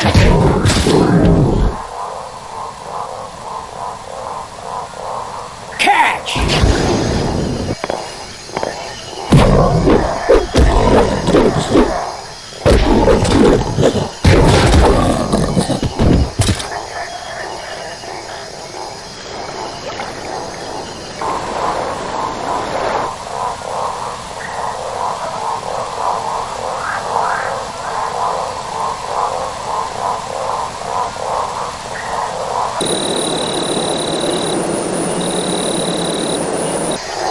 We're moving.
Yes!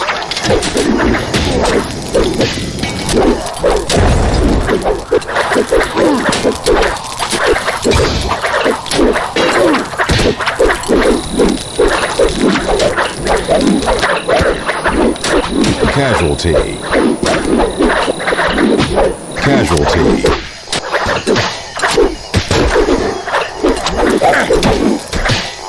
Move over. Stand clear. Casualty.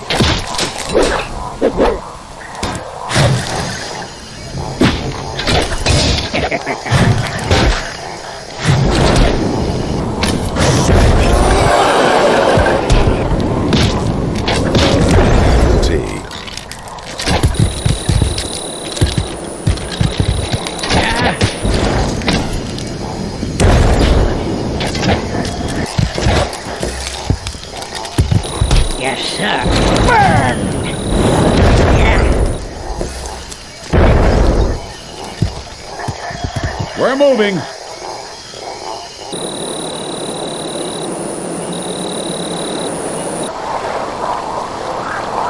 Yes, sir.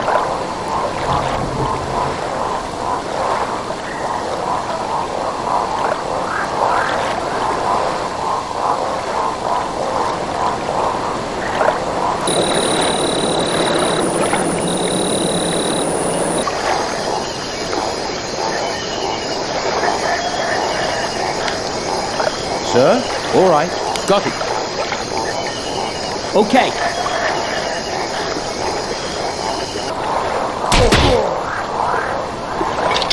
Over here! Yes. I'm moving. Moving. What now?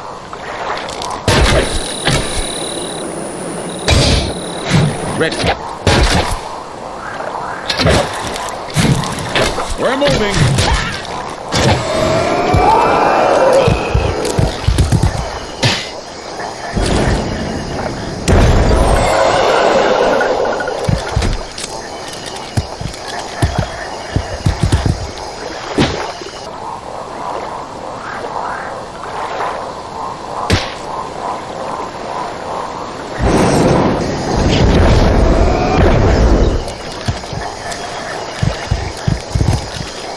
Yes, sir.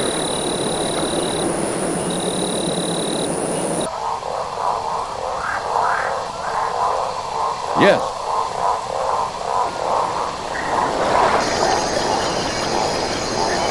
Got it.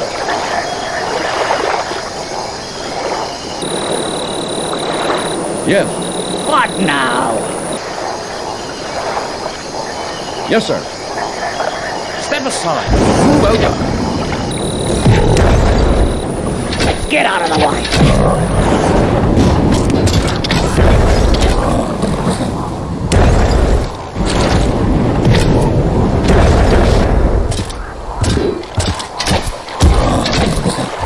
Sir, we're on it. Make a hole!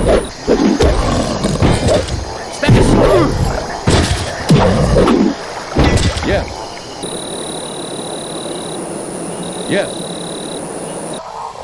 We're moving.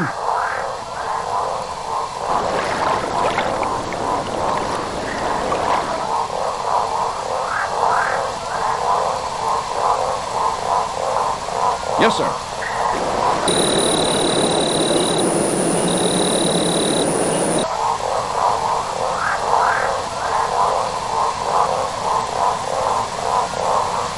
Yes, sir.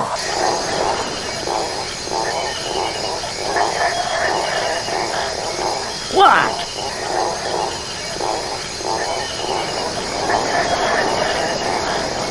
Let's go. Yeah.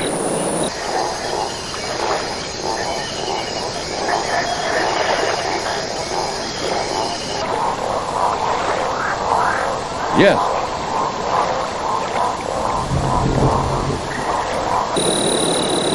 Got it.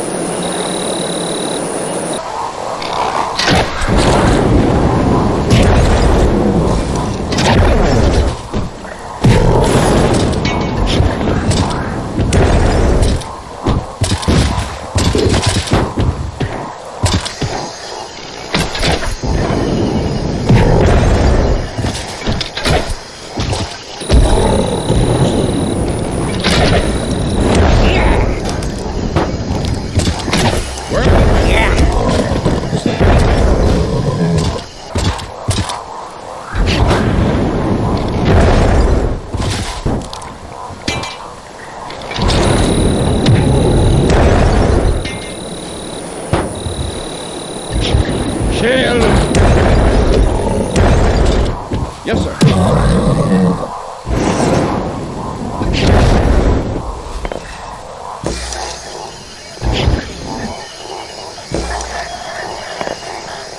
Yes, sir. Make way for the tools. Yeah. Yes. Yes, sir. Yeah. We're on it. Step aside. Move over. Move over. Back up.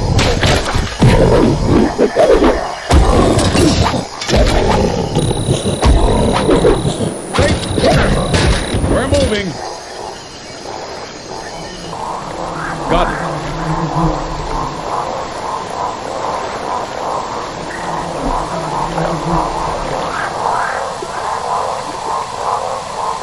Yes.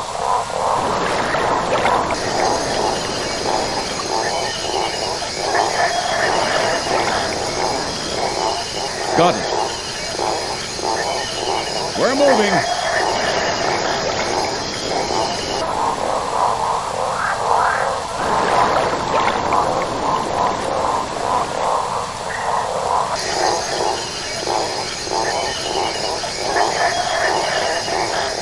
I'm moving.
Make a hole.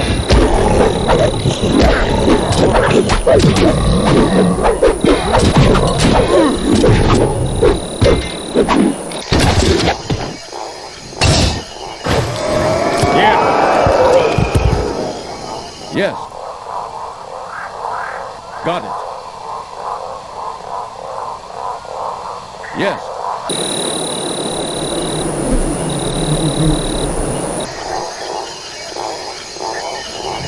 Got it. Yes, sir.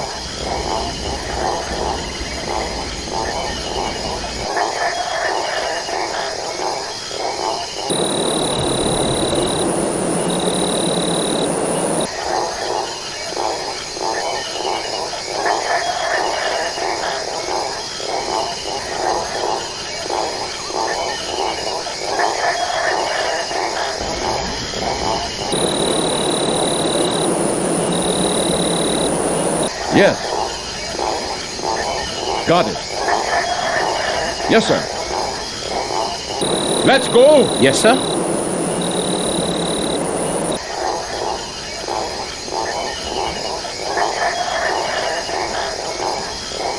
Yeah.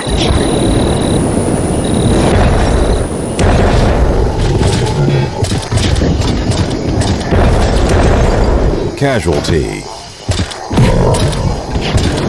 Make up.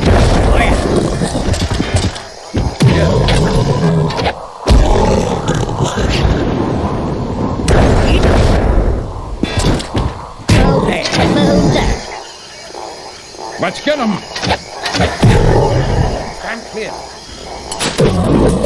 Hold it. We're moving.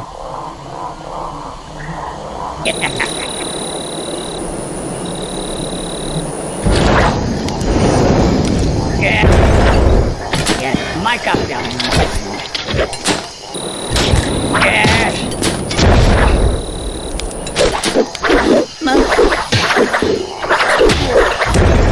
Casualties.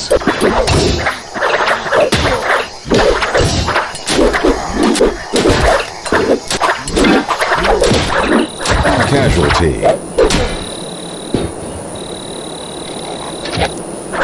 Over here!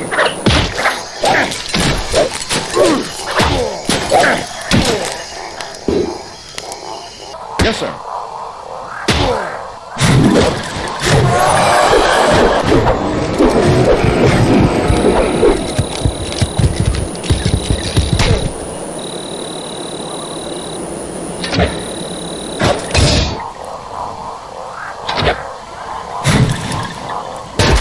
We're moving.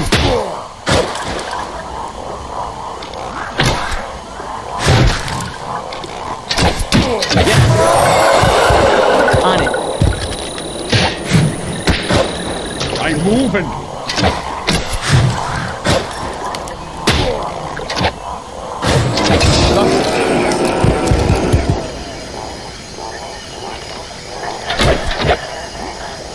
We're on it.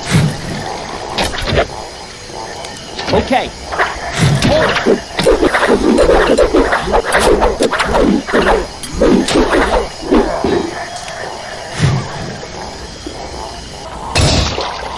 Got it. We're moving. Yeah. Let's go. Your orders, sir. Right.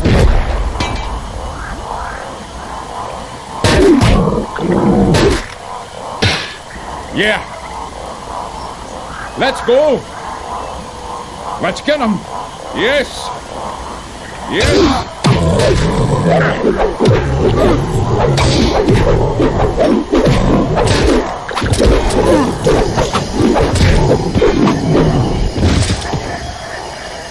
Yeah.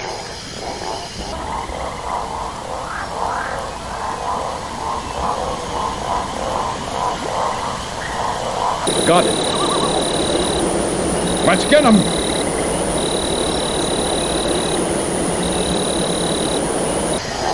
Let's get him. We'll do it.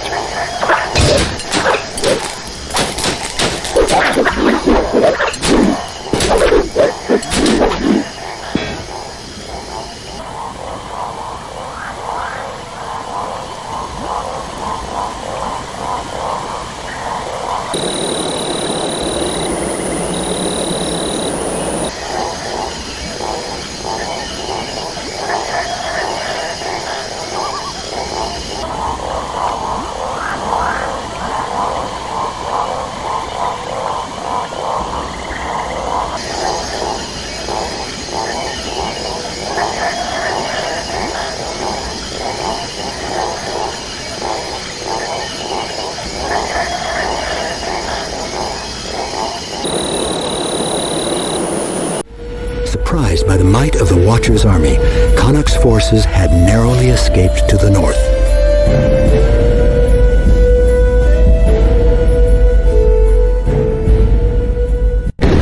Having broken through the Watcher's ambush, Connacht and his company of soldiers fled to the north, Bahl'al's deathless army in close pursuit. The soldiers marched solid for 3 days, trying to distance themselves from the army of the dead, who knew no sleep. Through the march, Connacht wore a grim expression. He knew of only one way the Watcher could have learned the location of his troops. They had been betrayed, but he did not know by who. After many days of trudging through the boggy marsh, they finally lost sight of Bahl'al's army. The marshlands abruptly changed to rugged hills and mountains. They had reached the border of the Trow Empire. After scaling a short mountain range, the Trow temple complex of Daizaran lay below them. It was comparable to the temple complex at Avernus, massive structures built out of the blackened mountainside. Minarets of solid iron reached to the sky in praise of their god Nyx. But that was where the similarity ended.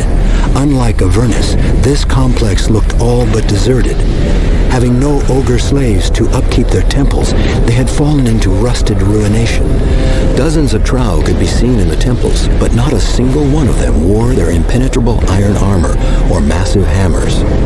Damas's sharp eyes noticed a rank of soulless hovering above the temple walls. Since the Trow had no mastery of necromancy, Moagim was obviously using Daizaran as a staging area for his troops. Connacht had yet to use the SunHammer in battle. Now it was time to see if it was as powerful as the legends claimed. For if it was not, their attack on the Trow homeland would end here.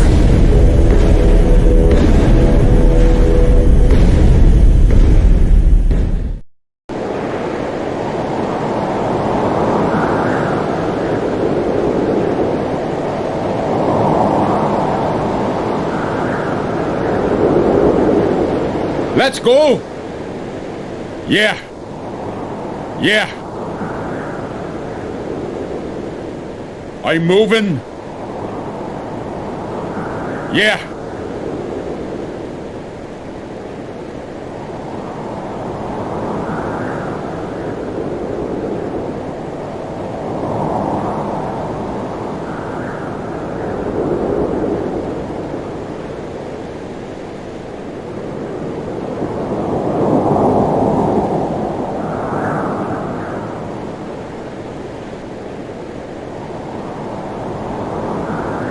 Yeah.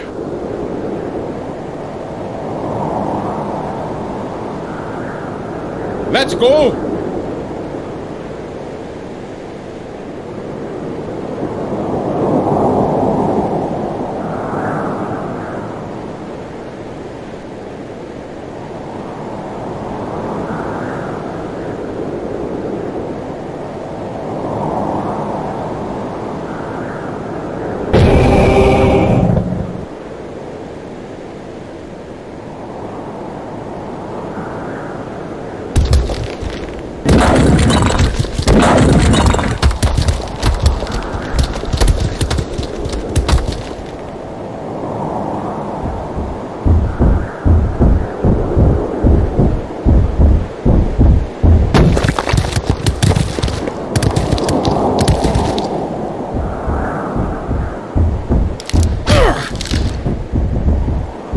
I'm moving.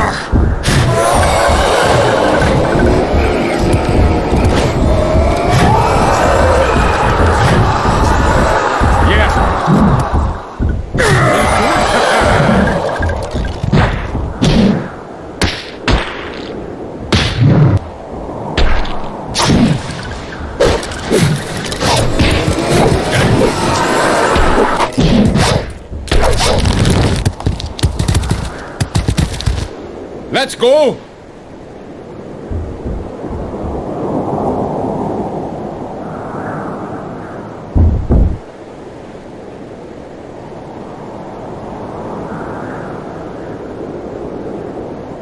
Over here!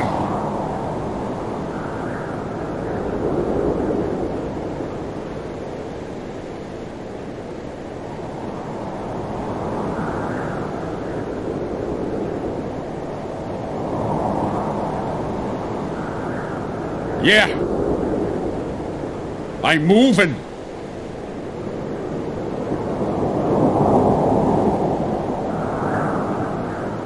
I'm moving.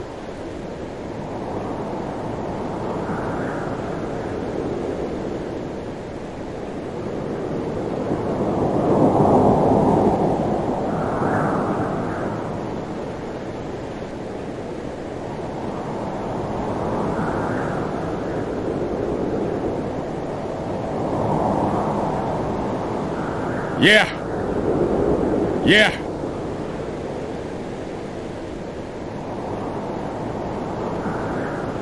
Over here.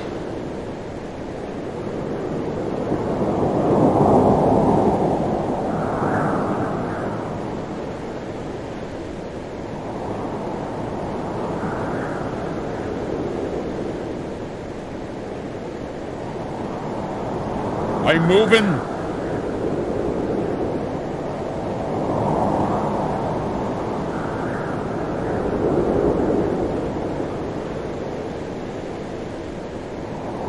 Yeah. I'm moving.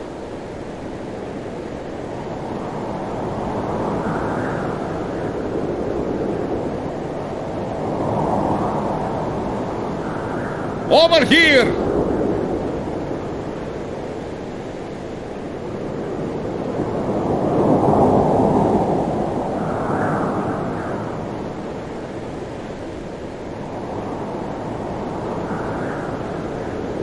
I'm moving. What?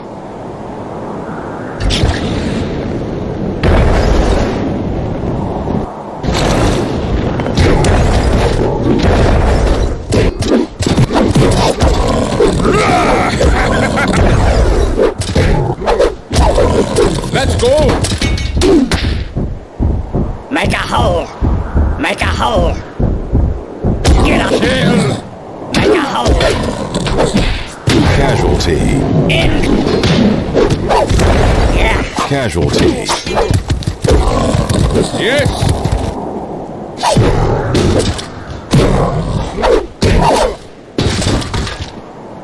I'm moving.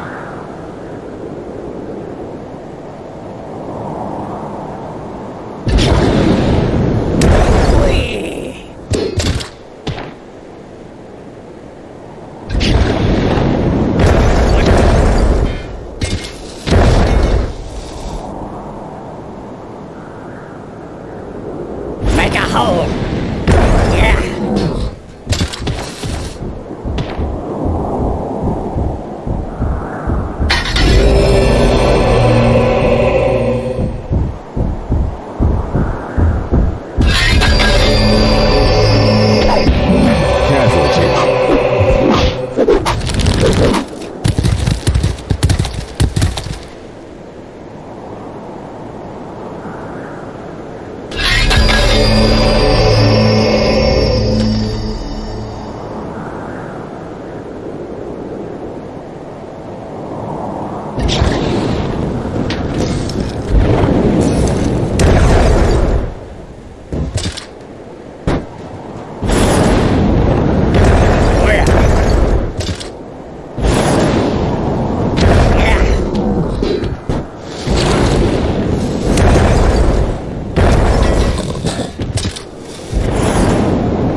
Make way for the dwarf!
Let's go!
Let's go!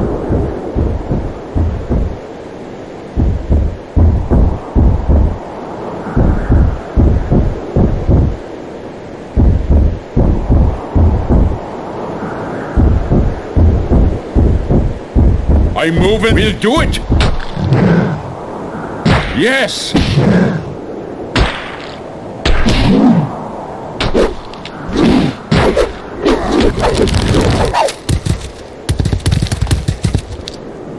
Yeah.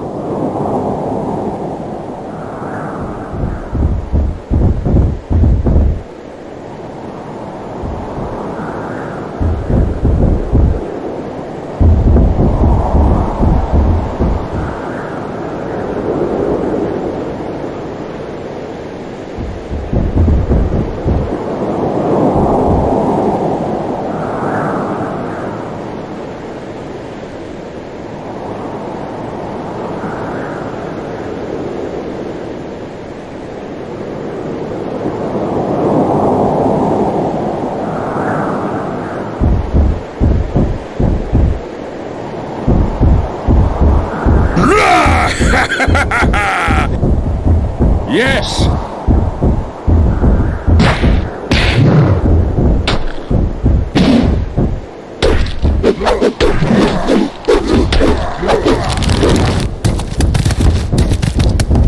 I'm moving.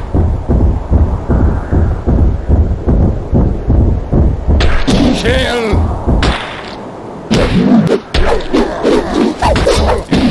Yes! Casualty. I'm moving.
Moving.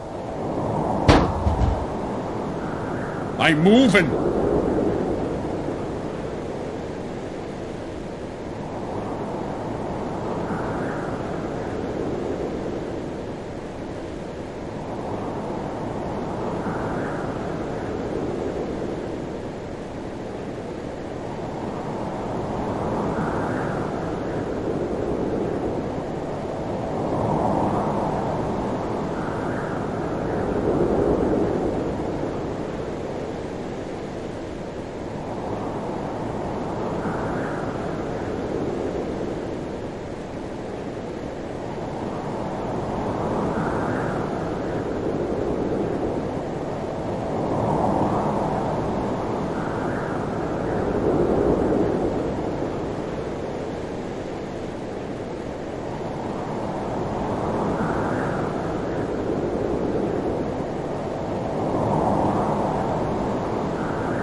I'm moving. Over here! Yes!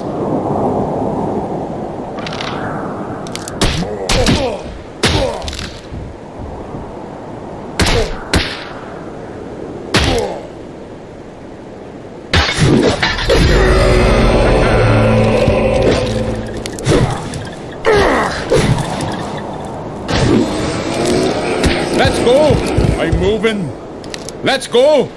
I'm moving. I'm moving. We'll do it.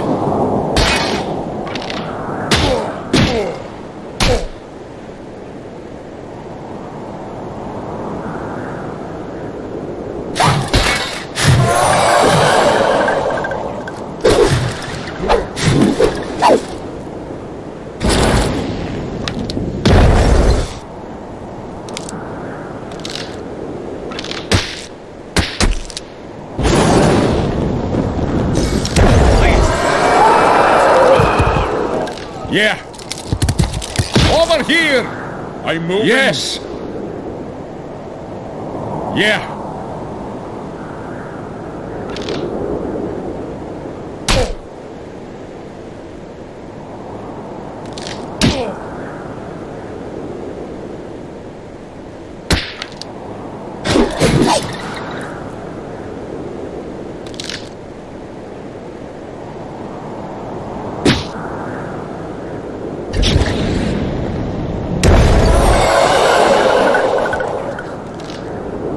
Let's go! Let's go!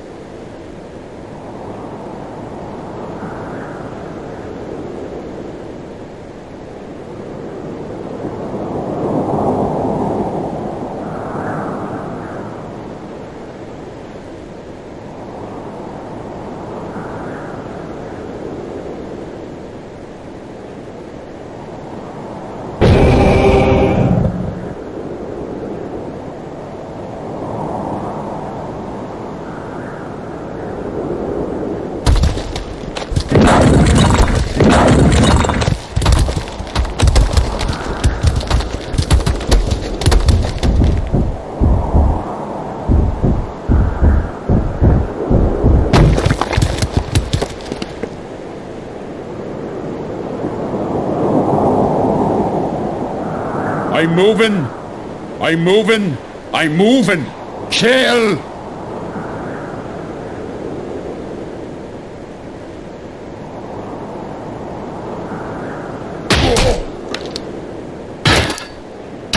Kill!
Let's go! Yes! Yes! Yes! We'll do it!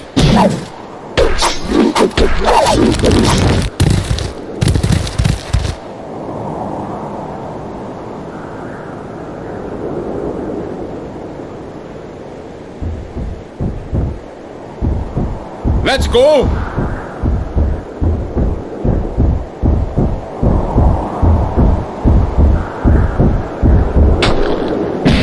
Yes!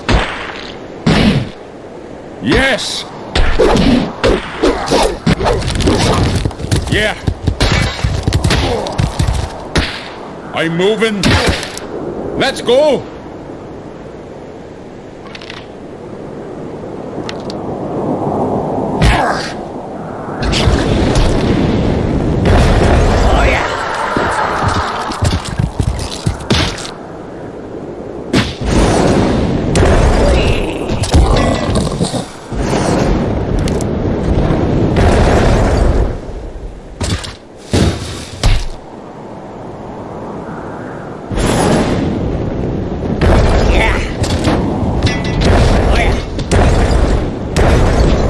Yes!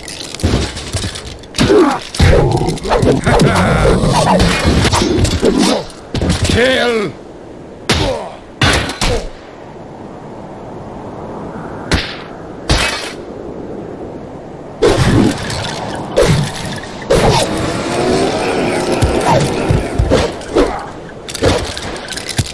I'm moving!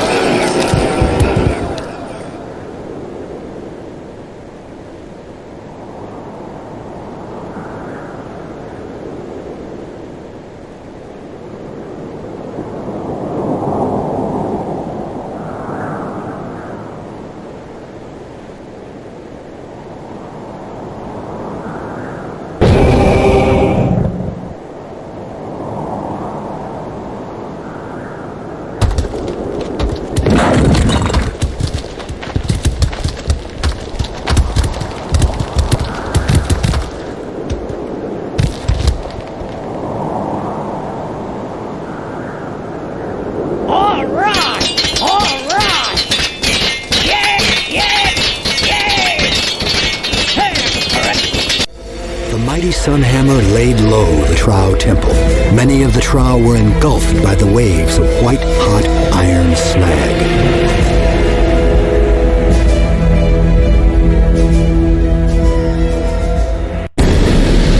The SunHammer proved to be the implement of the Trow's destruction. After months of systematic annihilation, a score of Trow cities had been turned into lakes of molten iron. Connacht and his remaining forces had made their way to the edge of Rhiannon, the Trow's most ancient city and the center of all Trow civilization. Arrayed upon a hill overlooking the colossal structures, Connacht held aloft the SunHammer and activated its power. A column of light shot from the heavens, but when it dissipated, the Iron Temple stood unscathed. Myrgard quickly approached Connacht, explaining that somehow Rhiannon was shielded from their attacks.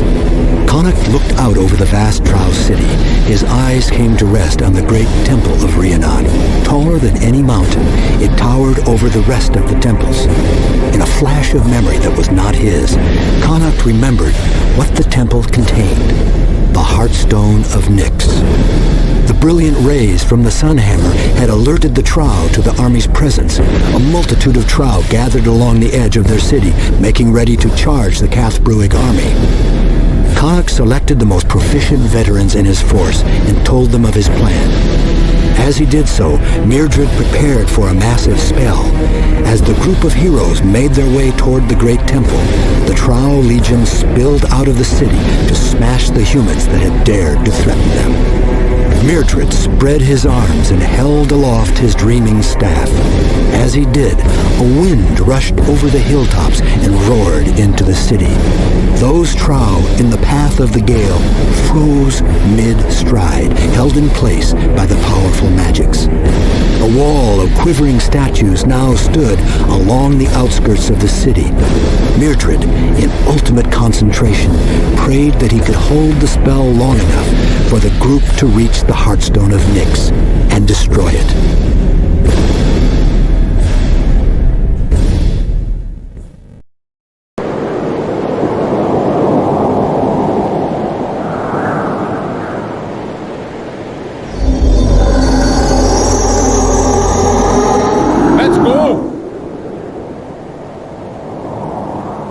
I'm moving. I'm moving.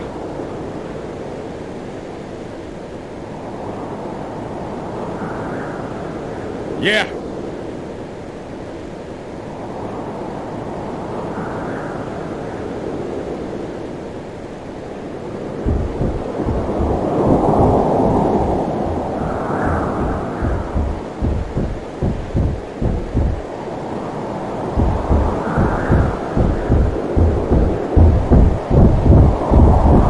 Yeah.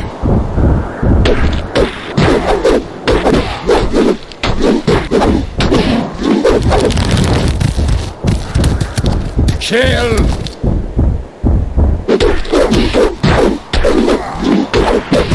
Casualty.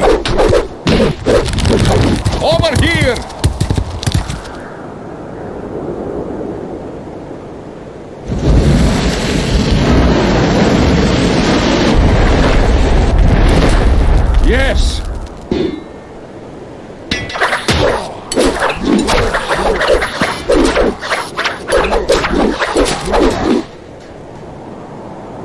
here!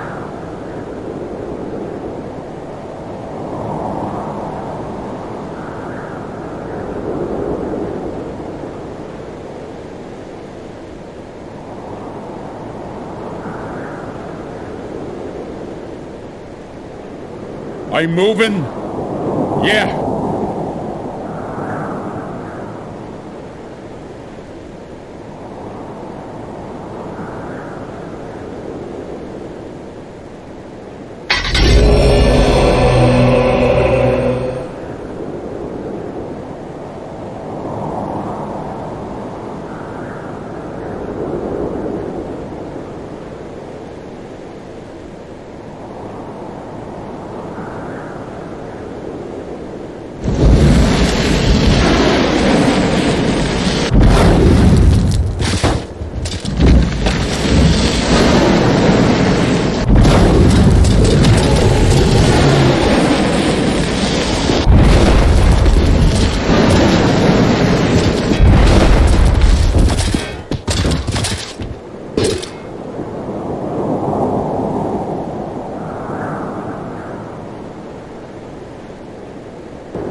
Let's go! Let's go!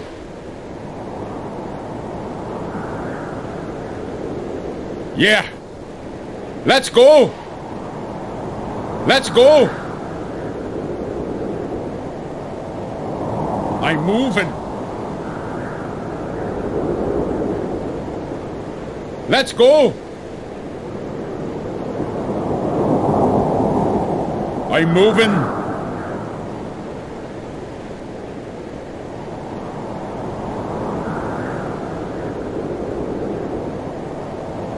I'm moving. Yeah. I'm moving. We'll do it.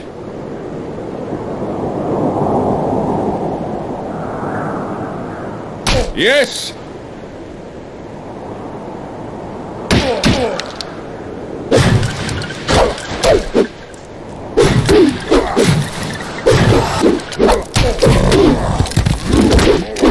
Let's go. Yeah. Yeah. Yeah. Let's go. I'm moving.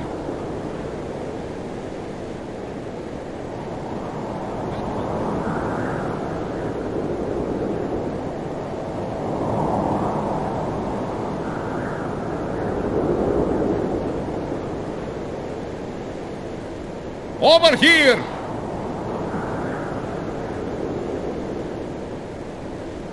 I'm moving.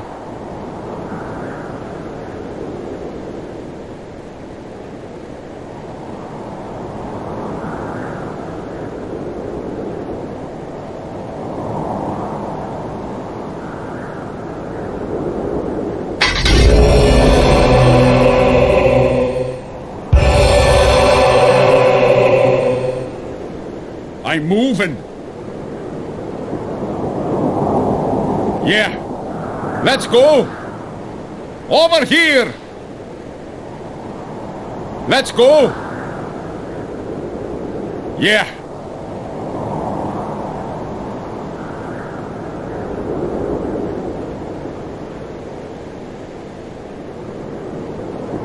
I'm moving!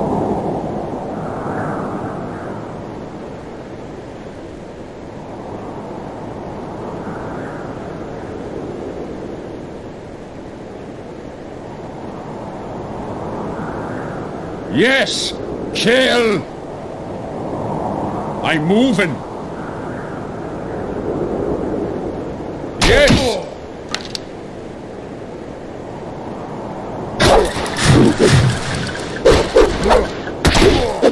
I'm moving! Let's go! Let's go! Yeah!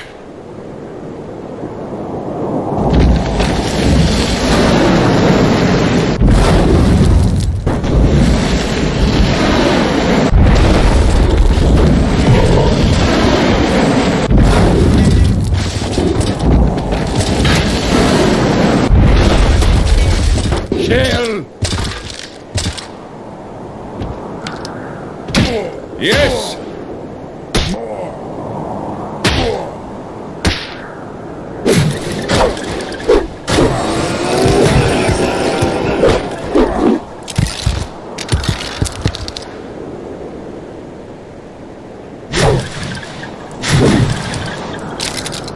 Yeah! Let's go! Yeah! Let's go!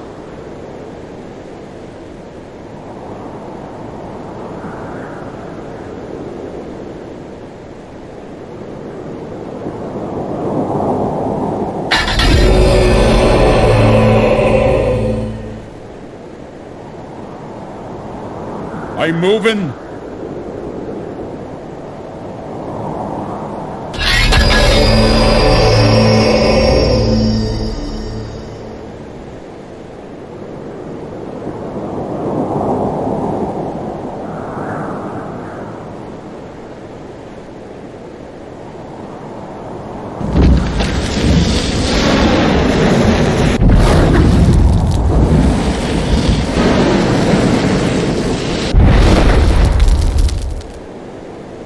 Yes!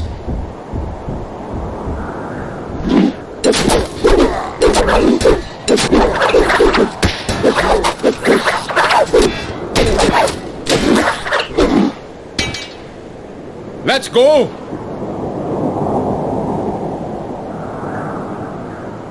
Yeah!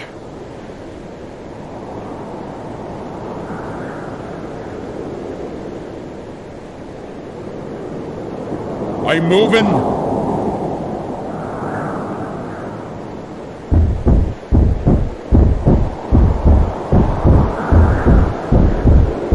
Yes!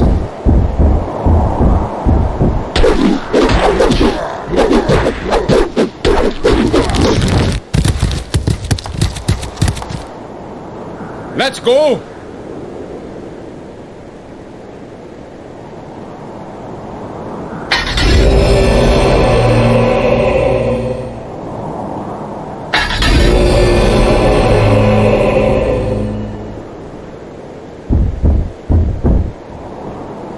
I'm moving. I'm moving. Yeah. I'm moving.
I'm moving.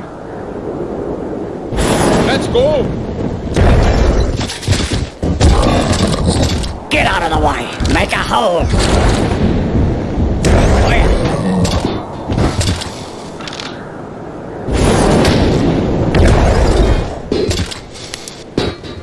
Yes.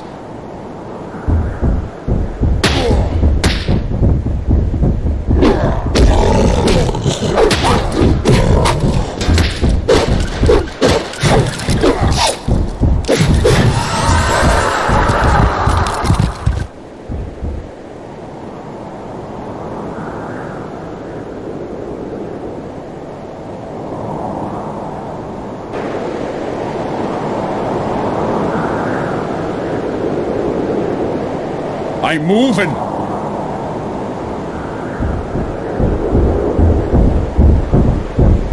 Kill.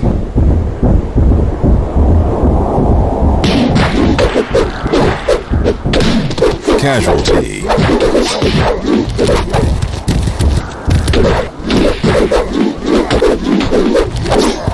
Let's go!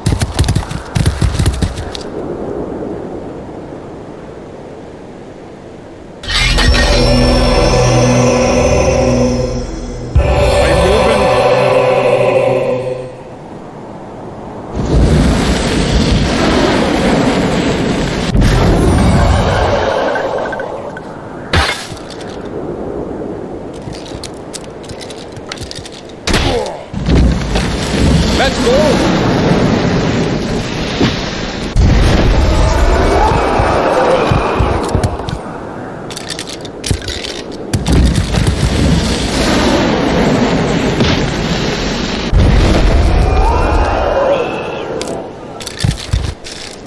Yeah! Let's go!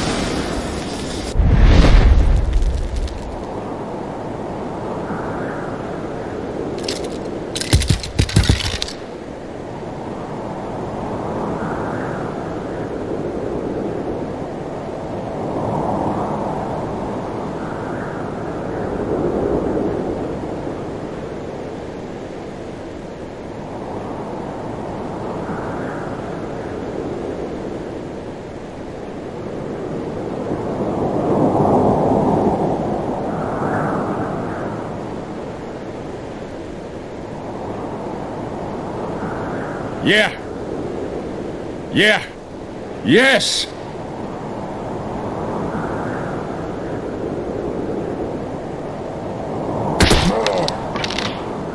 I'm moving. He's mine. Kill.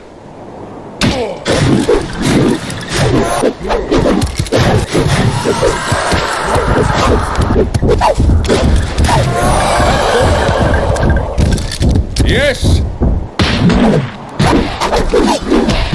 Casualty. Casualty. Yeah.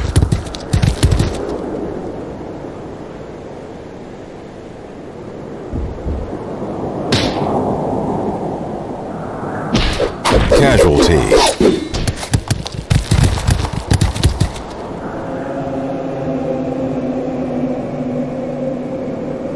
Over here!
Destruction of the Heartstone, the SunHammer engulfed Rhiannon in columns of searing light. Those Shroud that did not die outright were drowned within the lake of molten iron.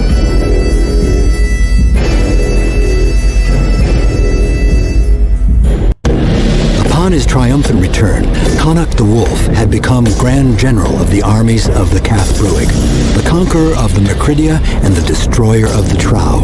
To the people, Connacht became a god given flesh.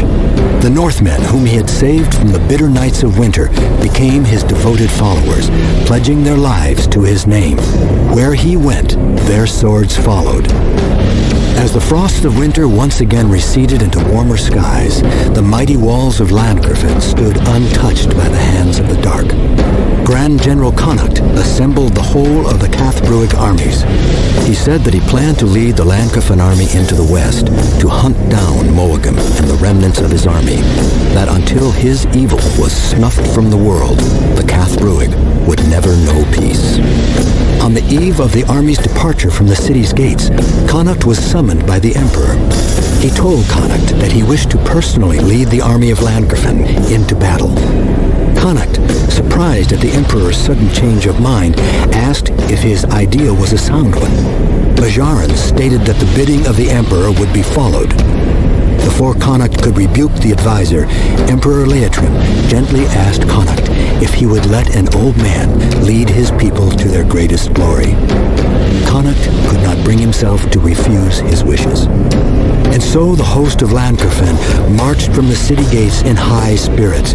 Not only were they commanded by the Grand General Connacht, but they were led by the Emperor himself.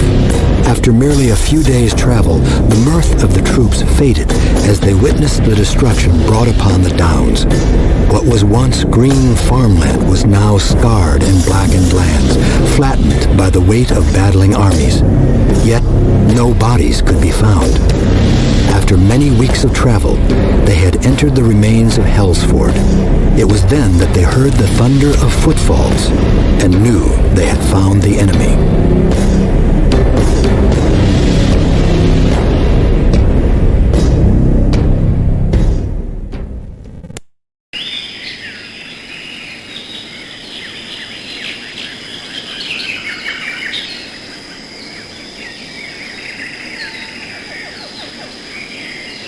Yeah. Let's go. I'm moving. I'm moving. New units received.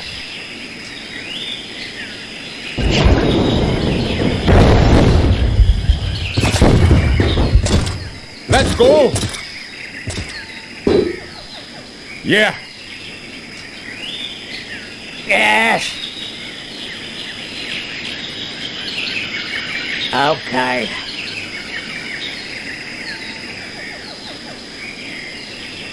I'm moving. Yeah.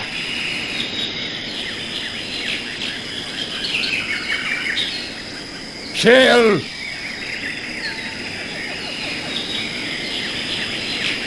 Let's go. I'm moving. Over here. Let's go. I'm moving. Over here. Let's go. I'm moving. Shell.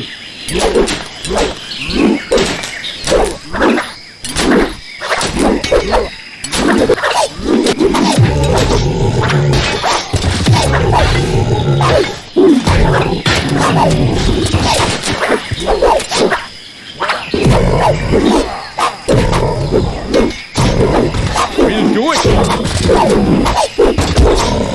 Yeah, we'll do it.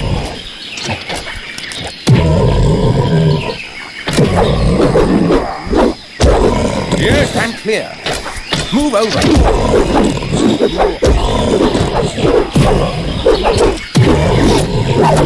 We'll do it.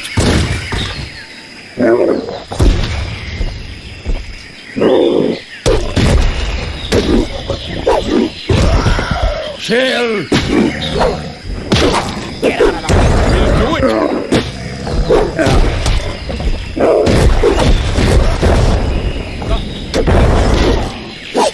We'll do it. Here now. Make up your mind. Move here, move there.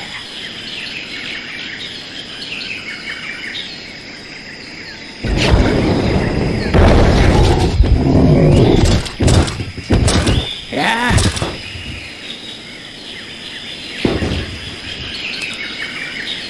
Let's go. Yes.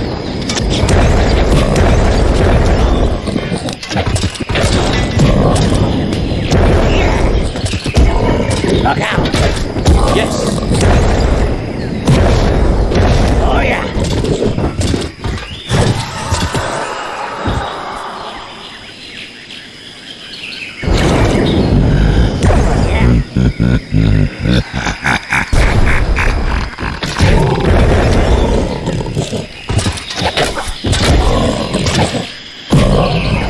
Make a hole. Yeah.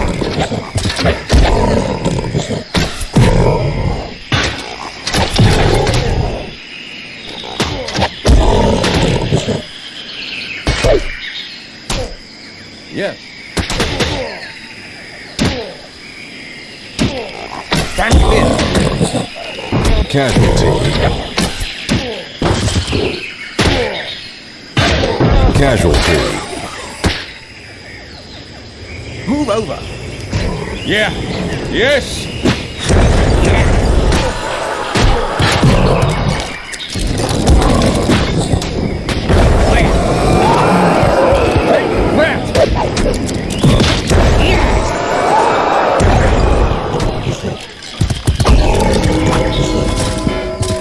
Yes, sir.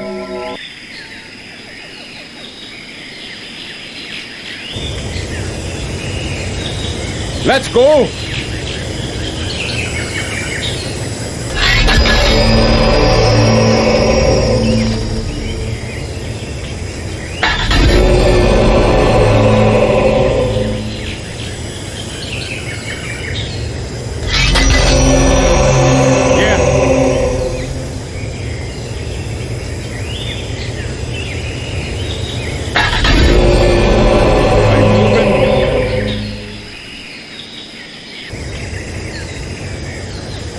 Let's go!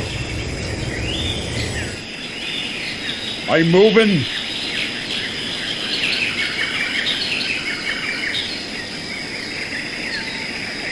Yeah.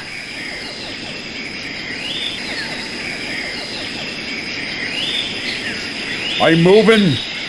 Over here! I'm moving.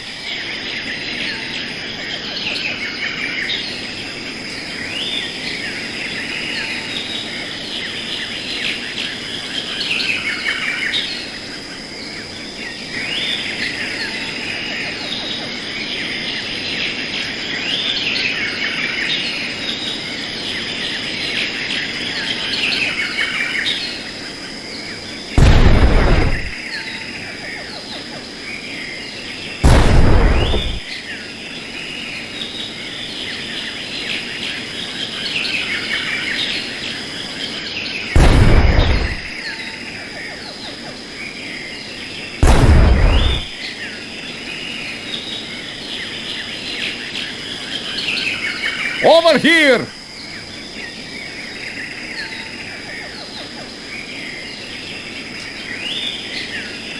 Yes!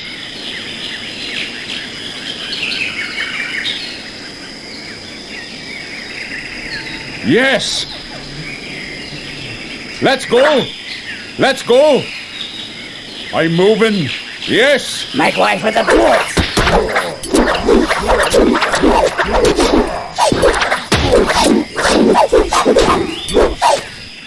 Yeah. We'll do it. Casualty. Let's get him. Get out of the way! Make way for the dwarf! Yes. Move over.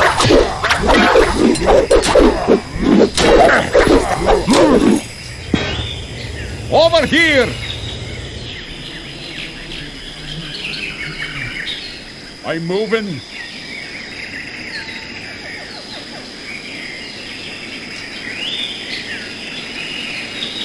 I'm moving.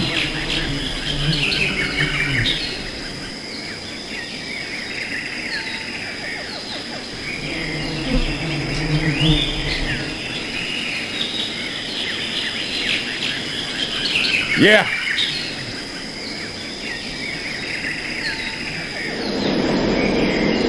I'm moving.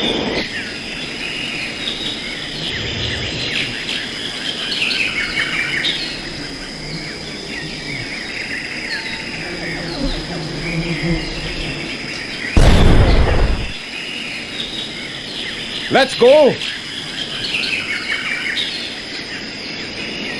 Yeah.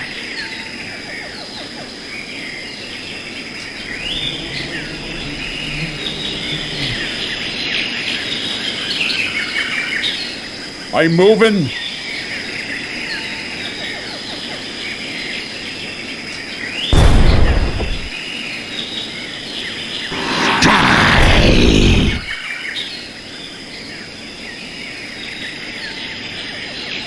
Yeah.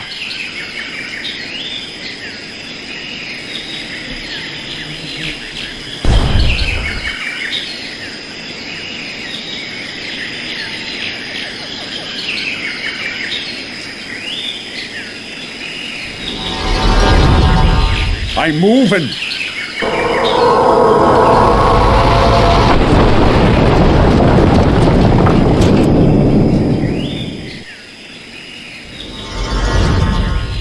Step aside.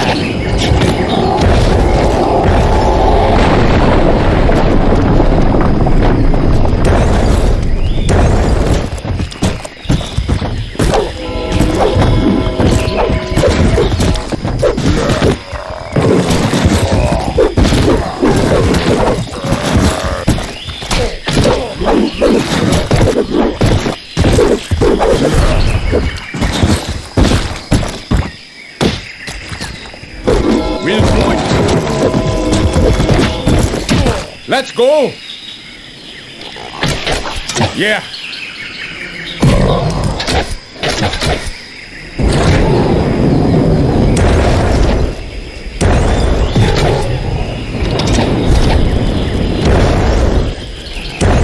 Tail. I'm moving. Stand clear. Step aside. I move. I'm moving.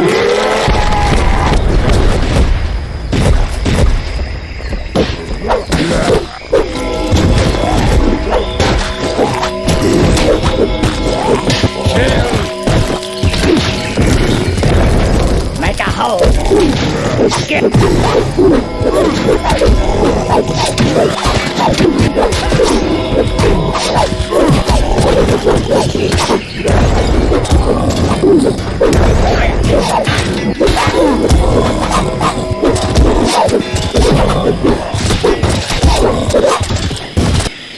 Let's go. Yes. Yes, sir.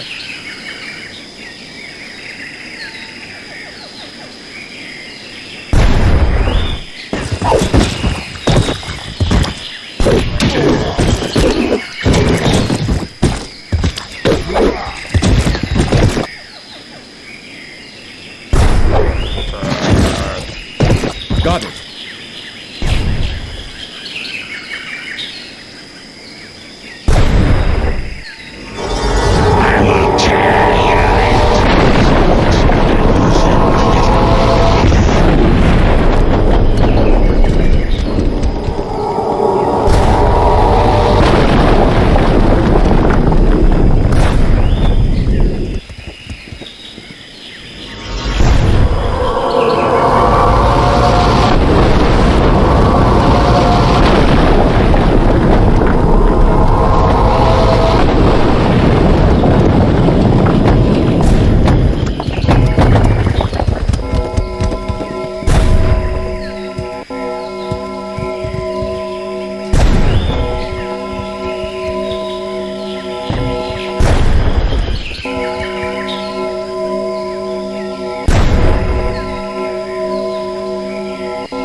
You! How do you have such power?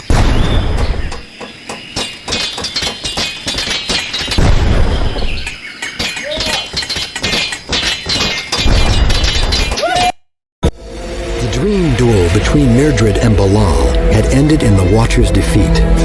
Moagim, having his forces smashed by the Cathbruig army, fled into the west.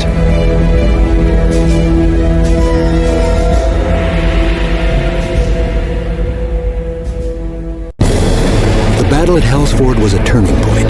Moagim's army, being crippled by Connacht's forces, fled westward towards the Cloudspine. As soon as they could tend to the wounded, the army was once again in the pursuit of Moagim's forces. They were marching into mountainous terrain, and Connacht feared that they were heading towards the Norn Pass. If Moagim's forces were to cross the Cloudspine and into the western lands of the provinces, he might not ever be stopped. The army marched for weeks trying to close the distance between Moagim's army. One night, as the leaders of the army made plans for their travel, and Avatara remarked at Myrgrad's extraordinary powers. He stated that not even the most accomplished of Avatara could weave the dream spells at his disposal. When asked where he had learned these great spells, Myrgard was strangely silent. As the army reached the base of the Norn Pass, they were less than a day from Mulligan's Legion. The fierce weather along the cloud spine made the journey a hard and soggy endeavor. At the mouth of the mountain passage, the army made camp. At the break of dawn, they would move into the pass and stop Mulligan from entering the lands to the west.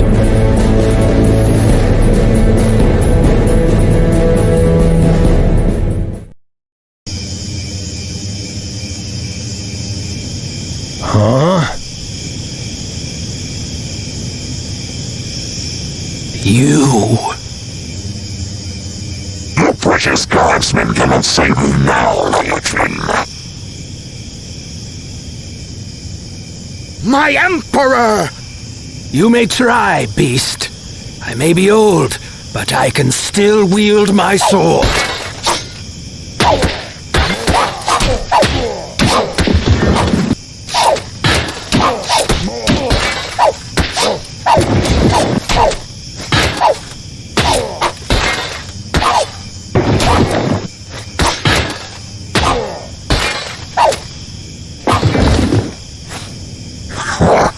Pathetic old man. I will take that crown you wore.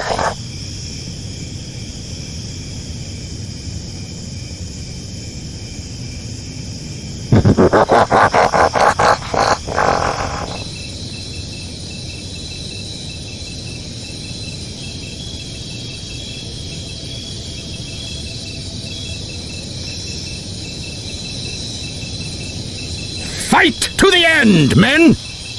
We're moving.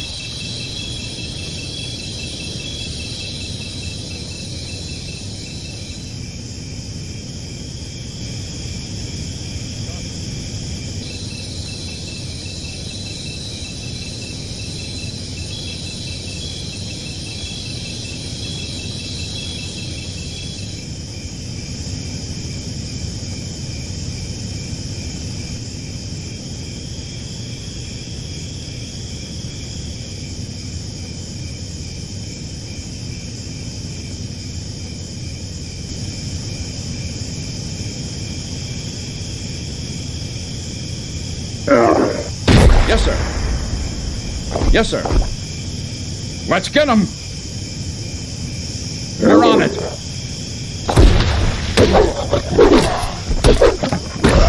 We're on it. We're moving. Hold your fire. Yes, sir. Let's get him.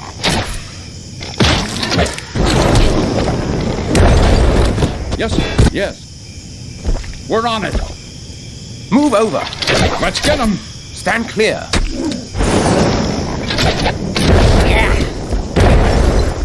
Yes, sir. Let's get him. Okay.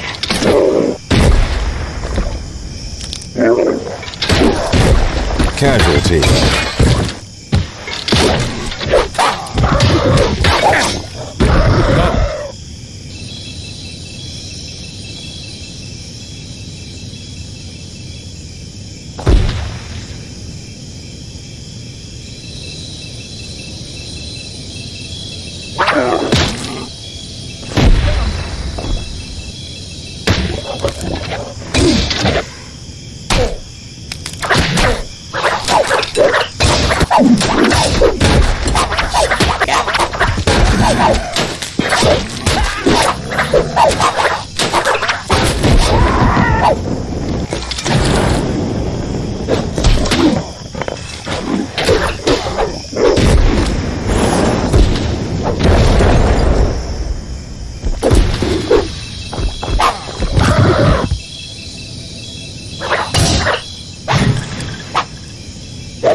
Yes.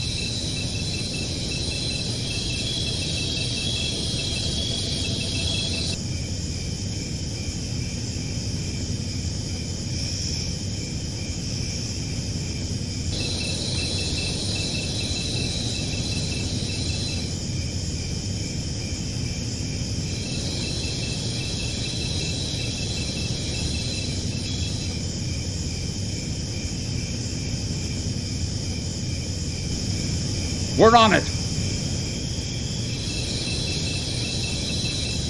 Make up your mind.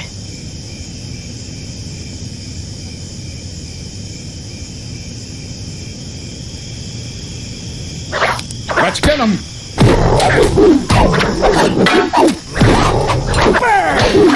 Casualty. Oh yeah.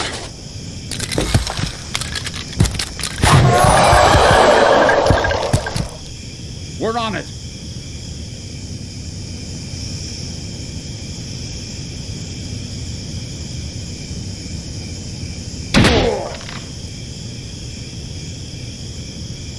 More.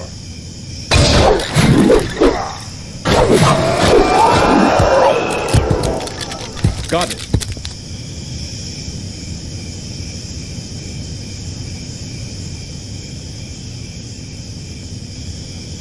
Yes.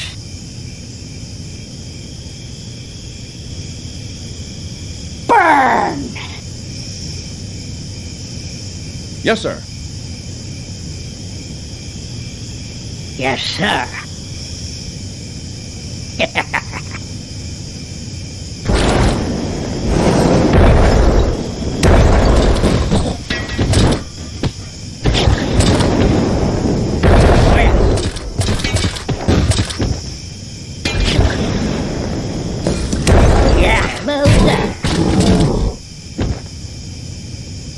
Make up your mind.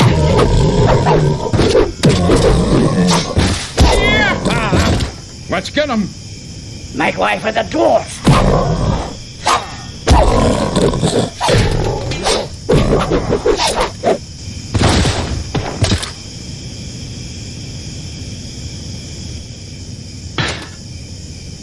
We're on it.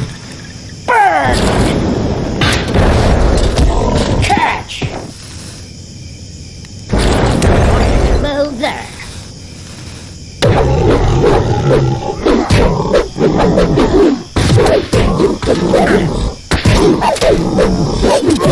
Casualty. Casualty.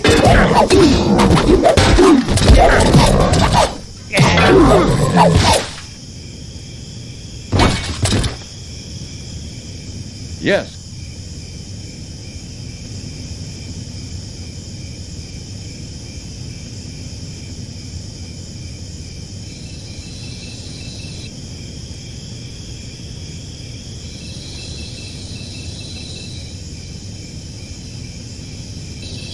We're on it. Got it. Yes, sir. Let's get him.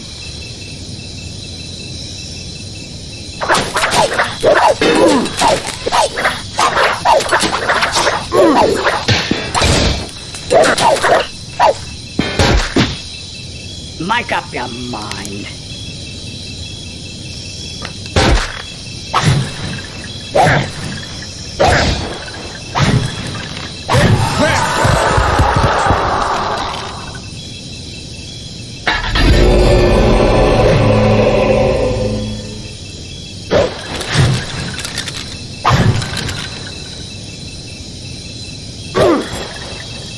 Yes.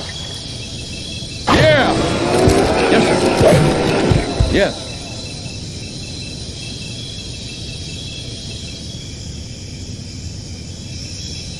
Yes.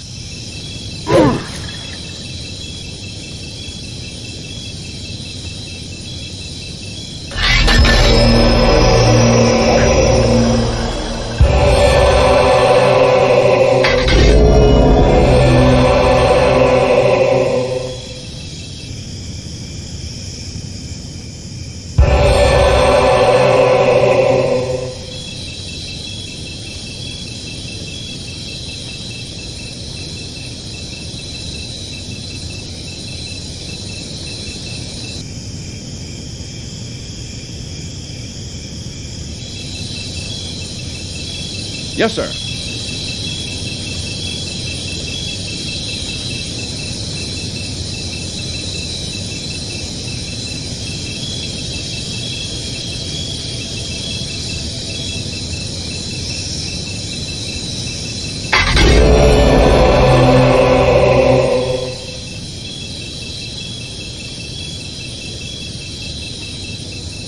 Yes, sir.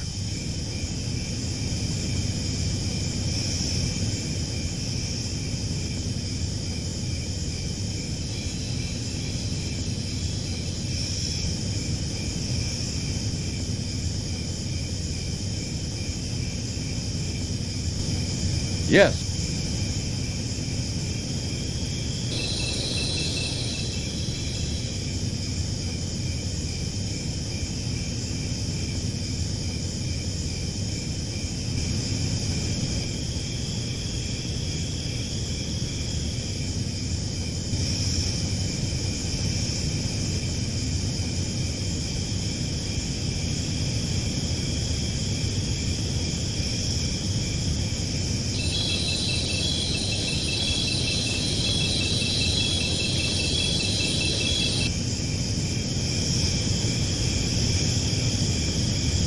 We're moving. We're moving.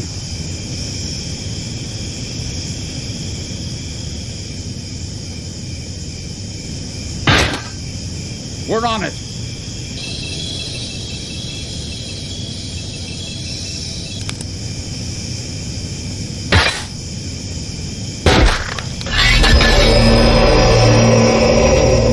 Yes, sir.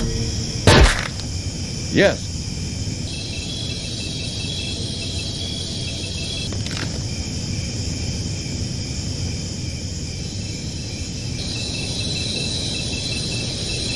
Got it.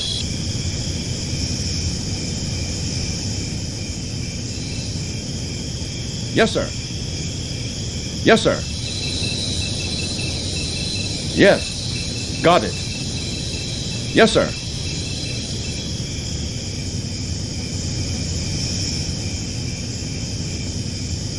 Yes.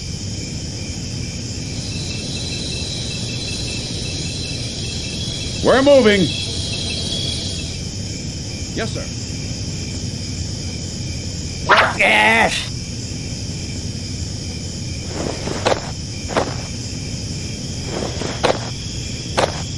Okay.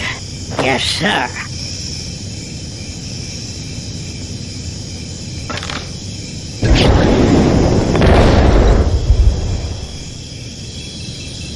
Yes, sir. Let's get him.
Got it. Yes, sir.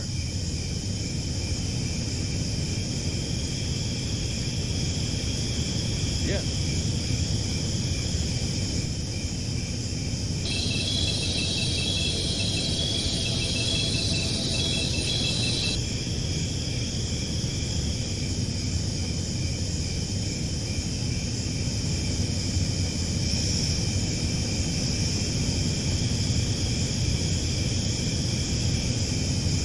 We're on it.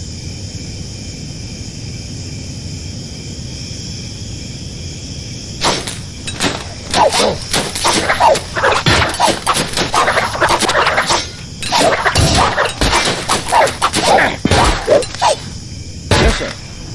Yes. We're moving.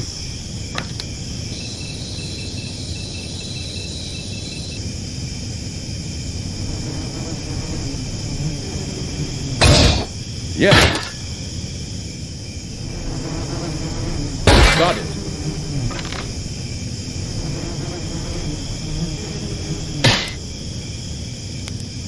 Yes, sir. Yes. Yes, sir. Yes.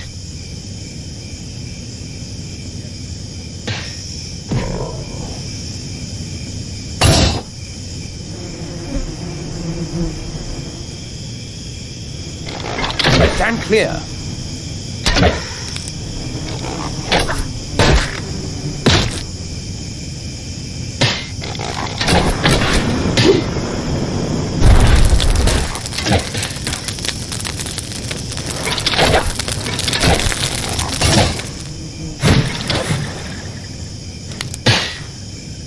We're on it.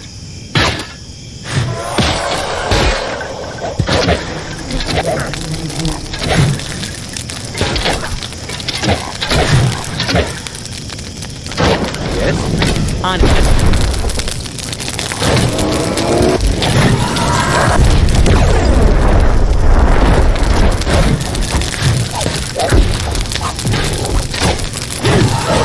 Casualty.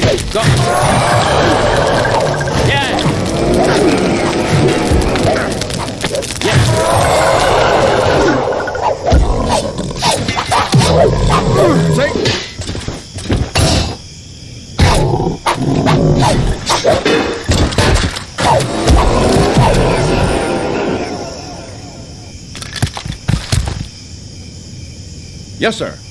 We're moving. Yes, sir.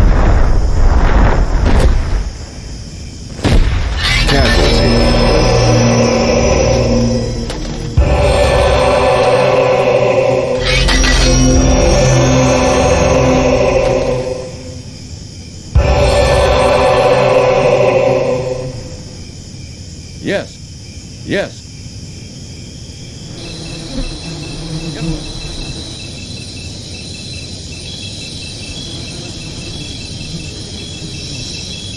We're moving. Okay.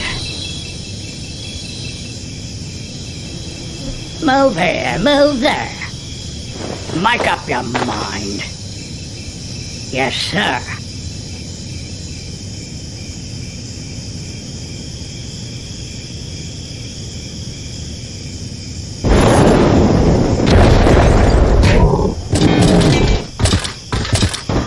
Stand clear.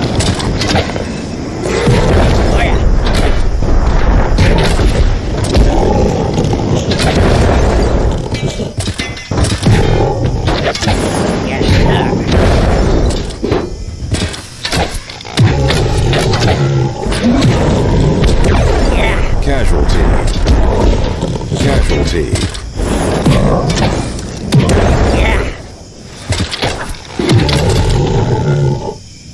Burn!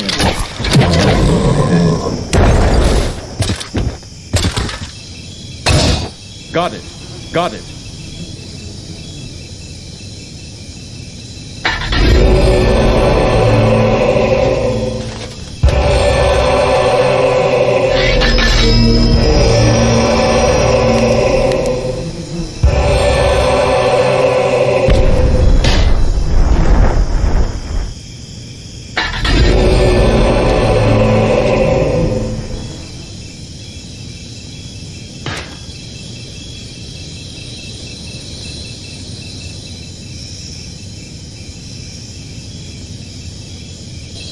We're on it.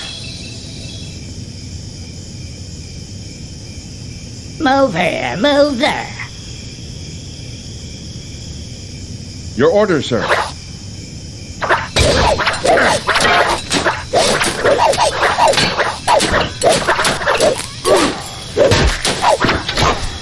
What? My God.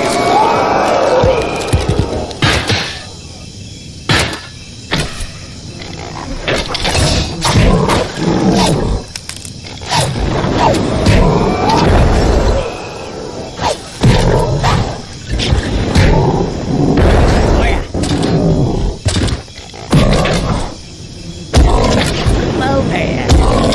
Yeah.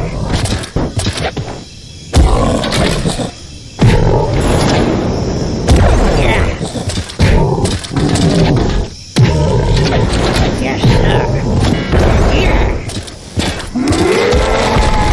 Casualties.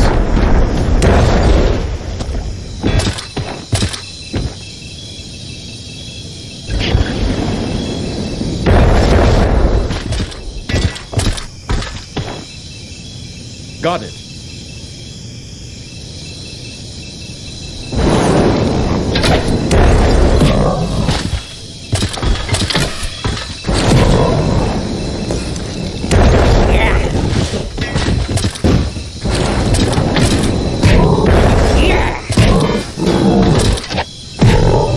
All right.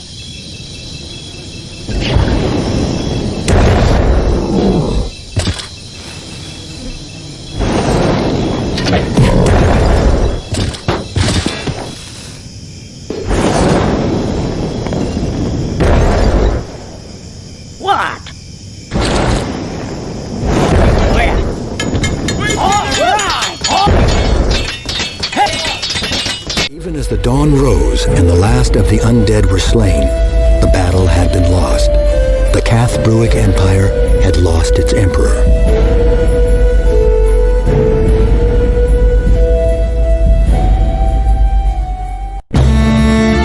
As the rain fell on the quieted battlefield, a great sorrow befell the ranks. The emperor of the Cathbruic, their beloved Emperor Leitrim, lay dead, struck down by Moigan's blade.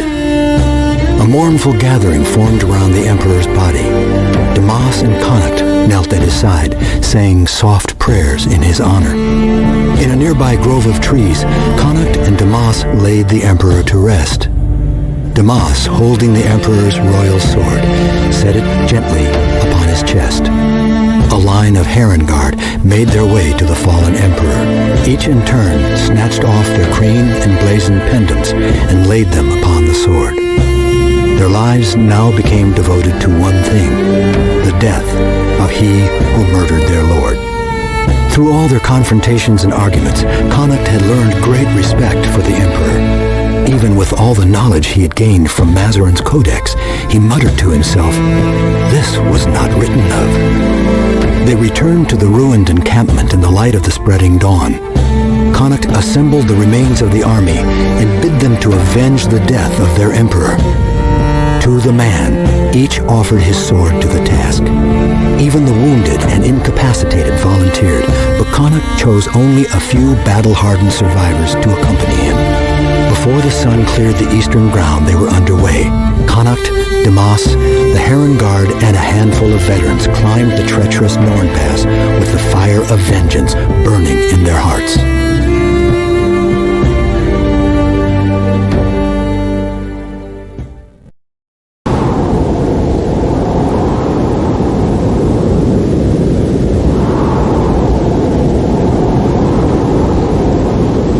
I'm moving.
Let's go! I'm moving.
Let's go!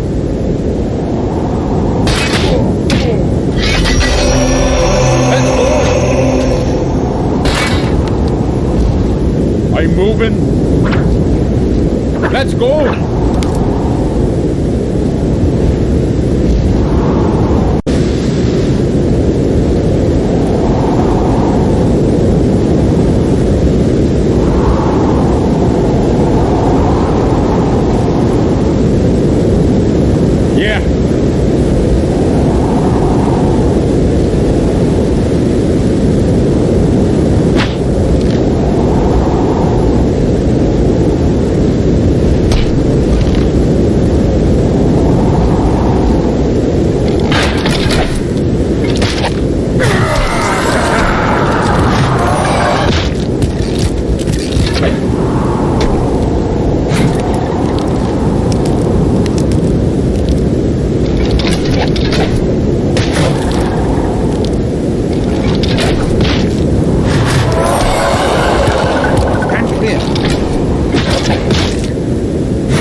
Right away. Yes, sir.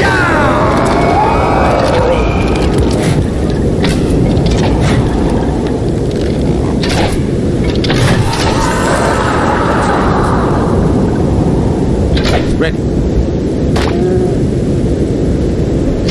All right.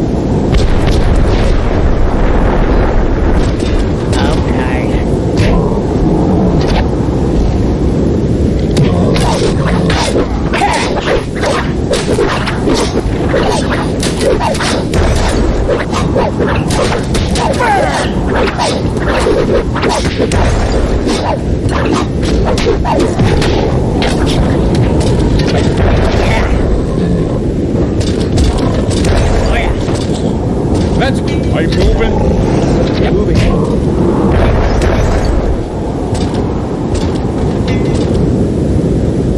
Over here. I'm moving. Yes, sir. Oh, yeah.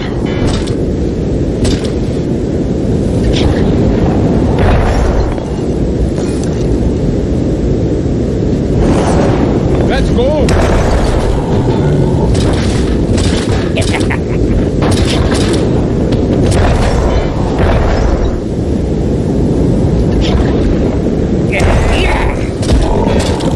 Yes. Move it. Yeah. Yeah. Burn! Oh yeah. See it. Burn! Burn! Yes. Catch!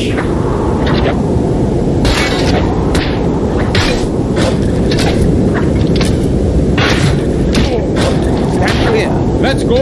Yeah. Yeah, I'm moving. Yeah. Move. Oh yeah. Burn! Yeah.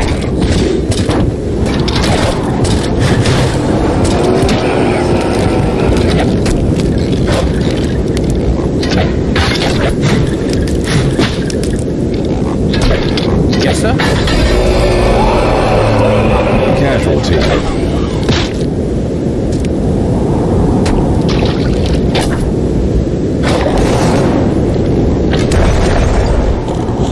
Catch! Whee! Casualty. Oh yeah. Casualty.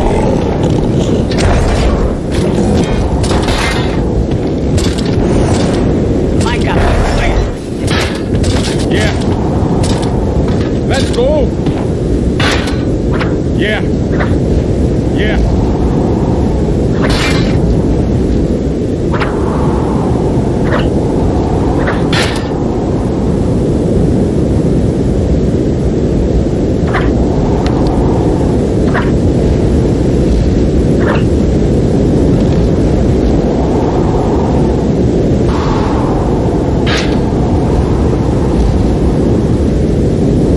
Yeah.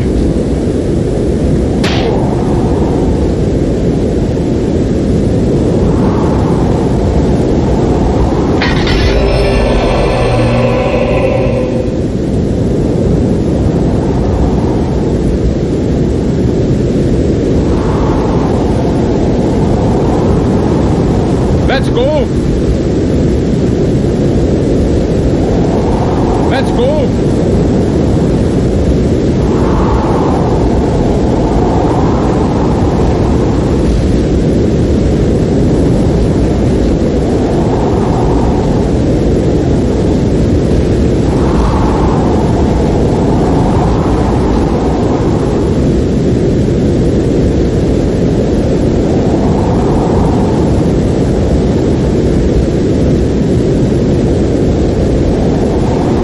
I'm moving.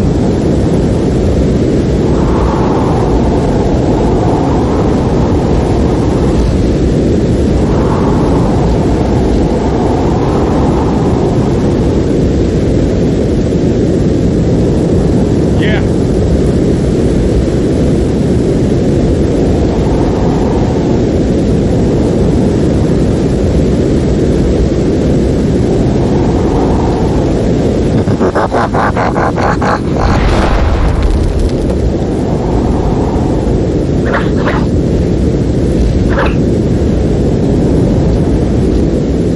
I'm moving. Yeah.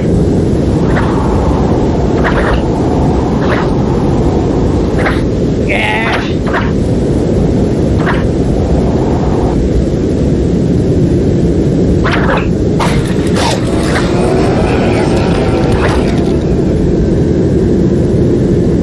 Over here.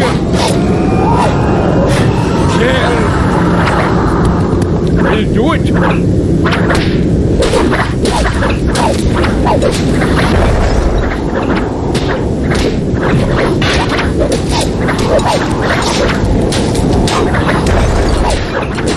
Casualty. Wait, wait.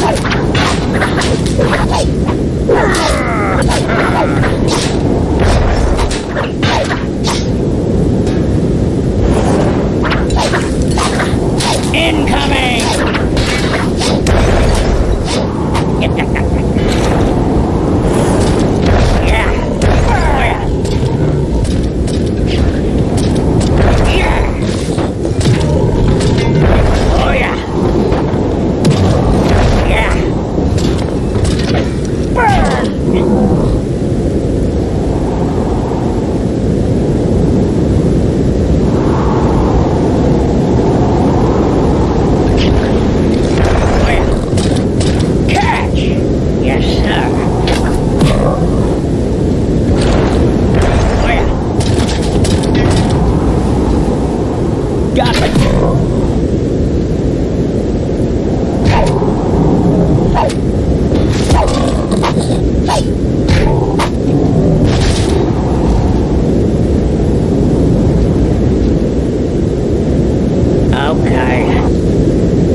Over here! Yeah. I'm moving.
Faceless terror was put down by the might and skill of Connacht the Wolf.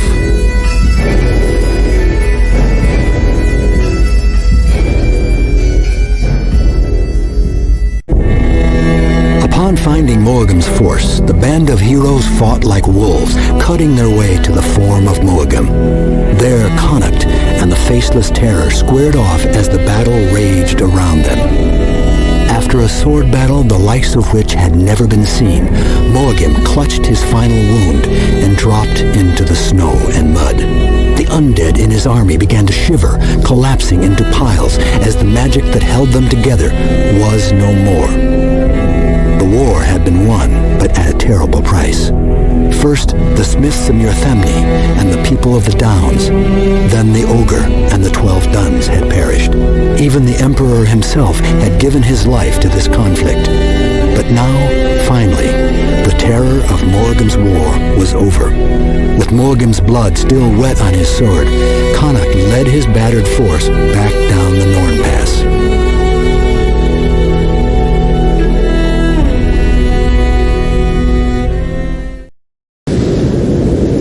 Mazzarin, so now you make your move. You're not quite as stupid as I thought. I knew that you were the traitor to the Empire. That you are responsible for bringing Moagam to flesh again. Clever. You have it all figured out, do you? No.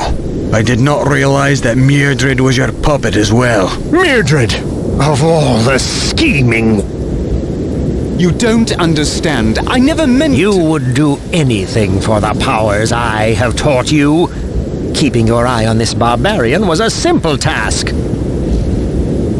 You are the one responsible for the death of the Emperor! Quite true. And now, the Empire of the Cath Bruig is rightfully mine. You can join me if you like. I need a warrior of your status and skill to lead my armies. All you will get from me is the edge of my axe, traitor. Faugh! Perhaps you are the ignorant savage I thought you were. Enough talk, murderer. Kill them!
moving. Ready.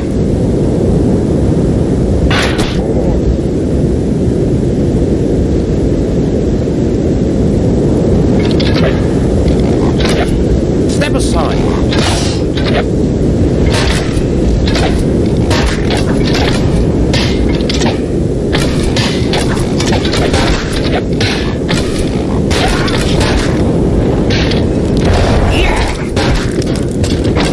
Yes.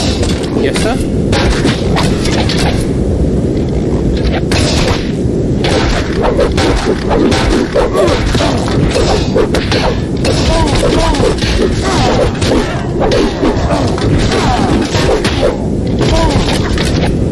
Let's go. Yes. Stand clear. Let's go. Okay. I'm moving. Yes. What now?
You don't understand. I never meant to...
Over here!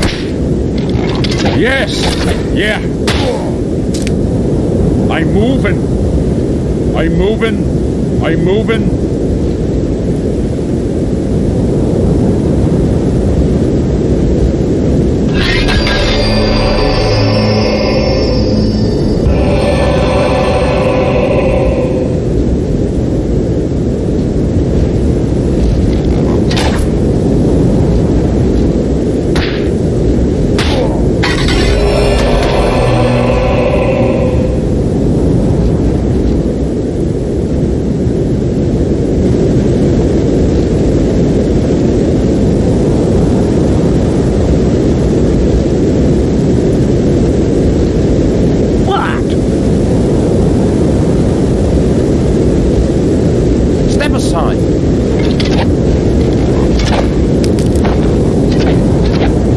clear.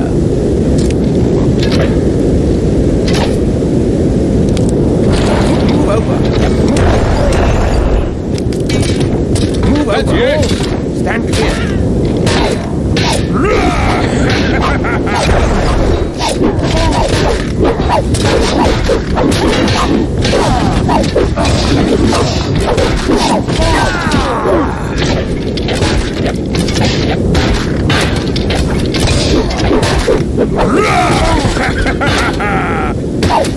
We'll do it.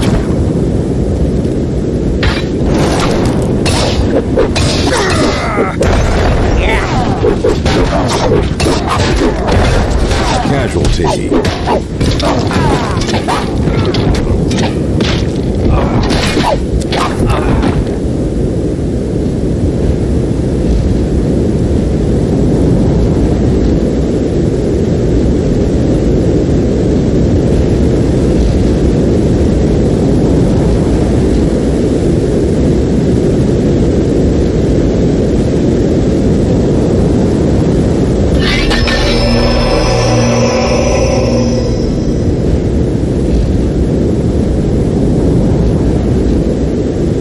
I'm moving.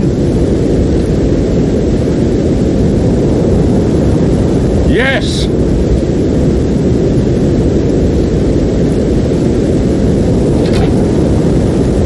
Yes.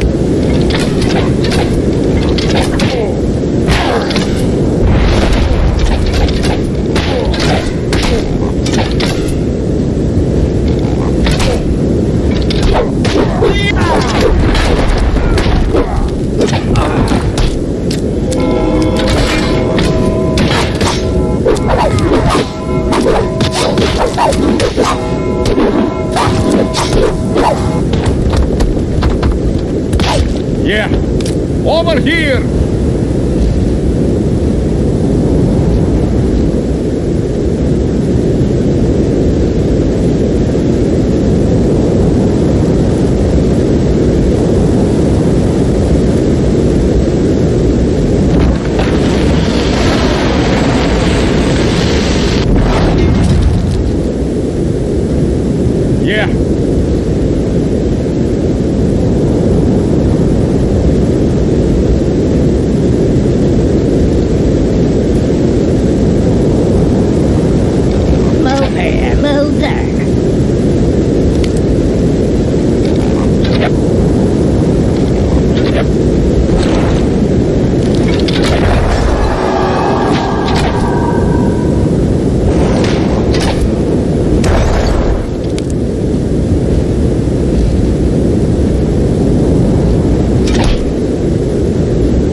Yeah.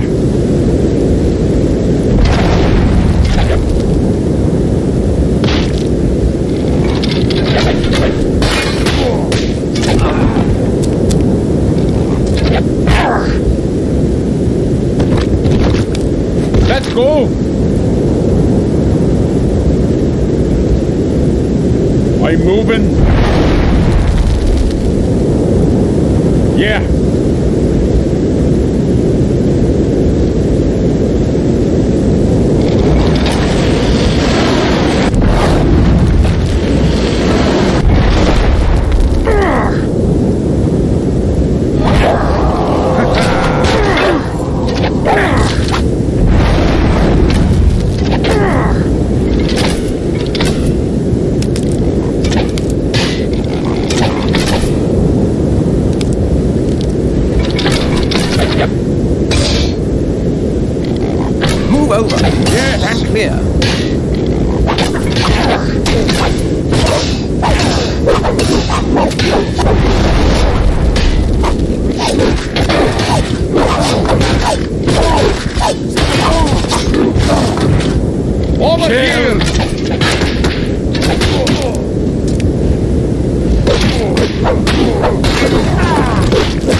Yeah. Are you moving?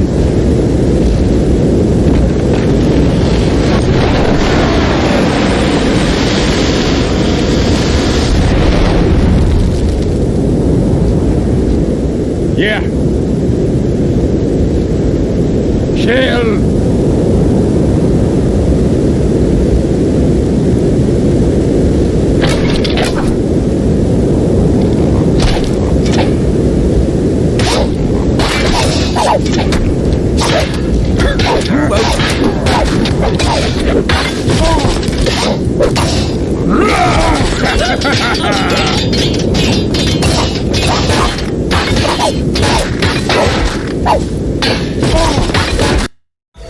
Mazzarin's body lay in the cold snow as Connacht held aloft the traitor's severed, yet still screaming, head.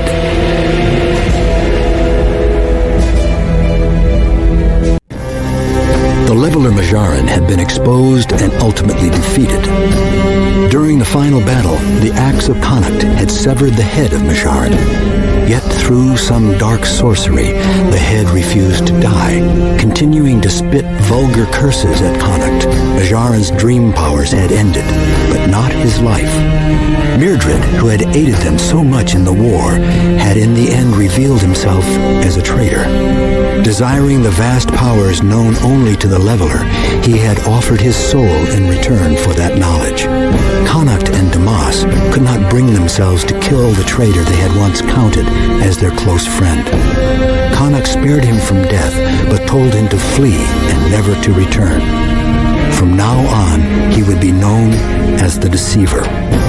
To ensure that the being known as Moagim would never again be resurrected, his body was incinerated. Those ashes were then mixed with sea salt and placed in a metal urn. That urn was then buried beneath the mountain of Kor, never again to see the light of day. Bahl'al the Watcher had survived the war. Having fled from the pursuing Avatara, he was eventually hunted down and captured in a silver mine on the western side of the Cloud Spine. Believing a swift killing was too merciful for such a beast, the Watcher was imprisoned by a powerful spell, permanently sealing his body to the very rock of the mountain. No one can recall the fate of Mazzarin's living head. After a long period of mourning for their much-loved Emperor Leitrim, Connacht was crowned as the new emperor of the Cathbruig Empire. At his coronation, Emperor Connacht issued 3 commands. Firstly, the city of Llancarfan was to be renamed Myrthemne to honor the brave dwarfen smiths who had given their lives to save it. Secondly, for the honor of the Northmen of the 12 Duns who had fallen in battle, they were to be interred in the mausoleum of Clovis, the first emperor of the Cathbruig. And finally, the mountain pass where Emperor Leitrim fell to Moagim's blade was to be renamed the Stair of Grief. And with that, Emperor Connacht began the rebuilding of the great city of Myrthemne. It was the end of the Wind Age and the beginning of the Wolf Age.